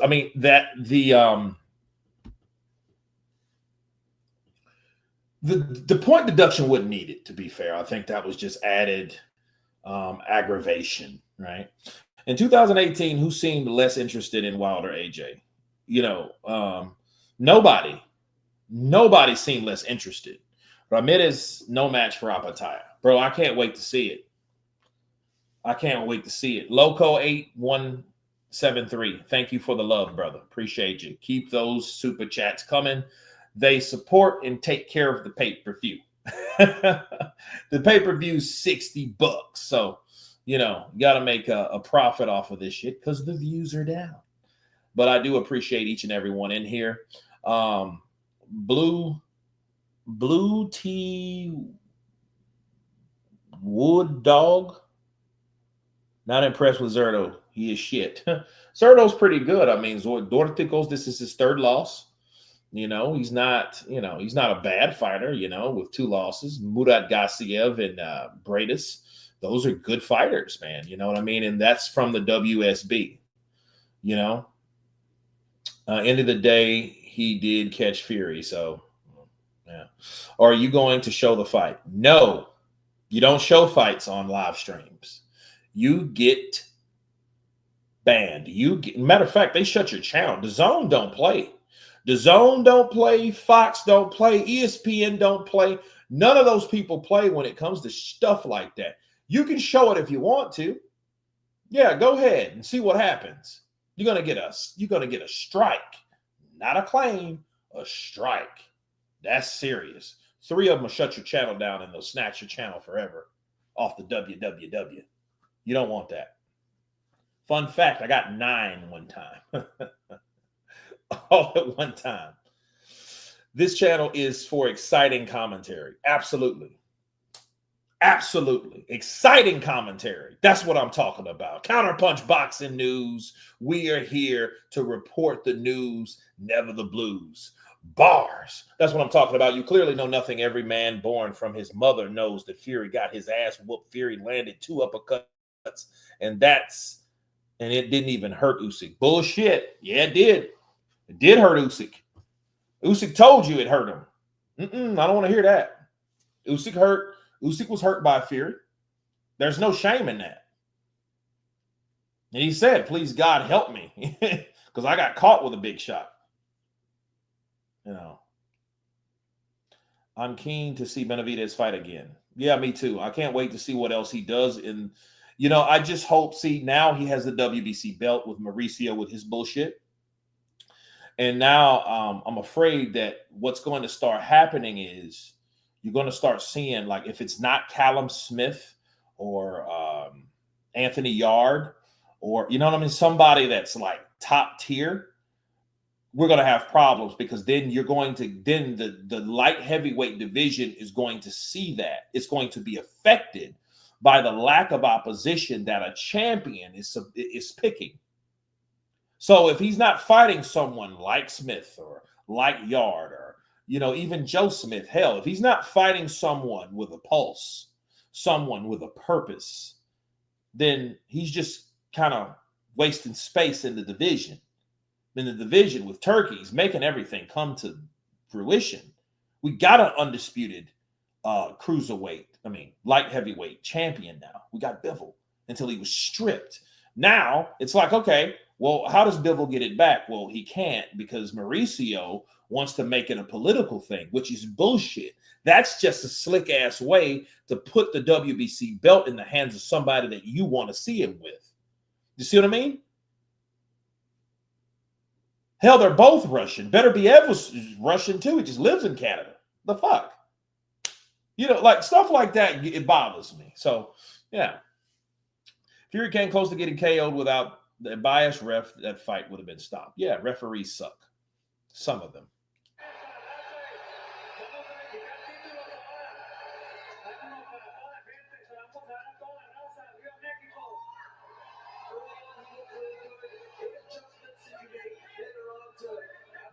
To shut him out, because in the first couple of rounds he seemed to have success. I mean, like I said, I did, but they told my plan, follow my leader, Julio. That's it. He's in the corner. That's everything you have to say. You have to do it in the ring. That's it. All right, sir, but the world wants to see you fight Giannattaglia. There's a rumor he might be in the building. I haven't seen him yet. Uh-oh. Is that the fight to make next? Is that the fight that you want? Here we go. That's the fight that I want. I'm the king. Número uno, cabrones. Zordo Ramirez. Well, he is no doubt watching and listening. What is your message to Giannattaglia? Make sure you get my phone and call me. Because I don't have my phone and no one called me. You want to fight? I want it. Don't let up. Next. Be ready. Yes. Congratulations. Thank you. Okay. You guys just heard him. Give me a call, Giannattaglia. So Giannattaglia is going to be like, give him a call. He says he wants to fight. Let's do it. I'm ready to fight him, man. I'm ready to take him on. Let's get it. I don't care. I'm ready to fight. He finally calls out. He finally wants to stand up. Let's go. I don't care. I want it. I'll take a pay cut. Let's do it. Let's do it, baby. Yes, finally the fight can happen. Absolutely. That's what I'm looking for. That's what he needed to say. None of the Jake Paul bullshit. Let's get some real fights. Let's get some unification. I want to see it happen. Let's go. Jai might break his jaw. Mate. Kurt, why is that fight not made yet? I don't know. What have we heard? Jake Paul mentioned from Ramirez. Ramirez mentioned Giannattaglia's resume. But now we just heard him mention, give me a call. So we'll see. So guess what? When you have someone saying something that concrete, that transparent, basically it speaks for itself. Like, okay, well, what happened? Somebody somewhere is lying. I mean, shit happens all the time. Like, oh, give me a call. I'm ready to fight. Yes, the other dude, I'm ready to fight. Okay. So what really goes on? What happens? I mean, beside a mandatory. Dorticos was the mandatory. So there it is. There's nothing stopping them now. So Jake Paul is going to fight Julio Cesar Chavez Jr. So this is the fight we've been waiting for. Are you an Puerto Rican? What the fuck? What's a real fight for Goody Woke Paul? I guess, I don't know. I mean, we'll see. We'll see if this is a real fight. We'll see what type of fight this develops. Then we can determine and decipher which one's real. Why is it saying Jake Paul won by unanimous decision on Google? Really? Damn, already? Stranges. Jake Paul.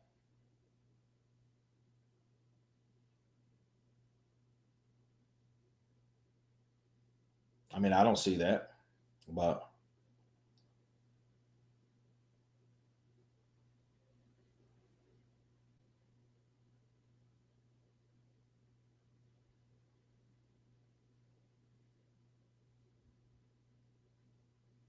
watch Katie Taylor versus Amanda Serrano. That was a good fight, bro.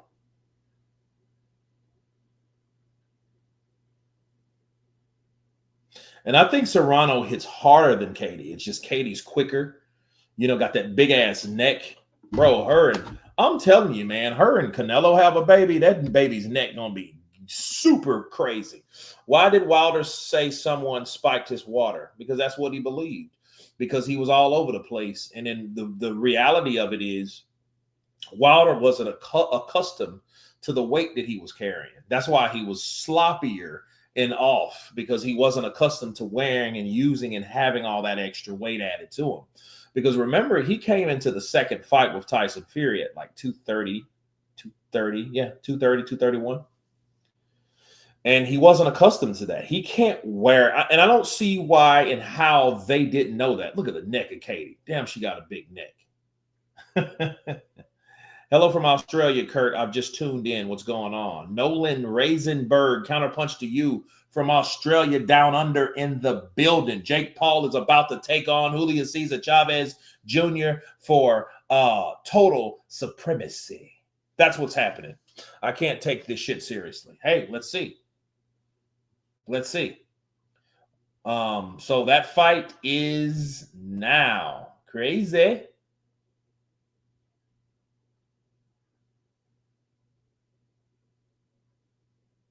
Damn, what is this? Is this Jurassic Park? I think this is another Jurassic Park. Crazy.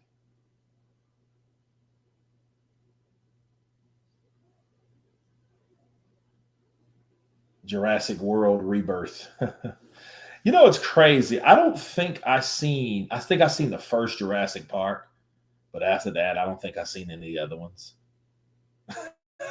I don't know. I mean, it's just like, because shit came out when I was a kid, bro. I was like 8 or 9, and it was like, oh wow, But like after that, though, it was kind of like, like that's a corporate movie, To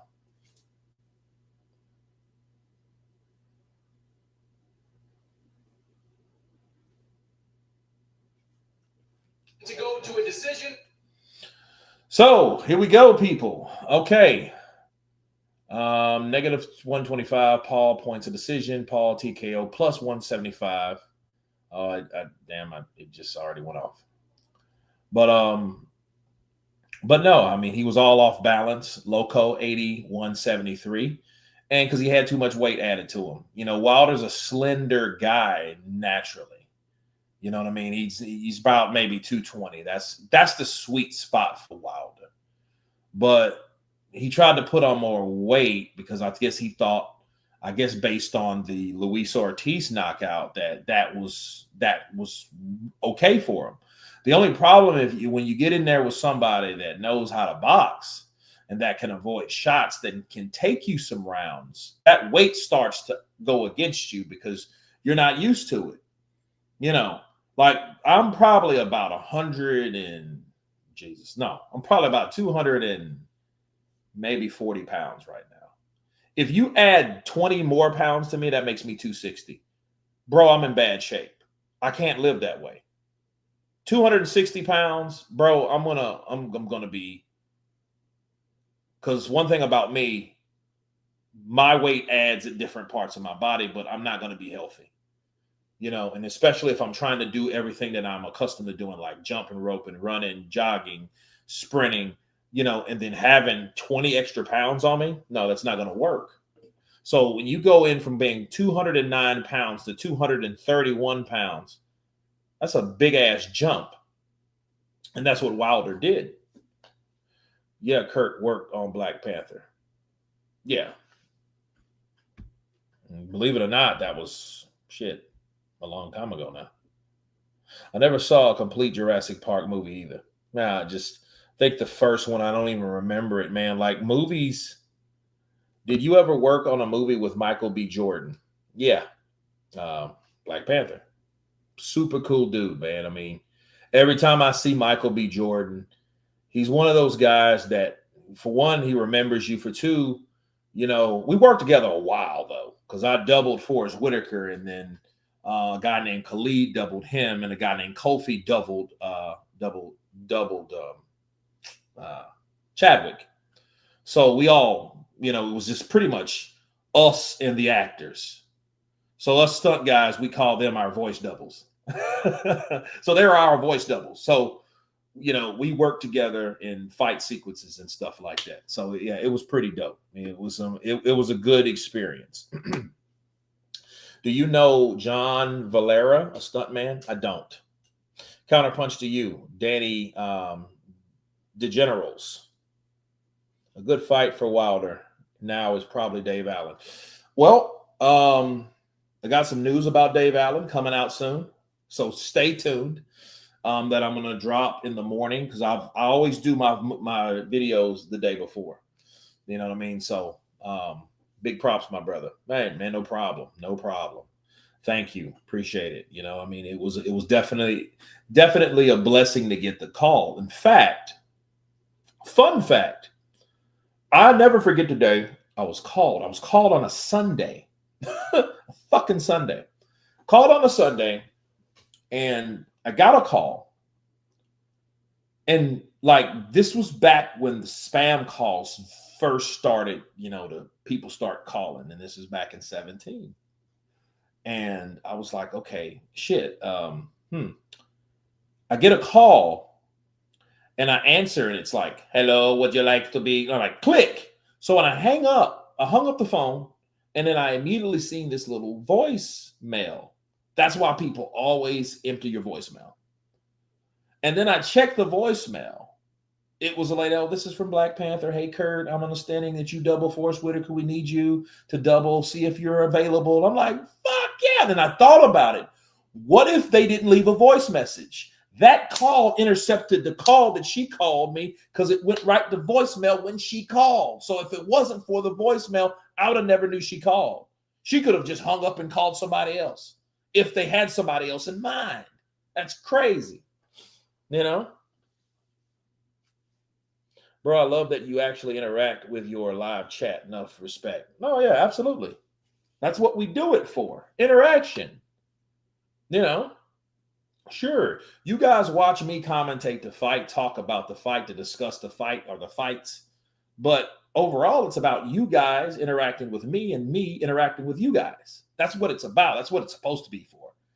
Sometimes you don't get every message, you know what I mean? But I try. Bro, Chavez Jr. doesn't look confident. Well, he looks like he's kind of pissed off. I don't know what happened with him, because he was complaining about something. You know what I mean? If Jake Paul wants to fight someone, fight Rahman's son. Yeah, I don't think he'll do that, because I don't think Rahman signed the NDA. And I think because he didn't sign that NDA, they had to find a reason to get rid of his ass. So they made up one. Yeah. Look at a day. Where's a day? A day's being, he's doing big things. He did a great job in Creed, I think. Michael B. Jordan, yeah. I mean, he, totally got ripped for that shit. You know what I mean? Creed didn't work on Creed. Wanted to, but, all that shit's in Philly. Never worked in Philly, like that. Jake talking like everyone's ducking him. You ducked Rahman's son and not tried to reschedule.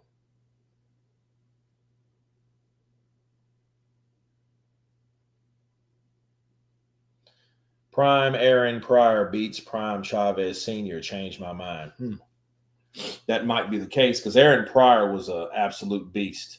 Ramirez. Look at Ramirez as a freaking giant, dude. Yeah, because Chavez Jr.'s big, but look at Ramirez, that big cowboy. Zordo, bro. Zordo is big, man. That's a big dude. You know what I mean? It's just Chavez Sr. is so much bigger than his daddy. You know what I mean? You see his daddy looks behind him. His dad comes to like his shoulder. You know. Does Wilder have a chance to beat Anthony Joshua? If his punching power is not there, no, he don't, because AJ would knock out Deontay Wilder if Deontay Wilder does no longer have the equalizer. If he no longer has the equalizer, he cannot beat AJ because he needs the power. That's all he's ever had is the power. And if the power is gone from Wilder's done. He's just collecting checks, right? He's just collecting checks. You know, but I don't know, man. I got a special. I got a. Well, how do I say? How's the best way to say it? Deontay, I have familiarity. I kind of really feel bad for Wilder, like seriously, because I really thought the Telly Swift thing was going to work. You know what I mean? I thought that she was going to be someone unlike the Robin Givens or the Andy Ruiz exes or the Shane Mosley exes, or, you know what I mean? You know, these chicks that come in for a little while and establish, or these opportunists that they're there, but they're there for a reason. You know, I was hoping that she would be different based on what I was told about her. You see what I mean? And now I understand that Wilder, because I have heard hours of talk about Deontay Wilder. Hours of people calling me, telling me close to Deontay, very, very close. Hours about Deontay, how Deontay is, what his parents are like, what his brother, you know, his mom, his grandmom. I've heard it all. And this is firsthand from the people that know him. Oh, yeah. Patreon stuff, definitely. But, yeah. What time is it there, Kurt? It's 2:12 p.m. here in Australia. Sunday, is it 2:12 p.m. Sunday? Because it's 11:13 Saturday night here. 5 a.m. here, David. Yeah, man. I'm glad you guys are actually here to support me, especially across the pond. You know, UK and Australia. And Australia's a different day, right? Yeah, it's Sunday. It's crazy. I got people in Guam, so it's the next day. You know what I mean? Guys are so like a day ahead. It's crazy. You know, yeah, it's 5:13. Same here, Mars. Great. I'm glad you guys are here for the support. They're doing the anthems and shit like that. So you got to have the Mexican anthem, then the American anthem, you know, and then, you know, yeah. What gets me, though, is when they bring the fighters in the ring, then they do the anthem. I'm like, what the hell? You could have done that when I was, you know, still in the dressing room. I don't have to be standing for that shit. You know what I mean? But it is an anthem, so that's what you do. You stand, right? You know, go on Bulad Weejitis. What the hell is that? I don't know what that is. Has anyone got a small bag on? I don't know what that means. I high-key hate the anthems. Let's get to it. Yeah, I mean, high-key. Not low-key, but high-key. Yeah. Yeah, this is the Mexican anthem. So she's showing her homage and her passion, su pasión por este anthem de Mexico. You know. Damn, okay, they do this in Mexico. Okay, cool. All right.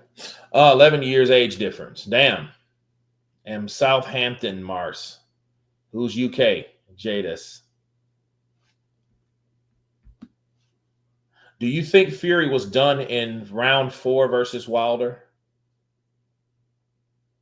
It's hard to say. I mean, no, I don't, based on Fury's ability to recover. So, no, I don't think that he was done. No. Kurt, who did Chavez beat to get his title? I don't remember. I mean, this was back in probably, because you keep in mind, back in 2012, Chavez Jr. was like a middleweight. I'll never forget this, man. I was at my boy Ramon's house. Shout out to Ramon Saceda in the house. I was at his house, and he was like, man,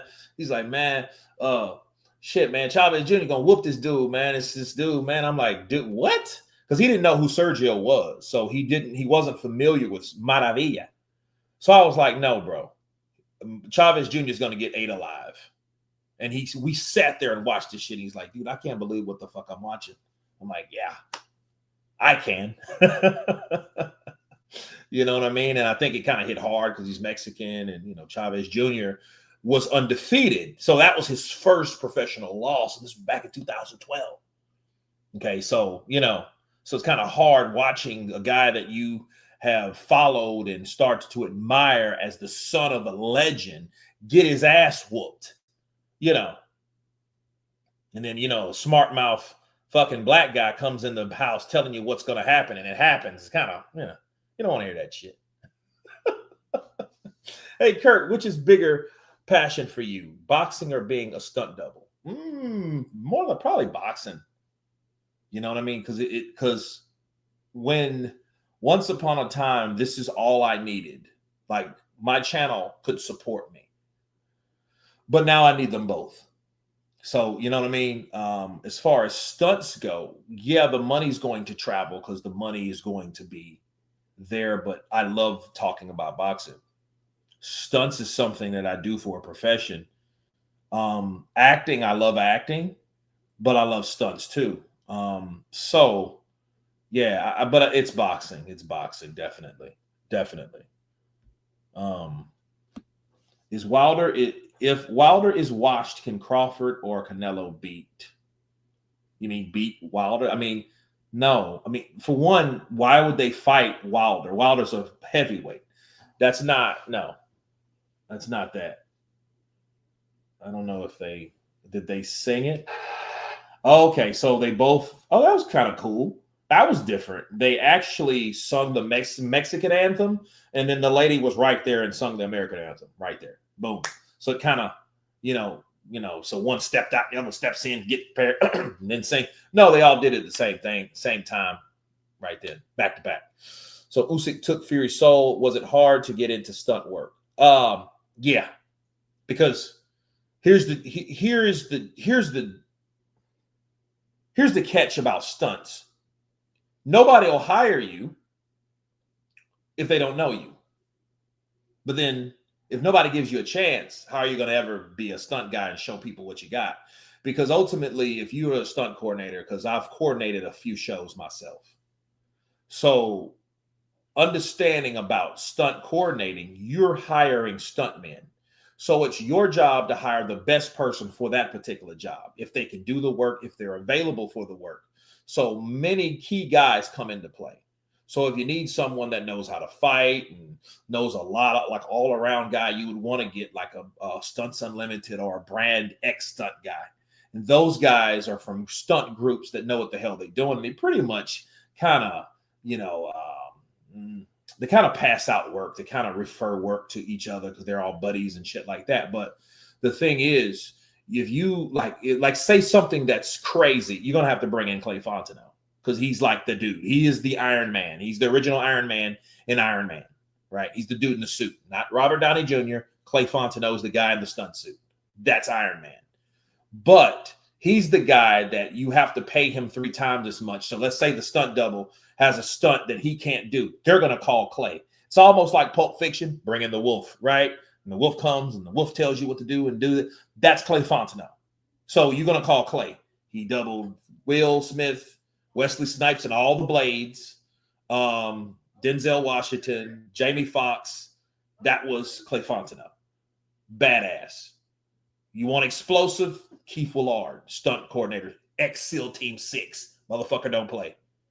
I mean, seriously. He was an ex-SEAL Team 6.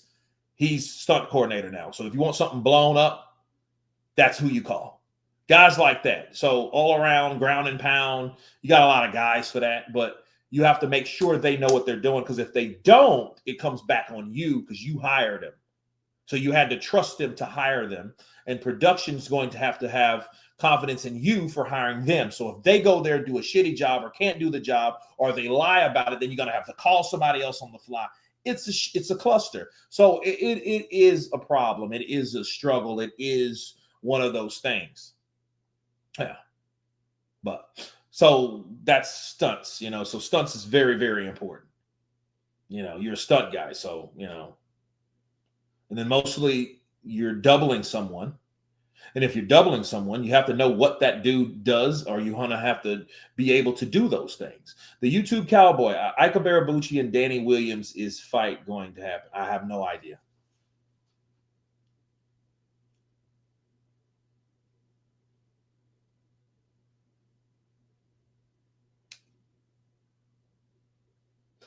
So Chavez Jr. is coming into the ring now. Well, he's in the ring, actually. So Chavez Jr. is in the ring. So we're waiting for Jake Paul.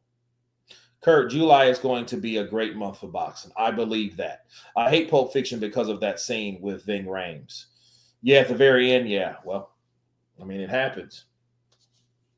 Bring in the Gimp. The Gimp's sleeping.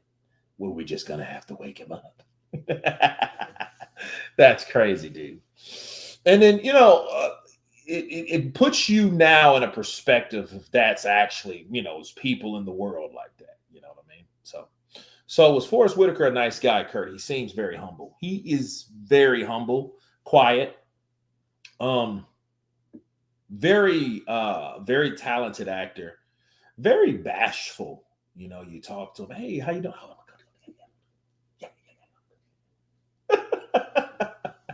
yeah, you all right? Yeah. How you doing? You all right? You all right? Yeah, you good? How's your family? Family good? You know. So yeah, he's, you know, Forrest Whitaker he's a real cool cat. I've doubled him on a few projects, you know. My pleasure. It was cool to do. And it's crazy, you know, like you have,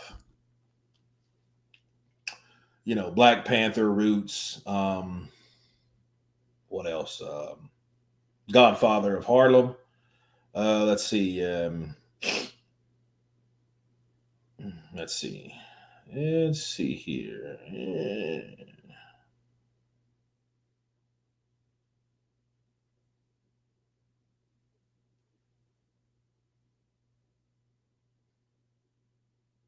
All right.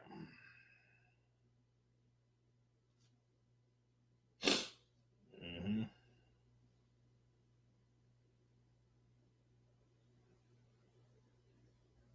So I don't know if you guys will be able to see this, but there is a picture side by side, Black Panther. See that? Boom. You know? See the resemblance? Probably no. You know? But we respect mental health, Quan. No boxer in history has embarrassed boxing like Fury versus MMA guy. AJ did boxing like did a favor. Everyone knows this. I knew Fury. Well, he did a favor until he got knocked out by another boxer. My friend only going to watch boxing if it's Wilder AJ.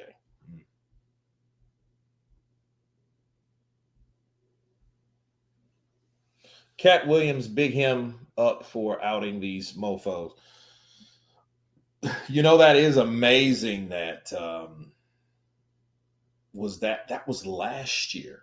So that was like a year and a half ago when he came on to Club Shay Shay. And needless to say, Club Shay Shay's in some shit right now. So it's crazy, man. You never know. You never really know about certain people. You know, I don't know.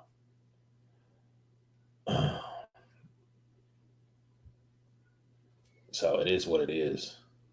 So 56 wins, 6 losses, 1 draw, 34 by KO.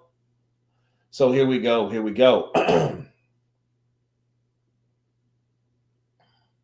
Love you, bro. No Diddy. Appreciate you. When Fury was 27, he was getting whooped by Uber drivers, so he worked on paying the refs. It's crazy that Jake Paul will be taken seriously if he wins. Well, I mean, see, at some point, though, if Jake Paul keeps beating guys, you're going to have to.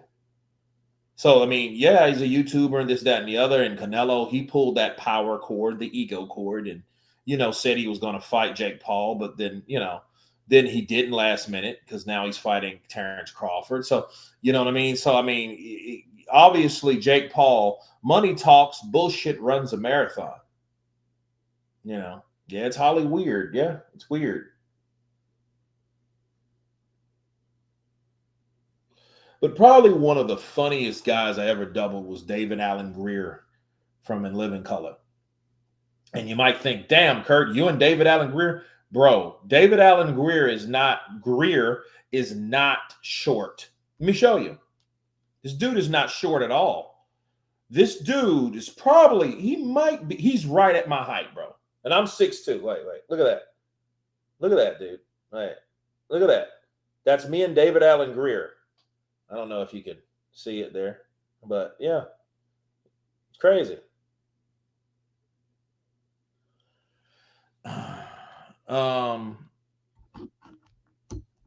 Pierce Morgan, Paul said that he hasn't beaten the best of the best.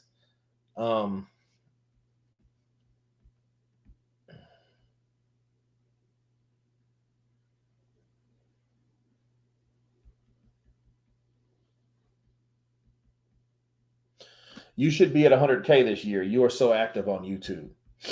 Yeah, I mean, 100,000, bro, it slows. Like the 70s were slow. The 80s were slow. Now the 90s is like, it's crazy. So, I mean, hopefully this year would be great to get 100K. I want that plaque, put it right on the wall. I want that plaque in my SAG awards right there. My accomplishments of the last 10 years. Needless to say, that was Black Panther. I got an award in, which is great. Good stuff. Yeah, David Allen Greer is tall as shit, but he's one of the funniest dudes naturally. That dude was hilarious. How old is Quan? He must be child's there now away. He's an adult. Kurt, we are loving this walk down memory lane. Appreciate you, brother. And as we say, they are about to get it on. Ding, ding. And here we go. Here we go. Jake Paul fighting the son of a legend. Julio Cesar Chavez Jr. versus, here we go. Ding, ding. All right. Jake Paul throws out a jab. He jerks. He feints. Chavez Jr. has a high guard.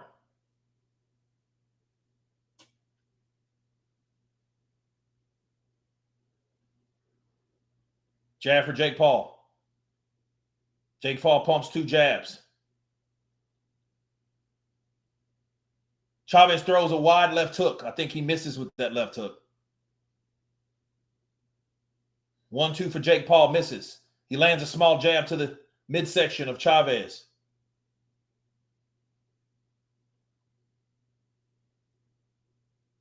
Chavez goes for a jab, misses. Good reflexes from Jake Paul, bro. I think Jake has good leg, movement as well. I mean, with that herky-jerky shit he does, because he'll lure you into something if you're not careful. Because if you try too much, I didn't know Jake Paul was that tatted up. Damn, Jake, you looks like Francois Botha Jr. but with tats. Looks like his ass is from New Zealand. Oh, good right to the body from Jake Paul. Jab downstairs from Jake Paul.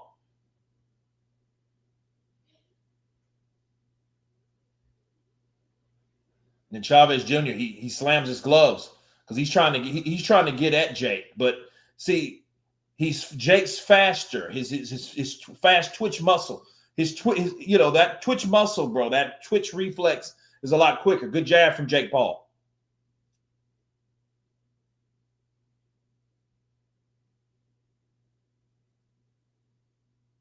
Is it me or is it Jake Paul looks like he's wearing like a Puerto Rican tassel, kind of, if you notice? He just doesn't have a star in the middle, but they're definitely.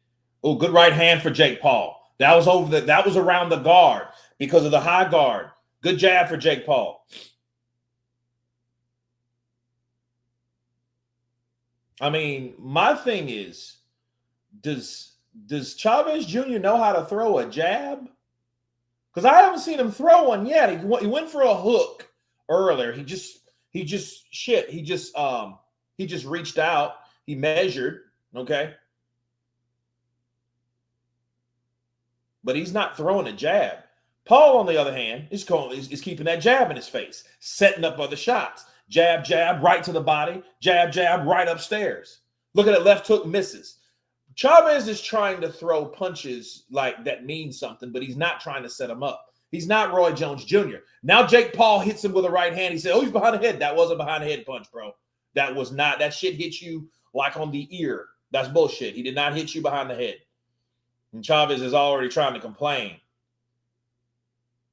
Oh, yeah, Chavez Jr.'s, yeah, he's, yeah, nah, bro. Yeah, he is wearing Puerto Rican trunks and his robes are Mexican. He don't like ice from what I've seen. Okay, gotcha.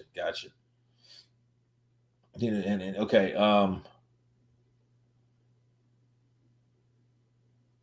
he's not there to win. I guess he's there to get paid because, yeah, it's crazy. Chavez is here for the money to be named on Paul's fake resume. But, I mean, Chavez is not doing much, though, bro. He's, okay, he gets, okay. Yeah, that's not a behind-the-head punch. That hit his ass right in the ear. Getting hit in the ear ain't a behind-the-head punch. The ear is here. The behind the head is back here. That's a difference. Chavez let his hands, if Chavez lets his hands go, he would do something. He needs to go to the body. But see, Chavez is not doing that. I mean, again, it wouldn't surprise me if he signed that NDA. If he signed that NDA, he's not going to do anything impactful in this whole fight. And this is a 10-round fight. And these are 3-minute rounds. So that, look at it. Good right hand from Jake Paul. Good right hand from Jake Paul. Chavez does something surprising. He throws a jab. He actually threw one. I'm like, whoa, where'd that come from? You're actually throwing jabs? What's going on, Chavez? You know, crazy.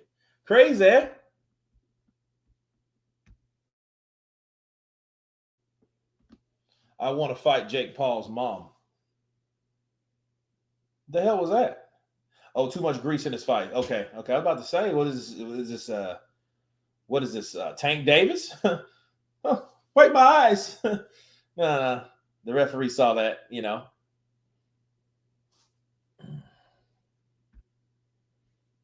Why did Fury's gloves bend? Because the way he was throwing punches, the way he was throwing them, he was flicking them. A good right to the body from Jake. Like Chavez throws a jab.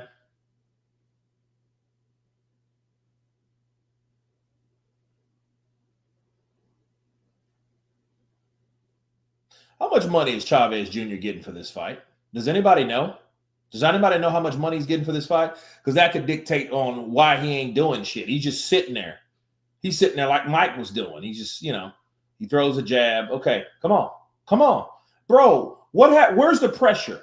Where's the Mexican style? This is the son of a legend. He knows how to go to the body. That's one thing we know Chavez can do. Bow, bow, bow, bow.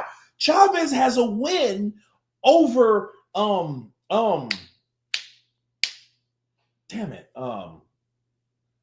Tyson Fury's cousin. Why can't I remember his name right now? Why is he fleeting? He has a win over him. When he was in his prime, he has a win over somebody help me out here. This is bullshit. Andy Lee. Thank you. Jesus, that name was not coming to me. He has a win over Andy Lee. And that was just bow, bow, bow, bow, going to the body on Andy Lee. And Andy Lee has a right hook that will send you to Jupiter. If he catches you with that Jupiter, like Chavez, what are you doing, bro? If you let Jake Paul beat you up, bro, your dad should cry. He jabbed and he stepped back. Bro, double jab from Jake's. He's peppering this dude. He's peppering him with a jab. Spot. Bow, bow. Bro, what? Yeah, what are you doing? How much money is he getting? Does anybody know? He's getting $2 million. He's getting two. That's what he's getting. $2 million. I mean, yeah, well, you know. Let's see. Let's see. How much money is Julio Cesar Chavez Jr. getting to fight Jake Paul? Go. Oh, base salary of 1.5 for his fight against Jake Paul, with a potential earning up to 2.5, including pay-per-view. So 2.5 million.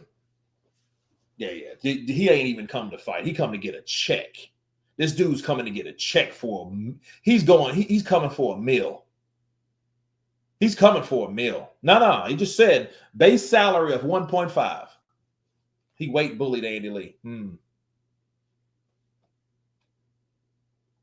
I remember that fight was a pretty good fight until it wasn't, you know, because I mean, he just worked to the body, but you know.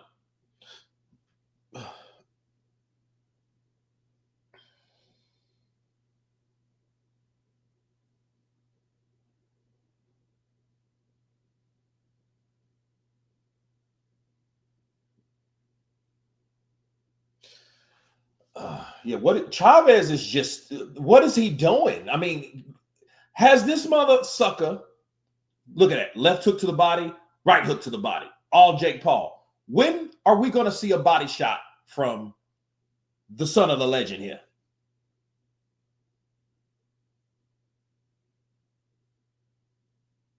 That's crazy. Problem with Chavez Jr. is he was a natural cruiserweight who fought junior middleweight, so part of his success was being. Look, he's jacking Chavez up, bro. Left uppercut. Now he's complaining to the ref. Bro, fight. Fight this dude, man. Pretty soon Senior's gonna come out. Watch, he's gonna get pissed off, bro. And all these people hating on Jake, yet they pay to watch him fight. But the thing is, you know, you got somebody like Chavez Jr., bro. Jr.'s supposed to do what he came to do. He ain't doing nothing. He ain't even fighting. I worked out when what would have happened with Tyson Paul one on points.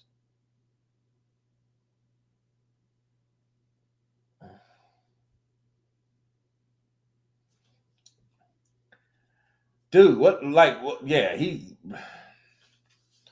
this shit's like watching paint dry at this point, because like Chavez ain't even fighting. Like if he was that shot, why come in here? I mean, he's coming to get that check. You know, I mean, I can't blame him. He's coming to get that check. $1.5 million, bro, that's a lot of money. Fuck. But yeah, he probably selling out. I haven't seen this dude throw one body shot. This is retarded. Now they're looking at his dad. His dad's looking like he's like, yo, you let this YouTuber beat you. Now he's sitting there like, dude, what the hell? Like, he's getting pissed off over here. He's mad as hell. And he should be. That's his son over there getting his ass beat for $1.5 million against a guy that was on Disney.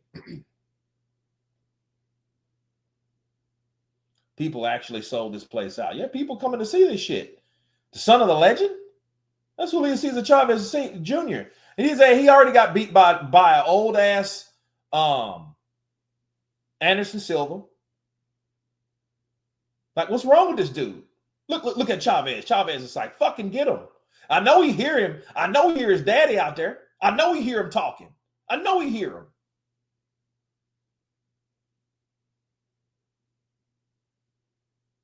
What is he doing? Bro, work the jab, come in. Bro, you're a bum. Bro, Chavez Jr. is a bum. You know what? I don't even know if this fight's fixed. I don't even know if it's fixed. I heard ticket sales were low, so they gave tickets away. Okay.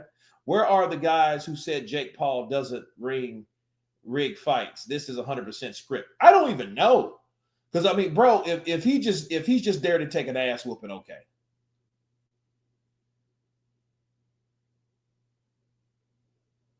The Chavez ain't even fighting. He's not even fighting, and people are looking at this shit like, dude, you know what I mean? But, like, the Chavez getting his ass whooped. He's getting beat up. I'll never buy another Jake Paul fight after that Tyson script. This shit's crazy. This shit's crazy. It's crazy. I mean, to let somebody well on you, I'd probably do it for $5 million. I ain't gonna lie, I'd probably do it for $5 million. $10 million, I'm definitely doing it. Kurt gonna be in shape, and Kurt gonna be in there, channel. Yeah, that channel's gonna go up all right. Good 1-2 from Jake Paul, because I mean that's all you're doing. I mean, you're just seeing him fucking. I don't know what's up with Chavez is just getting a check, bro.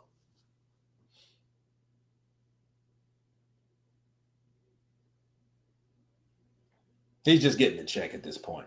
My 6-year-old fights better than Chavez Sr.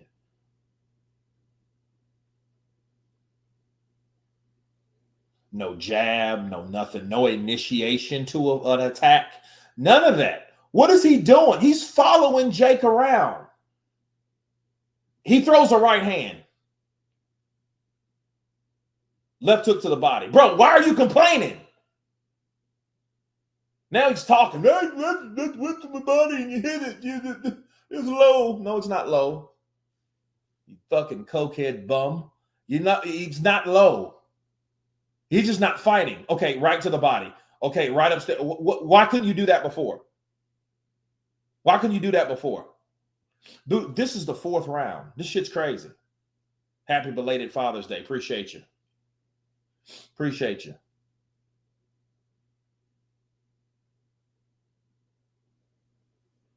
Yeah, Chavez, bro. I don't know where. I thought he already retired. He quit against Danny Jacobs. Okay, good left and a right hand. Lands for Chavez. Go. Get him.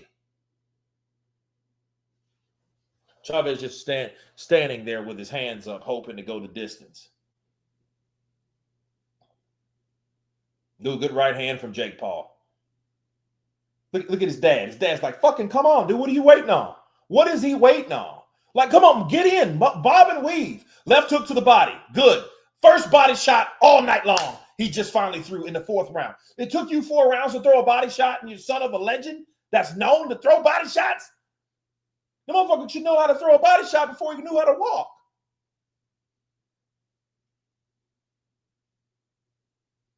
Throw! Fucking bum. And he sits back, bro. This is pissing me off. He's a bum, bro. He lands some kind of right hand over the top. That looked like a behind the head shot, to be fair. He hit on Jake. Jake ain't complaining. You know what I mean?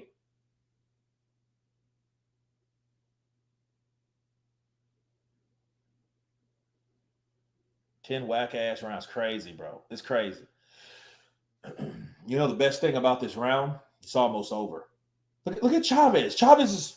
What? Dude, you're not even punching when you get close to him.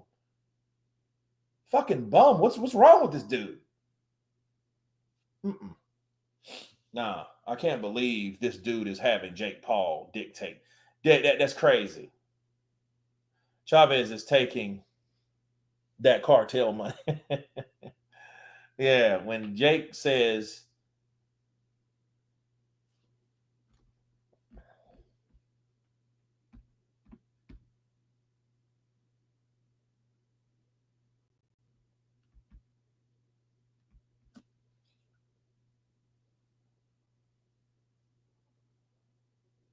Well, that was Beltline, and he's complaining, hey, help me. Shut up, dude. And then that wasn't even an Usyk Beltline. That was like, yeah, the dude, yeah. I hope he is waiting for him to tire. I don't know. And the crazy thing is, I don't think Jake Paul will. He's young enough. He has professional trainers that's training him. He's in pretty good shape. You know what I mean? Chavez, 39 years old. This dude act like he don't know what a jab is. And I'm not understanding. You jab with a jabber. That's simple. I bet you Chavez Sr. looks at his son like, dude, que pena. I'm so ashamed of you. You know what I mean? That's crazy. He throws a right hand and then, he's doing exactly what the script says to do. His dad should slap him in between rounds. That would be dope. Come up there and give his ass up. That would absolutely be on point. You know what I mean? You can't script that. Go out there and, yeah, come on, come on, come on.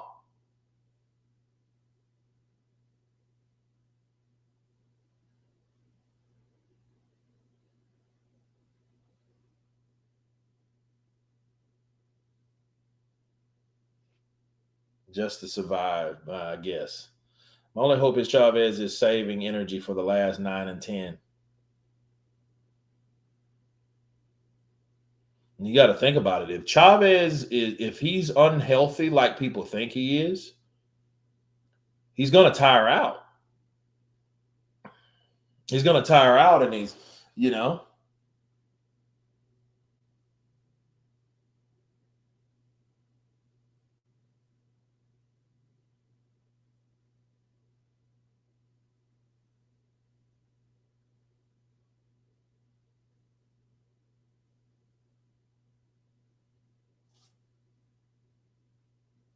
Chavez Jr. looks like a drifter who works either somewhere at a club or behind the bar.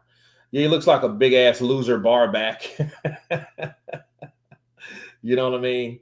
You'll see him out on the fucking apple cart in between on his break smoking and shit. By the trash compactor and shit. It's busy today. If I did as bad as Chavez Sr., is my dad would disown me. He probably should at this point. You know, he just got the name. You know, you can't make your son what he ain't. You know what I mean? And he's not his dad. He's just not his dad. I mean, it's just, you know, a lot of these guys carry these names and a lot of pressure comes with them, and silver spoon in their mouth and shit. Ain't really ever needed anything. You know what I mean? So, you know, and Chavez Sr., I mean, Jr., to be fair, is probably, you know, he's pretty much an American, really. I mean, he's Mexican, but you know what I mean? He's pretty much, you know, a spoiled American immigrant now. You know what I'm saying? Like, he's been probably more time in this state. So he don't know about like tough times and shit. And you know what they say, you know,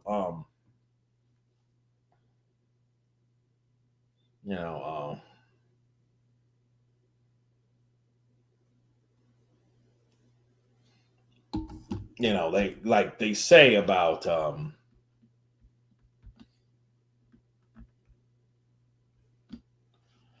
hard times create strong men create easy times creates weak men, and weak men create hard times. That type of shit. Yeah. You know what I mean? So shout out to Tom6756 for that $10 super chat. Thank you for the love. Look, he's peppering his ass with the jab, and Chavez Sr. is not jabbing. His dad should get up there and slap his big silly ass and make him fight. He's not tricking anything. Yeah, he's not doing anything. He's not jabbing. He's not, dude, what the hell? What the hell is up with this dude? All the shit talk. Chavez Jr. won't enter a ring again after this garbage. Nah, nobody don't want to fight him. It's pretty much a retirement fund for guys that used to fight. And then you won't see him again. After they fight Jake Paul is winning every fucking round. Chavez Jr. is not. You can't give him a round. Now, you look at that left uppercut. He's sitting there shaking his head. What the hell? I don't know what the ref was trying to do. Maybe they were saying his trunks are too high, which his trunks are high. Good right uppercut from Jake Paul. Knock his ass out if you're going to knock him out. If he's going to look at that jab. He's getting beat up. He's getting busted up, bro. Chavez Jr. is getting busted up. Now he throws a left to the body. Jake Paul clinches because, see, Jake Paul's not a boxer. He's a guy that's good offensively because he's learned some steps, some feints. But that body work, he's not about that life. You know what I mean? He can't defend that because he doesn't have the experience. So when Chavez finally gets in, it takes him forever to get in. You know, he's just trying to go to the body. And look. He's trying to get close enough, and he has to set the punch. So he's a big, stiff, block-footed idiot, right? So he's not. He has to set to punch. If you look at Chavez, that ain't faking, bro. He has to set the throw. That's his problem. And then he gets lackadaisical in there. He gets to a point that he doesn't throw. Look at him. Now he waits, left hook. He throws a left hook. This is the 6th round of 10. and then you decide to throw a left hook, and he threw it pretty damn hard. You know what I mean? So look, Chavez, go fight. Show us that you're not on the take. Show us that you're not trying to hype this fight. Hit this dude in that big ass chin that he calls a face, because that's pretty much Jake Paul's chin is way down here by his fucking chest. Good right hand from Chavez Jr. And look, what does Jake do? Clinch. He holds. Best fight ever. This is better than Eubank Jr. versus Ben. Yeah, right. Let's go. Come on. Good body shot from Jake Paul.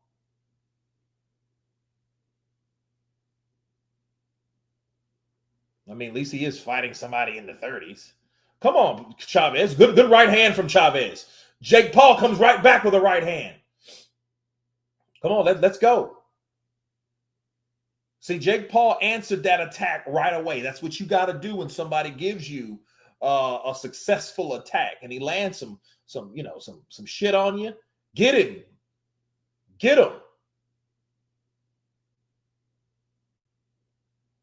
Yeah, look at Chavez Jr. He's gasping for air, bro. He's gasping for air. I've seen some great fights. This is the best. This is embarrassing. No way in the world this is real. Could pick up a crackhead off the street and they could put up more of a fight. Problem with a crackhead, though, he wouldn't pass the drug test. That motherfucker been tested positive for all types of chemicals and substances, right? He's getting his head jabbed off by a novice and can't even say he's bidding time because he has no power. He's going to drown in his own deep water.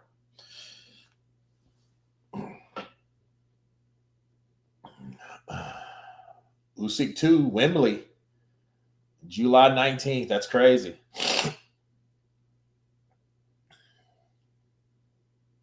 Tommy Fury beats both at the same time. Yeah, Tommy would beat Chavez. I mean, he's just younger, you know.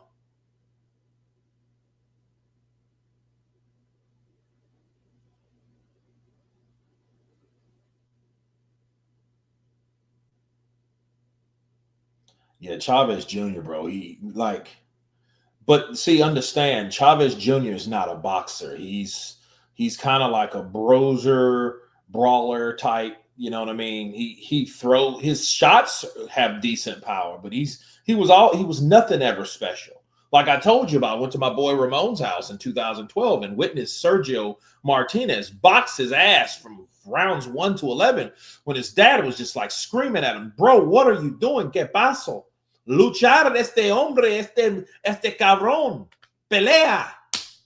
Like he was telling them. And then the 12th round, he wakes up and starts throwing punches and drops Sergio Martinez. Crazy shit. But he lost because he lost all those rounds. Now, could this be like that? Probably so, because I think Chavez is a dumb idiot. I think he's like a lackadaisical, low ambition, no esteem, no momentum having idiot. I think he's one of those guys that, you know, he's just kind of there. A lot of fighters are like that, though. He kind of puts you in the mind of Jose Luis Lopez. Dude was a hell of a puncher. He was one hell of a puncher, but he wouldn't swing. He wouldn't throw punches. And he lost to Ike Corte and James Page and guys like that because he never threw. When he did throw, he could knock your head off, but he just doesn't punch. So and he just sits there and he takes your punches. Nobody scammed me. I haven't paid for a fight in years ago. Chavez is a disgrace to boxing. He is. I mean, what real boxer, look at him, wants to get beat by Jake Paul? I mean, come on. I mean, real boxer. You're the son of the legend getting beat like that?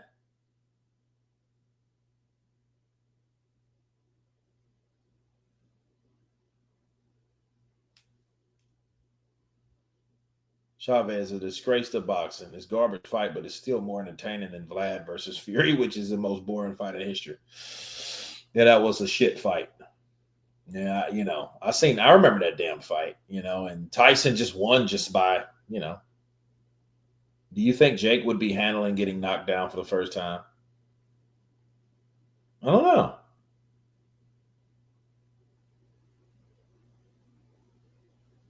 And here's the thing, Jake Paul's tired. He's tired.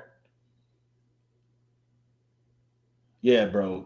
Quan Big Guns hates Fury. Every 70 or 80% of the comments is about something bad about Tyson Fury. Did this dude come in your house and you catch him with his wife and he jumped out the window with a smiley face tattoo on his ass or something? Did you shoot him? Bow! Oh, if I can get up, right? I'll be back. Do you think it would have? I don't know. I mean, this fight, like these rounds are going by quick because it's a whole lot of nothing. It's a whole lot of nothing. But Jake, and then more Jake. Look at that right uppercut landed right up the guards. What a bum, bro. You're going to get beat by Jake Paul. Yeah, that's crazy. Better to be half full than half empty. That ain't no lie. Because, Chavez Jr., man, I don't, damn. This could have at least made a script a bit more believable. That's crazy.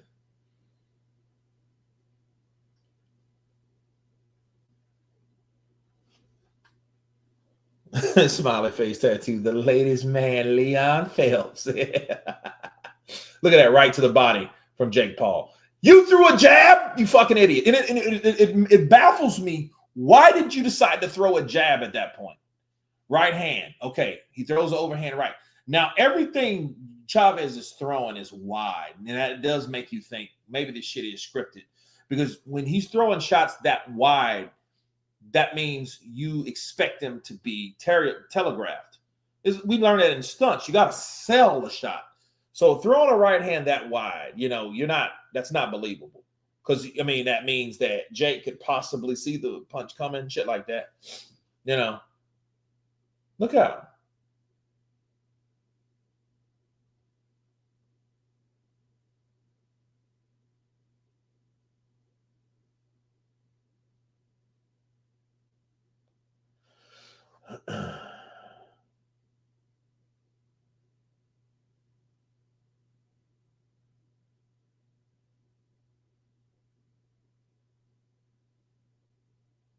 So done with anything, Paul, is hurting the sport.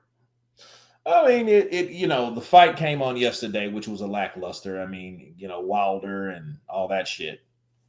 How much did Chavez get paid for this shit? 1.5 million with a possible 2.5 upsell for pay-per-view. So that's going to come in and kind of yeah, Chavez is not even fighting. I mean, he throws 3 punches. Throw, you punk.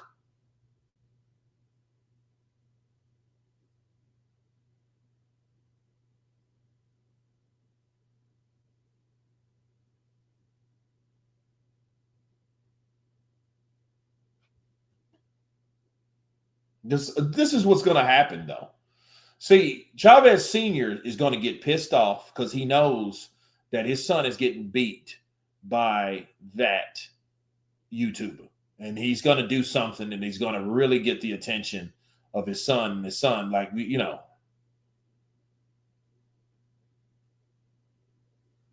come on, go. Right uppercut from Jake Paul.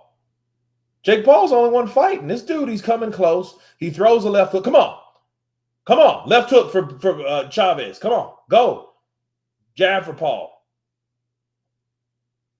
Oh, good right uppercut from Paul.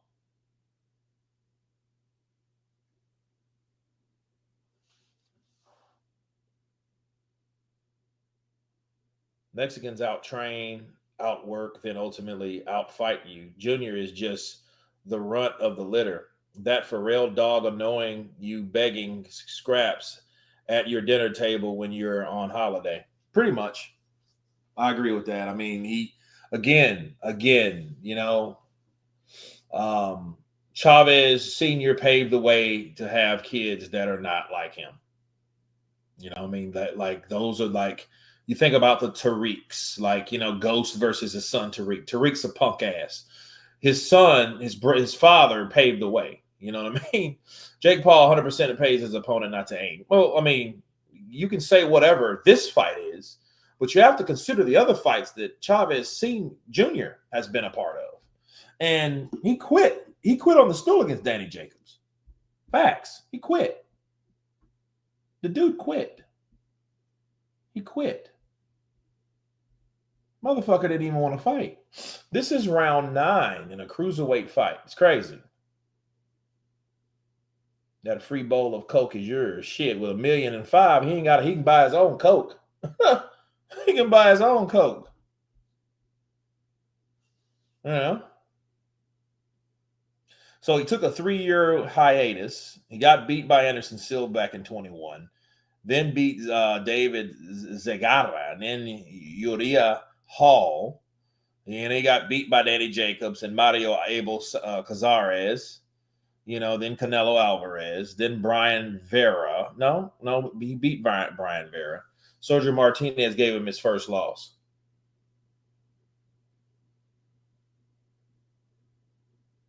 At least Tim Tszyu does his father proud. Yeah, I feel bad for Tim. Damn Keith Thurman pulling out of that fight, boy. That shit could have been. I don't even want to talk about Tim Tszyu. I like Tim Tszyu, though. I really like him. I think he's a cool cat. You know what I mean? He didn't piss and moan and complain, but his opponent should have. Good right hand from Chavez Jr. Come on.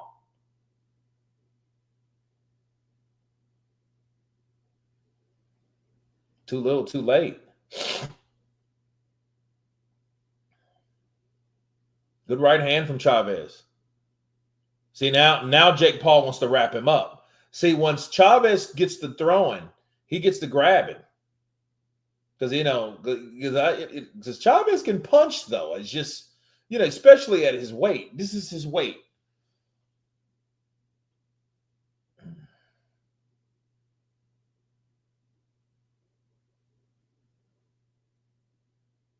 See, Jake Paul knows I ain't going toe-to-toe with somebody that can punch like that. He knows better. This ain't a 58-year-old Mike Tyson. That was only an 8-rounder. Made $40 million. Crazy. Left to the body for Chavez. Now he tells him to keep him up. Right hand. Come on.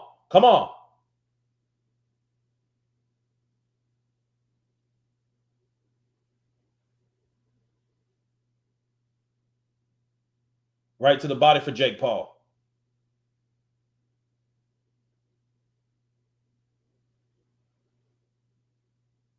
Triple jab by Jake Paul.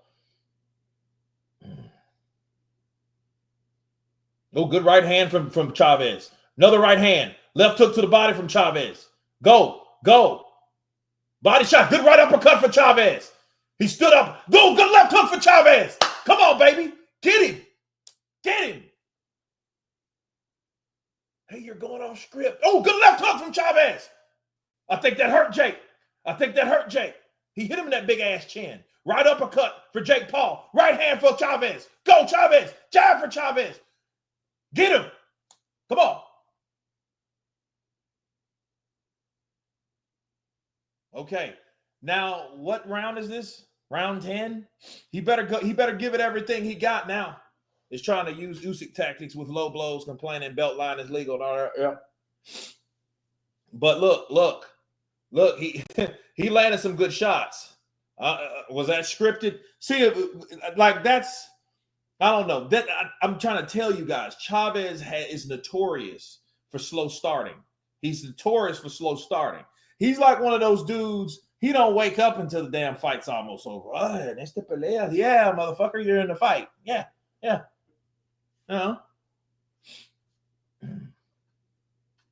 Let's go. Let's get it.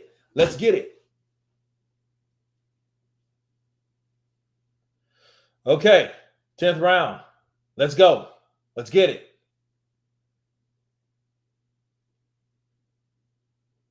He comes with his guard high, bro. It's too late, Chavez. Chavez, you need to come. He should have been doing that shit round 5. It's 10 rounds of this shit. Man, you've been sitting there and bullshitting. Good right hand for Jake Paul. Come on, go back at him. The thing that's always bothered me about Chavez.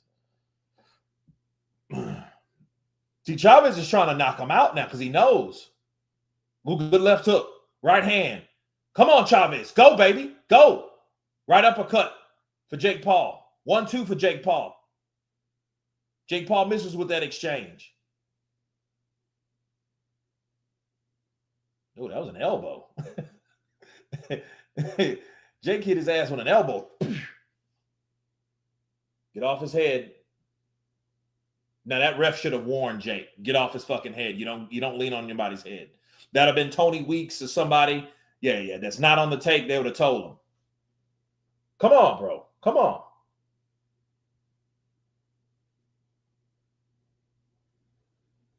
You wait to the 10th round to start fighting. What a bum. Go. Fight. Fuck are you waiting on, you fucking bum? Bro, Chavez is a bum, bro. I don't even think this is scripted. I just think he's a loser. I always thought he was a loser. Left hook. Come on, Chavez. Throw those punches, bro. Throw them. Go. That was a low blow, and the ref said shit, right? There you go. That was an obvious low blow. That ref said nothing. This shit's on the tape. Come on, bro. Come on. Wrap him up, hold, gets close. The public got ganged again. Yeah. Come on. Come on. Yeah, Chavez. I don't know, bro. Chavez should be doing more. I mean, he should be doing way more than that. He should be doing way more than that. The shit he's doing, it should be a sense of urgency because it's 40 fucking seconds left. And he's fighting like it's round 2. What a bum. Right hand lands for Chavez. Go. Go. Good jab for Chavez. Now he's tired. Fucking cokehead. That's what's wrong with him. Necesito cocaína en este momento porque... Go. Go. Go! Go! Look, he's not even swinging. What a fucking bum. Now you swing? Now you're fighting? Go! And this fight's over.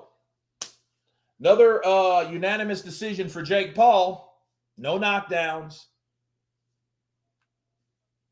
Motherfucker got tired in the 10th round, didn't start fighting. It's sad because Counterpunch is reacting as a true boxing for mirroring a boxer's father. Well, hey, baby, baby. I know that. Este cabrón pelea youtuber por una feria. Solamente. Oh, man. ¿Por qué él usar cocaína todo el tiempo? ¿Sabe por qué escuchar por nuestros amigos? Él dice que usar cocaína todo el tiempo. Cuando de arriba en la mañana, todo el tiempo. Es un droga. Es un rey de droga. Es un rey de droga. And Canelo just talking shit at him. Nah, he's a cokehead. He fucking takes drugs all the time. Soon he would have to give a better fight. I mean, if he would have tried to win, bro, come on. You make your daddy look bad. You don't even think about your pops. Yeah.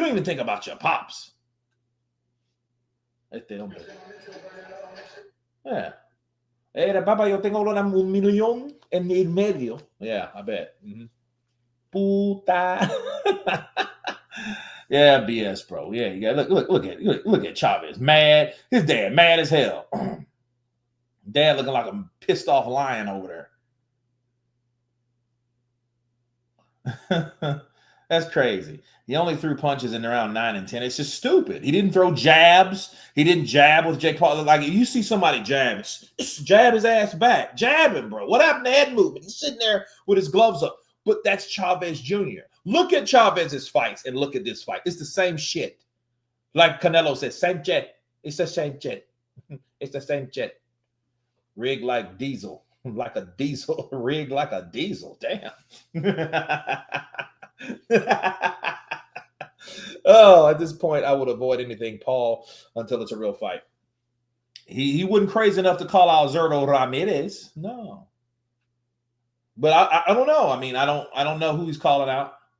Yeah, you're getting paid. I'm getting your money. You know. So I stayed awake to watch this bullshit from 6 a.m. Senior looks pissed. He is pissed. He's mad as hell. Chavez is mad. He's mad as shit, and he should be. So watch his son get beat up by a YouTuber, a trash talking, shit kicking YouTuber. It's bad, man. Mexican cartel might collect from Chavez. Estoy lista por tu medicina. Yo tengo en mis manos. Toma. Pero, no, espérate. Toma mi dinero. Dinero primero. Tú sabes. Oh, man. Here we go. Okay, still music. But crazy. Fight was fixed. Funny how Chavez didn't do anything for 7 rounds. This clown didn't do anything. To 91. Judge Julio season 97 to 93. And Judge Max DeLuca season 98 to 92. Declaring your winner by unanimous decision.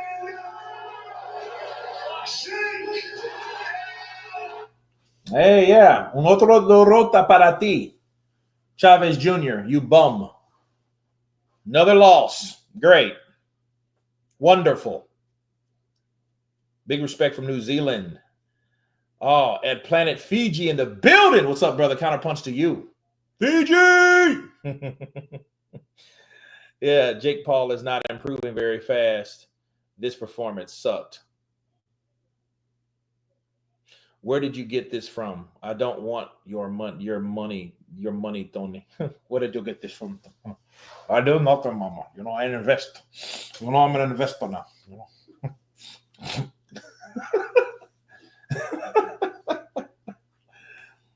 Yeah. Another win. Not a lot of activity out of him early on, but he came on very strong towards the end. Did his aggression surprise you in the later round? I love that shit. You want to know why? All the moves are words, and actions speak louder than words. So y'all can shut the fuck up. I'm him. I'm really him. I just beat your boy's ass. Easy work. Year 5. Wait till I get going even more, motherfuckers. We'll see. Are you disappointed you couldn't put him away? Nah, he's a tough guy. He's never been stopped. And he's a Mexican warrior. I respect Mexican warriors. I respect Mexico. But I'm also a warrior, and I came out on top tonight. How would you assess your performance? It was flawless. I think I only got hit 10 times. Really, he just survived, and I thought I did great. Going 10 rounds against a former world champion who's never been stopped. He's in there with Canelo, all of these guys, and I embarrassed him like that. So, easy work. So that's basically why he chose Chavez Jr. Now you can see he needed someone that fought Canelo. So, hey, Canelo, you fought the same guys I fought, and I've been in the ring with them. So how are you different than me? From me, right? So I get why he did it. That makes a lot of sense. Coke Paul. Yeah, him and his buddy gonna go up tonight. Julio in the corner over there after the fight. That's a great fight. You're very tough. He told me he's very surprised. I'm a great boxer. That was that. All right, you named some big names there, some very active in their prime champions. Badu Jack, Zordo, we just saw. Is that the path you're going down now? Yeah, 100%. I'm just getting warmed up in this shit. You've already seen my face, Heather. He used to be seeing it more. When do you want to return? As soon as possible. This year? 100%. I'm staying active. I'm fighting everybody. And I just want to take a moment to say a prayer for Ben Askren and pray for his family. We all need to support him. He has a donation link that everyone should go donate to. I talked to a couple of my friends, me and Logan, we're going to be donating some money, so everyone should go donate to that first to Brad Askren and his family. Well done. Amen to that. Can I ask if you could pick one opponent next? Who would it be? We'll see. We're going to the drawing board. There's a long line, so they got to wait in line. Take a fucking ticket.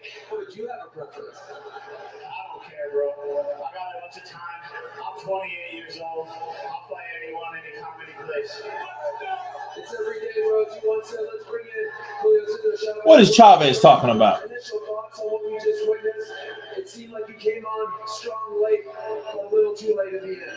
Yeah, so I love the first 4 rounds. So I took the win the last 4 rounds. I get these good action. So after 4 rounds, I feel get tired. Coke. So, Yeah.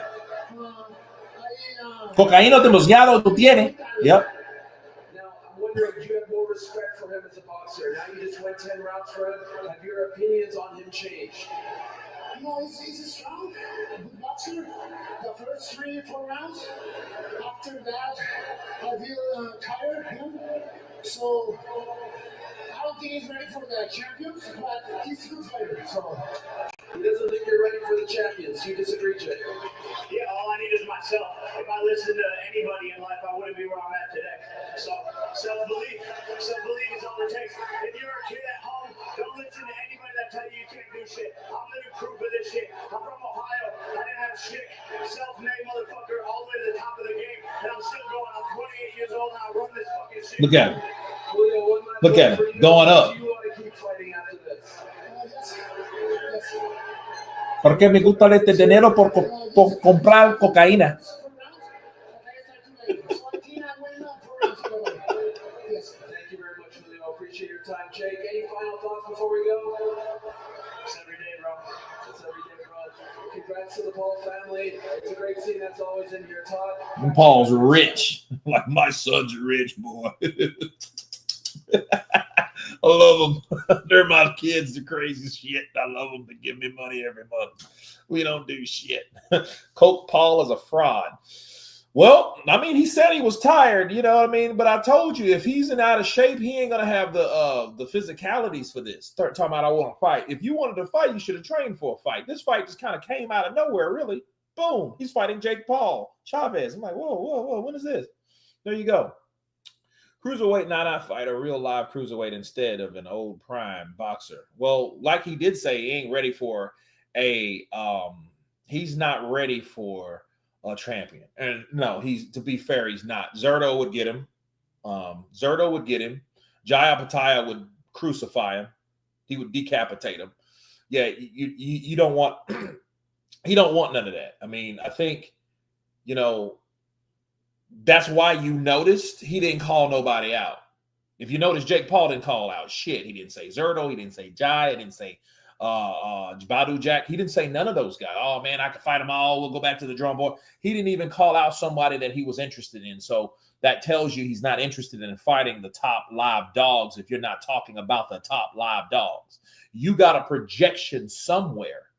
But I'll say this about Jake Paul. You know, Ben Askren, you know, he did give him his condol. I don't know what's going on with him. Does anybody know what's happening with Ben?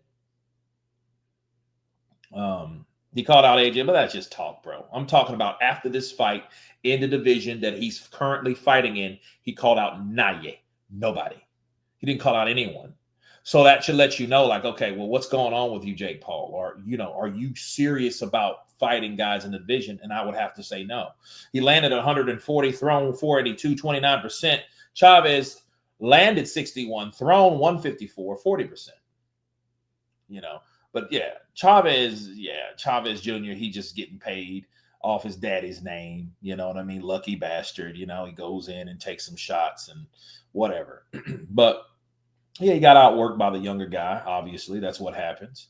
You know, since Tank Davis isn't really doing what he needs to be doing, go KO Jake for now. He's doing better, but it's considered a lung transplant. Oh, okay. Oh, wow. That's crazy. Yeah, but, you know, Chavez is, he's old now, man. He's 39. This cat, he's been doing it for a while. So why are boxing organizations giving this clown AJ ranking? I mean, he got beat by Danny Dubois. Danny Dubois is fighting for the undisputed title. I don't know. I don't get the why are we giving anything. I would be pissed if AJ comes back and gets opportunities over Joseph Parker and I get Cabello, because that's just not fair, because that's not in the line of things. But to call him a bum, that's bullshit, because it's like, who's the bum? You know, you getting beat by Danny Dubois, which I felt he should have beat Danny Dubois. He should have, but he didn't. But it is what it is, you know. Never trust a guy with a name that rhymes with fake. Let him challenge Usyk at 40 years when he's retired. The fight in Creed were more real. Kate Paul versus the Bronze Bomber. It rhymes with fake. It rhymes with a joke. Well, I mean, that is another successful fight of Jake Paul. And Jake Paul outdid a 39-year-old coke addict, drug drunk, pothead Chavez Jr. He investigated, he embarrassed his father. I feel his dad looked disappointed. That's all you really have is what your offspring produces when you get to a certain age. Julio Cesar Chavez has done all the fighting he's ever going to do. Those fighting days are over. So what does he have? He has the accomplishments of his offspring. Watching his son get his ass whooped, knowing based on it came from his ball sack, that's pretty disappointing. Damn, I didn't see your live stream. I was on Blizz. He was on who?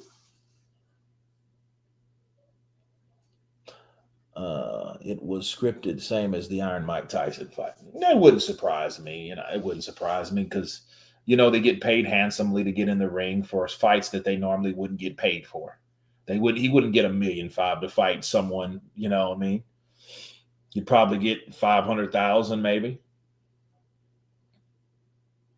Did you see Jake call out Canelo? No, I don't think he did. I didn't see him call out Canelo. Old dudes at 80 plus can still have kids. If I were him, I would re-roll the dice.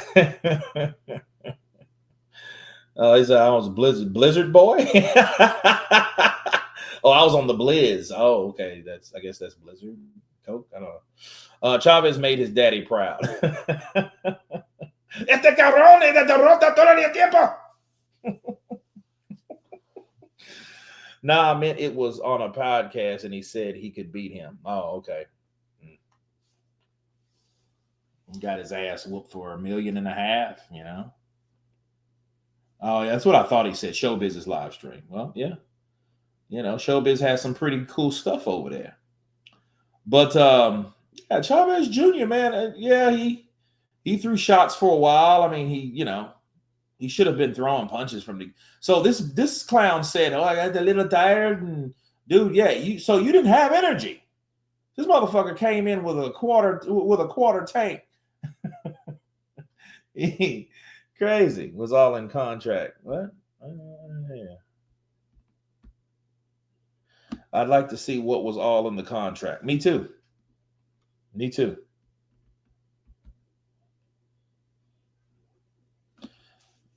That's a lie, Kurt. Marcy 1728 could be a big deal. Showbiz is the biggest. He's one of the biggest. I remember like fucking 10 years ago or 7-8 years ago, he used to be like Ellie Setback. You know what I mean? Now things have changed in the YouTube world. And then you got guys like A Day and G-Man's really doing good. And they're doing their thing. They got the green chair, I think. Yeah, doing real good. Way too fat. Jake had this easy. Barely was a fight. Anybody else thinks Zordo beat Jai after tonight? I don't know. But it's still a fight I want to see. I want to see that fight. I definitely want to see it. Hatman's consistent. You know what I mean? So yeah, Hatman really does. He has a fan base that, that really take care of him. You know what I mean? But like some of us, I don't know if it's American channels or whatever. Shit, maybe I should move to the UK. Because it's like, dude, it's crazy. Like the views are down for some, some not, some see, some yes, some no. Jai would KO Zordo. I believe he would. I believe it'd be one hell of a fight. Because he kind of reminds you of Bivol almost. Bivol's more busier than Jai Apataya, but Jai Apataya is bigger. I think Zordo wins because he got more experience and shows better endurance. I don't know. I mean, we did see Jai Apataya's jaw broken, and he kept fighting. So, I mean, I don't see bitching him or quitting him. So he would have to knock Jai out if he hurt Jai, But Dorticos gave him a pretty good fight. Decent, you know what I mean? I think the ref was against him and kind of affected the way he fought. But, it is what it is. Jai couldn't KO Bradis. I don't see him KOing Zordo. Zordo's a big boy, though. That's a big bastard. He made Chavez Jr. look little. And we know Chavez is a pretty big dude. He's sitting there with his big-ass cowboy hat on looking like the fucking Grim Reaper. So, yeah. Nikki Blue Eyes Austin, 3683 in the building. Kurt, I've been here a long time. I dropped asleep and woke back up. Sorry, Jake Paul is a fraud to the sport. Thank you for showing up, Nikki Blue-Eyed Austin in the building. I hope you enjoyed that nap. Everyone needs them sometimes, even me. Styles make fights. Byronic. Kurt, what about Badu Jack? Badu's all right. He's all right. Badu Jack's good, Is that Antonio? Yeah, that's Antonio Tarver. Why does Antonio Tarver look high as a kite? He looks high as hell. Yeah. Antonio Tarver, like he was smoking some of that good sticky icky. Sticky of the icky. Jake Paul just put on one of the best cards. People needs to chill. Jake Paul was a bonus after Zordo. I could see that. That's cool. I could see that. That's cool. Better prepared. Tarver on perks. He's sitting there in the middle like, huh? Every time you see Tarver, he's sweating his ball. Yeah, he is. Antonio Tarver reminds me of the trainer of Apollo Creed. Throw in the damn towel. Showbiz stands on the American dream. Showbiz stands on showbiz. Okay. Jax, I forget what actually like to see Johnny Fisher versus Paul. Then he would have to go back to heavyweight. And I think too much of fluctuation is bad for anybody. Kid Austin's the only real fighter today. No, it's shit. You had 3 stoppages. 3 stoppages. He probably had the best stoppage. Tarver got that Bobby Brown mouth.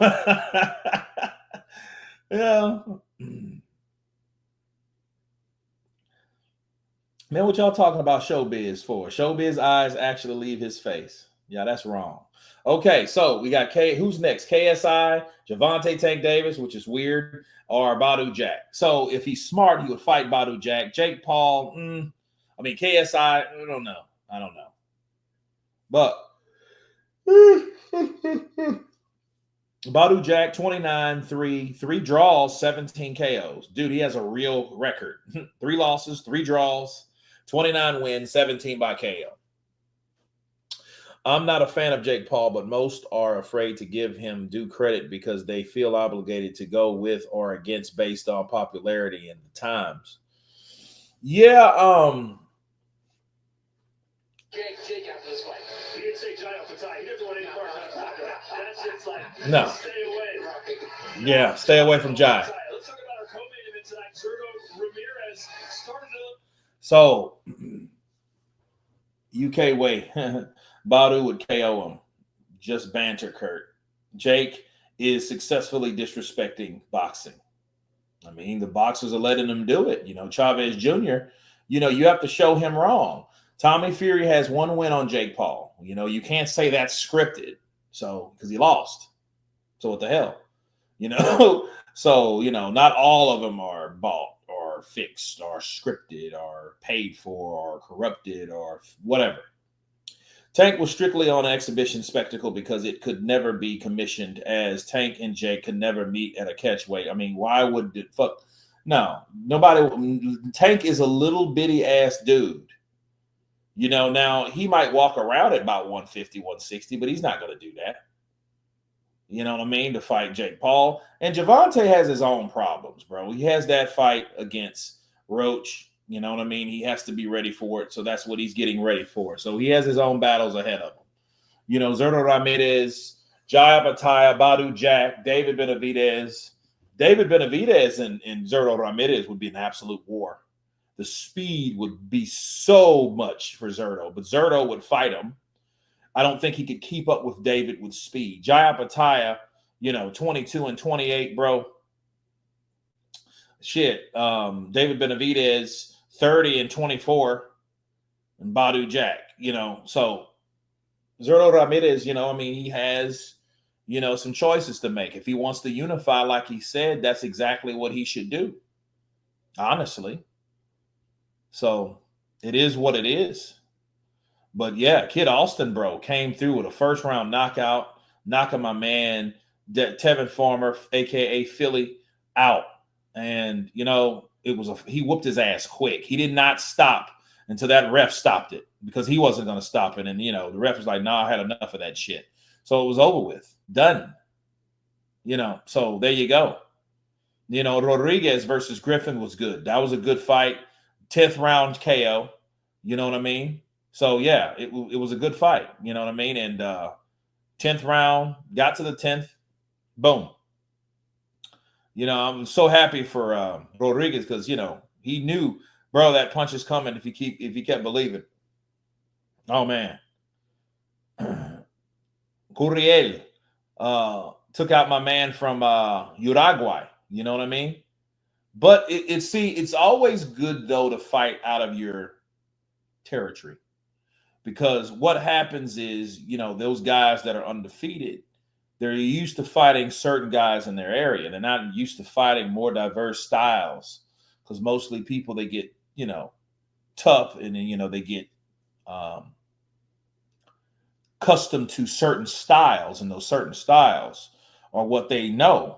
So then they go somewhere else and they get their ass whooped, Rodriguez versus Griffin was a fight of the night. I think Jai stopped Zordo late. Probably. Rodriguez versus Griffin was a fight of the night. Against KSI, Jake, an even fight. That's probably who he's going to fight, KSI. When do you think Jake is ready for a belt? I don't know. I mean, as soon as somebody puts him in the sanctioned body, I think Mauricio has already done that, because he wants that 3% of what Jake makes. You think he won't put him in there? You damn right. I think Jake Paul deserves the opportunity to stay in the rankings, so I am putting him in the rankings plus his 3% of donations. Honestly, if Jake keeps fighting in 4 years, maybe. I doubt that. No. But Mauricio he's going to put him in. He's probably already in the top in the cruiserweight division. Oh yeah, Mauricio going to put him there because Mauricio want to get paid.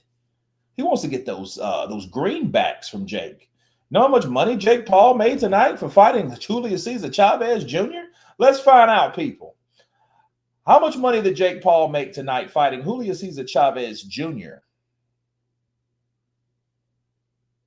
Between 8 and 10 million. Now, you think Mauricio Suleiman is going to get 3% of $8 to $10 million? You think that he's not going to collect? You think he ain't going to put Jake Paul? Hell yeah, he's going to put him in there. I'm taking Jake Paul seriously because he fought the son of a legend, and he deserves what he is doing because he has created the opportunity to be in the ranking, so we need to respect what he has done for the Cruiserweight division, and I will put him in the rankings. Yeah. What's 3% of 10 million? The answer is 300,000. You think he's not going to not take 300,000 from Jake Paul? Think about it. Put Paul in there with Bill and Smith or proper cruiserweights. Yeah. What is my name showing up Byronic instead of my real name? That's so weird. I don't know. Couldn't tell you, dude. Feel bad for Tevin Farmer, though. Poor bastard. He's taken a lot of ass whoopings lately, dude. You know? Paul. And then what happens, you take about 3 or 4 losses, and then how people get 8 or 9 losses. Okay, you get beat enough to get out of a serious lineup. So what you do, you start taking fights because maybe your money wasn't where it's supposed to be because you're expecting that next big fight, because you're expecting that next big win in your career that never happens. So when you do get beat 3 or 4 times, then you have to fight more because now you got to take fights to get your money where you need it to be before you retire, because that's all it is the fight purse. That's all boxers have. They don't have any fucking insurance or, you know what I mean, backup. They don't have that unless they've invested in real estate, something that Tyson Fury or AJ does or Wilder's doing. And Andy Ruiz, I think he has an apartment complex or something like that. But, you know, if you don't have those things set apart and you just partied and piss and moan and pissed your money off, you're going to be in trouble. There's a lot of boxers that are flat broke right now. They ain't got a pot to piss in or a window to throw it out because they've spent all their money once they got it. Once they like, here you go, team. Here you go, my corner. Here you go, taxes. Here you go, promoters and sanctioning fees. Then I'm going to keep the rest. Then I piss it away. What else do you have? You don't have anything. You better know what you're doing with your money. You better know how to budget it. If you don't, you're screwed. Kurt, when you reach 100 subs, call out Jake Paul. Let's hope he falls for the trap. Jake Paul is not going to fight Kurt DeVille. I'm a stunt man from Louisiana that has a boxing channel.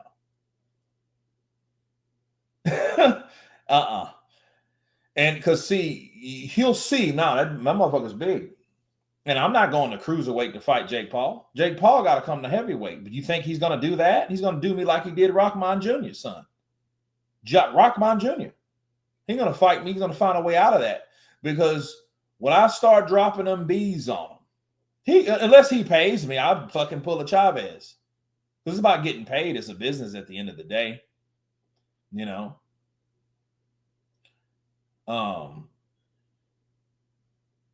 Now, you know, Jake Paul, your ass gonna fall, you know. Jake Paul, ass gonna fall. Yeah. Bars. Absolutely. So, yeah, but shit, $10 million. I'm gonna be sleep. Dude. I would fight Jake Paul for free. I wouldn't. Hell no. Why would I fight him for free? And I'm watching fucking cokeheads like Chavez Jr. get 1.5 million to sit there and be a punching bag. Hell no. I'm gonna fight him for some money. Cash. Fucking fight him for free. I ain't fighting nobody for free. Not these days. Not at 45. What are you, crazy? Yeah, at 25. Yeah, bring him on. Nah. Yeah, prime Kurt, I'd ice him. I'd have to put him up. I'd have to knock him out. And I would knock him out gladly. He just like, he's fighting guys like Chavez Jr. Chavez Jr. has had drug problems. Chavez Jr. is a pothead, known weed head. You know what I mean? He comes from a family that has, substance abuse issues. Unfortunately, I'm not talking about him. I'm just stating the facts. Chavez Jr. is a guy that, that he had a wild lifestyle. He got his damn check taken from some whores in Vegas, if you guys can remember. And they got him on tape because he was all drunk and wasted, and they took his damn check. Yeah, I think he got, I forget how much money. I think he got made like 5 million, 10 million or something to take on Canelo. And and they took his damn check. Chavez will spend $100K on the Blizzard. Yeah, you'd buy him probably a key. He'd probably buy a key and go home and get his key and do his key with his key. Jake Paul wore the PR colors, so he officially Juan Pablo now. Okay. I'm not sure Chavez Jr. is getting a payday is a good thing for him considering his personal troubles. Well, I mean, he had to do something for cash, and I think he kind of sobered up just to get paid. Because remember, if they're doing any type of drug screen, you can't have that shit in your system. You know, that's a violation or something, right? What the F you must love Marvel movies, Bionic. Jake Paul wore so he's definitely Juan Pablo now. I wish Jake came to Chicago, he would get pressed. Bro, I think a lot of people would go to Chicago and get pressed. You don't go to Chicago if you don't know Chicago. Yeah. You don't fuck around. You don't fuck around in Chicago.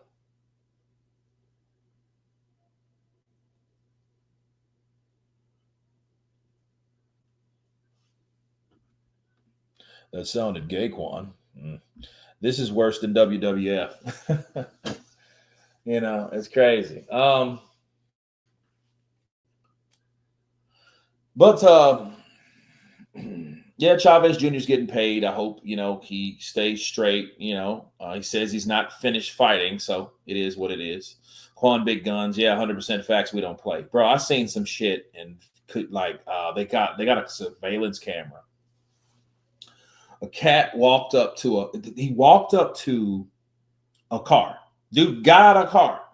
Walked up to a car and he had a Uzi with a silencer on him. His face was totally covered. And he just and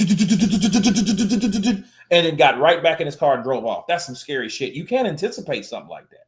Someone just points in your car and then leaves. It was the craziest shit ever. It says only in Chicago. And I'm sitting to myself like, wow, what did I just see? That simple.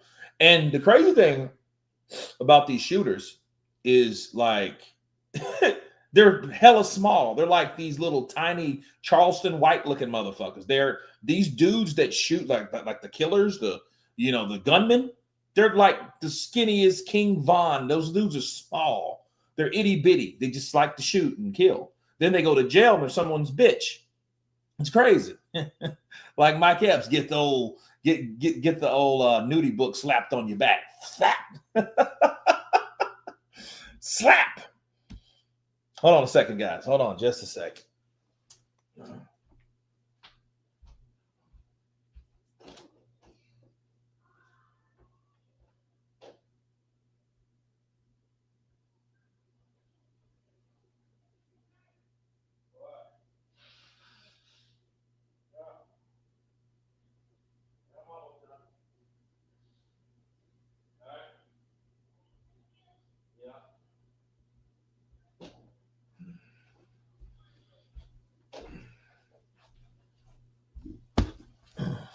Okay. Yeah, with how many Uzis and autos on the streets now, it's crazy. Growing up, I only had to worry about handguns mainly, which are easy to duck out of the way. Yeah, it's crazy. You don't mess with the YN here. They shoot for fun. Oh, the YN. Yeah, those youngins, bro. They'll be the ones, that'll get you. I mean, if you think about it, if they grew up with that mentality, they don't know anything else. That's the craziest shit ever. Chickarelli. What a stupid fight. Waste of time and money. I agree. I don't even know if I made my money back. I'm paying for that shit. The shooters be on the bottom bunk in jail. Yeah. When they finally get prosecuted, when some footage from something identifies them, picks them up, convicts them, serves them, processes them, locks them up. Yeah. And, they're probably Big Red's bitch. More than likely, because you don't have guns in prison. You either learn how to fight or you learn how to, So drill music destroyed an entire generation. Yeah, it's crazy. That's crazy. I mean, the thing is, I mean, Texas, Louisiana, Mississippi, Alabama, Georgia, and Florida. Okay. I can't speak for like New Mexico and like Nevada and shit like that because I wasn't raised over there. You know, California, they're illegal, which you have a lot of them still. New York is illegal, crazy. But it's like here, everyone has guns. You know what I mean? I just bought another gun. Like things like that, like, you know, it's people in Texas. You don't fuck around in Texas. You pull that shooting shit in Texas, you're gonna get shot back at because everyone has a gun. You know what I mean? It's cops that tell you. Cops will tell you. Cops will tell you, carry your gun. Because I mean, even when you're in your car, because your car is considered a part of your property in Texas. So yeah, you bring a gun in Texas. That's why I love the South, bro. I love living down here. You know what I mean? Like New York, you get pulled over, you got a handgun, it's illegal. I'm like, what the fuck? It's illegal? It's illegal to bear arms? It's illegal to protect yourself? It's crazy. So you got to have some bullshit permit or whatever. And, you know, we don't have that down here. I mean, you can get a permit, but you don't need that down here. You know what I mean? Cop pull you over. What you got? Yeah, I got my gun. You know, firearm. That's not going to be, you know what I mean? Like, examples. If I am, like in Louisiana, I'll never forget this. This was, I think, 18 going into 19, where, yeah, this was 2018 going into 19. And I was uploading a video, right? And I stopped at this store, and I had just got off work because I was still working a job then. And I went to this bar. I didn't drink anything. Thank God I didn't. And they had a balloon drop, and they popped the balloons, and you know, I had my water with lemon and stuff like that. And you know, I was on it, making videos, dropping videos, you know. So I stopped at this place to let it upload because I used to upload it right from my phone to YouTube back in those days. This was like 6 years ago, yeah. So I got pulled. I didn't get pulled over. I was waiting for it to upload, and it was taking about maybe 10 minutes or so because I mean it was using your network and how fast and how high it's going off your internet from your phone. So I ended up passing out, going to sleep, you know, because I have narcolepsy at times, so I'll just go to sleep, just right. So I get a knock on the door. It was the cops, sheriffs, deputies, whatever. I say, hey, how you doing? Hey, how's it going? And I was like, oh, it's all right, you know. And I explained to them what I'm doing, because one thing that'll piss a cop off quick, if it's just you and the cop, the last thing a cop wants to do when they ask you a question is, man, I don't answer questions. Yeah, they're gonna check your whole damn car. You're just asking to get more bullshit. No, this was in Louisiana. So it was like, oh, hey, you got anything in the car? Yeah, I got my gun in there. Dude, clipping it and everything. What he did, he just took the chamber out and, disarmed it. But he didn't, oh, what are you doing? No, none of that. That's how it works down here. Nobody cares if you have a gun. You know, even though he did some foul shit, the guy pulled, because I have a Cadillac. And the Cadillac, if it's any play, right? If you, because you don't supposed to have play in the latch if it's locked. Well, he snatched it and broke the pin. So he broke the door. He broke the pin out of the lock. So it won't open. So it'll just flick back and forth. So I'm thinking to myself like, hey, so I called the cops back on him. They came out, made the report. I called the sheriff, and the sheriff, oh, he didn't do nothing. He didn't do nothing. He didn't try. He didn't try to do it. And I'm like, he did it though. Well, he just tried to open it, but he didn't open it. He broke it. He should have asked me for the key, because I used to put my money in the key until I take it to deposit in the bank, because I used to work off tips, because I used to serve, bartend. So, you know what I mean? So he broke the fucking thing. I had to get a mechanic to open the glove compartment because the cocksucker broke it. But it wasn't the gun he was worried about. That was the point. But anyway, I have a legal gun, but in PA, you actually have to carry it in public. You need a permit to conceal. So I don't like taking it out often. It just draws more attention. Yeah. So if you're somewhere, that's stupid too. So if you're somewhere and you got a firearm on you that's shown, someone that comes in, he's going to shoot you first because you're the guy with the gun. No, I don't want nothing like that. Yeah, so I don't like if it's not Florida, because Florida is a gunshot state. Stand your ground. Good laws. Because you can protect yourself without the bullshit. Yeah. And it's crazy, like places like New York, you see shootings all the time, and then handguns are illegal. Well, it's the point. You need to make them legal. Just use it in your hand and don't quit. Any Fury fanboys is fresh meat in Chicago, Florida, Texas, Georgia, and St. Louis, Baltimore. Oh, God. That sounded gay, man. It's fresh meat. You fresh meat. Yeah. Florida is not that dangerous. Shit. Okay. You guys ever seen First 48? Jacksonville, First 48. Miami, First 48. West Jacksonville. We have nothing but laws, only shipped in or handmade. Yeah. Yeah, okay. Go to Miami-Dade. Go to one of the poorest cities in America, Miami. Yeah, cocaine boys. Yeah, Florida's full of that shit. Dangerous too, man. You say it ain't dangerous. It's beautiful, but no. It's more than just palm trees. And it's dangerous because I think of the imports of illegal stuff. So, that's why, I was just wondering, like, why are all port places dangerous? Mobile's dangerous. Miami's dangerous. New Orleans is dangerous. You see, you got crime is just off the chain. And you're like, well, why? Because there's a port attached to everything that causes illegal stuff comes in mostly from ports, ships, shit like that. Not people driving it there. No, that's old school, especially when you're hauling a massive amount. So there's some on some dock or something. You know what I mean? That's why it's so much crime in port cities, because they haul drugs there, and drugs bring corruption and crime and all that other stuff. So, yeah, it's just crazy. I've seen that documentary about 30 times. Well, the First 48 is a show.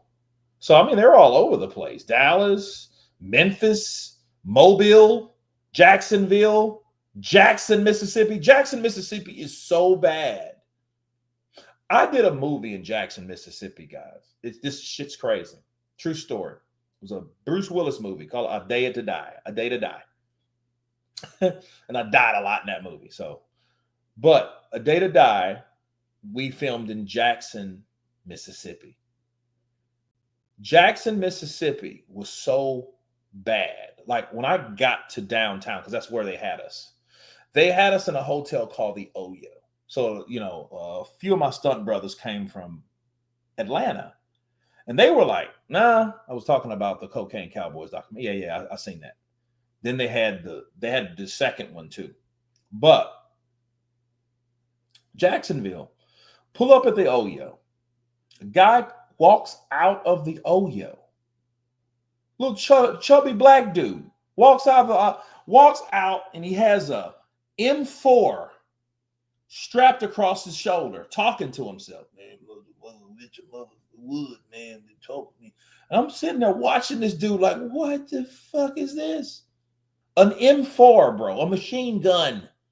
Dude had a machine gun just walking out of the Oyo, the place that production put us. Piss poor downtown, weed for the 4 years. It smelled like weed. It was just crazy. And I'm thinking to myself, my stunt brothers got there and they were like, dude, there is no way we're staying here. So we ended up driving. If you guys know about Jackson, it's a place about 20 miles away called Flowood. We stayed in Flowood. It was like the outskirts where all the good shit is. You know what I mean? The non-hood and congested, you go downtown. I was coming out because the stunt coordinator, they had him in a Hilton. So we all went to have drinks because that's what you normally do. You go, you meet the stunt coordinator, you hang out with him, you have a drink, he gets to know you. That's how pretty much it is, right? Especially coming into town and you got the job already. Have a few drinks, last, hi, bye, boom, back to the hotel, do your thing, get ready for the next filming day. Well, I'm walking out of that Hilton and all you hear is bop, bop, bop, bop, bop, bop, bop, bop, bop. You're like, oh, downtown, crazy. It's crazy. M4, an assault rifle. Yes, sir. An assault rifle. Only avoid Dade County in Florida. That's a good place to avoid. Drive right through it into Monroe, sir. The Keys. Hey, Kurt, you should start doing a multi-window conversation live and a few fans in those windows with you. Yeah, that'd be yeah. Like kind of like Jules. Yeah. Sometimes I'll jump on Jules. Those cats will be talking, man. They trip me out. I just hear them sometimes. Sometimes I join them. Sometimes I just watch and listen around. But yeah, definitely something that we could all do, you know. So the UK is now effed up. I'll avoid. Okay.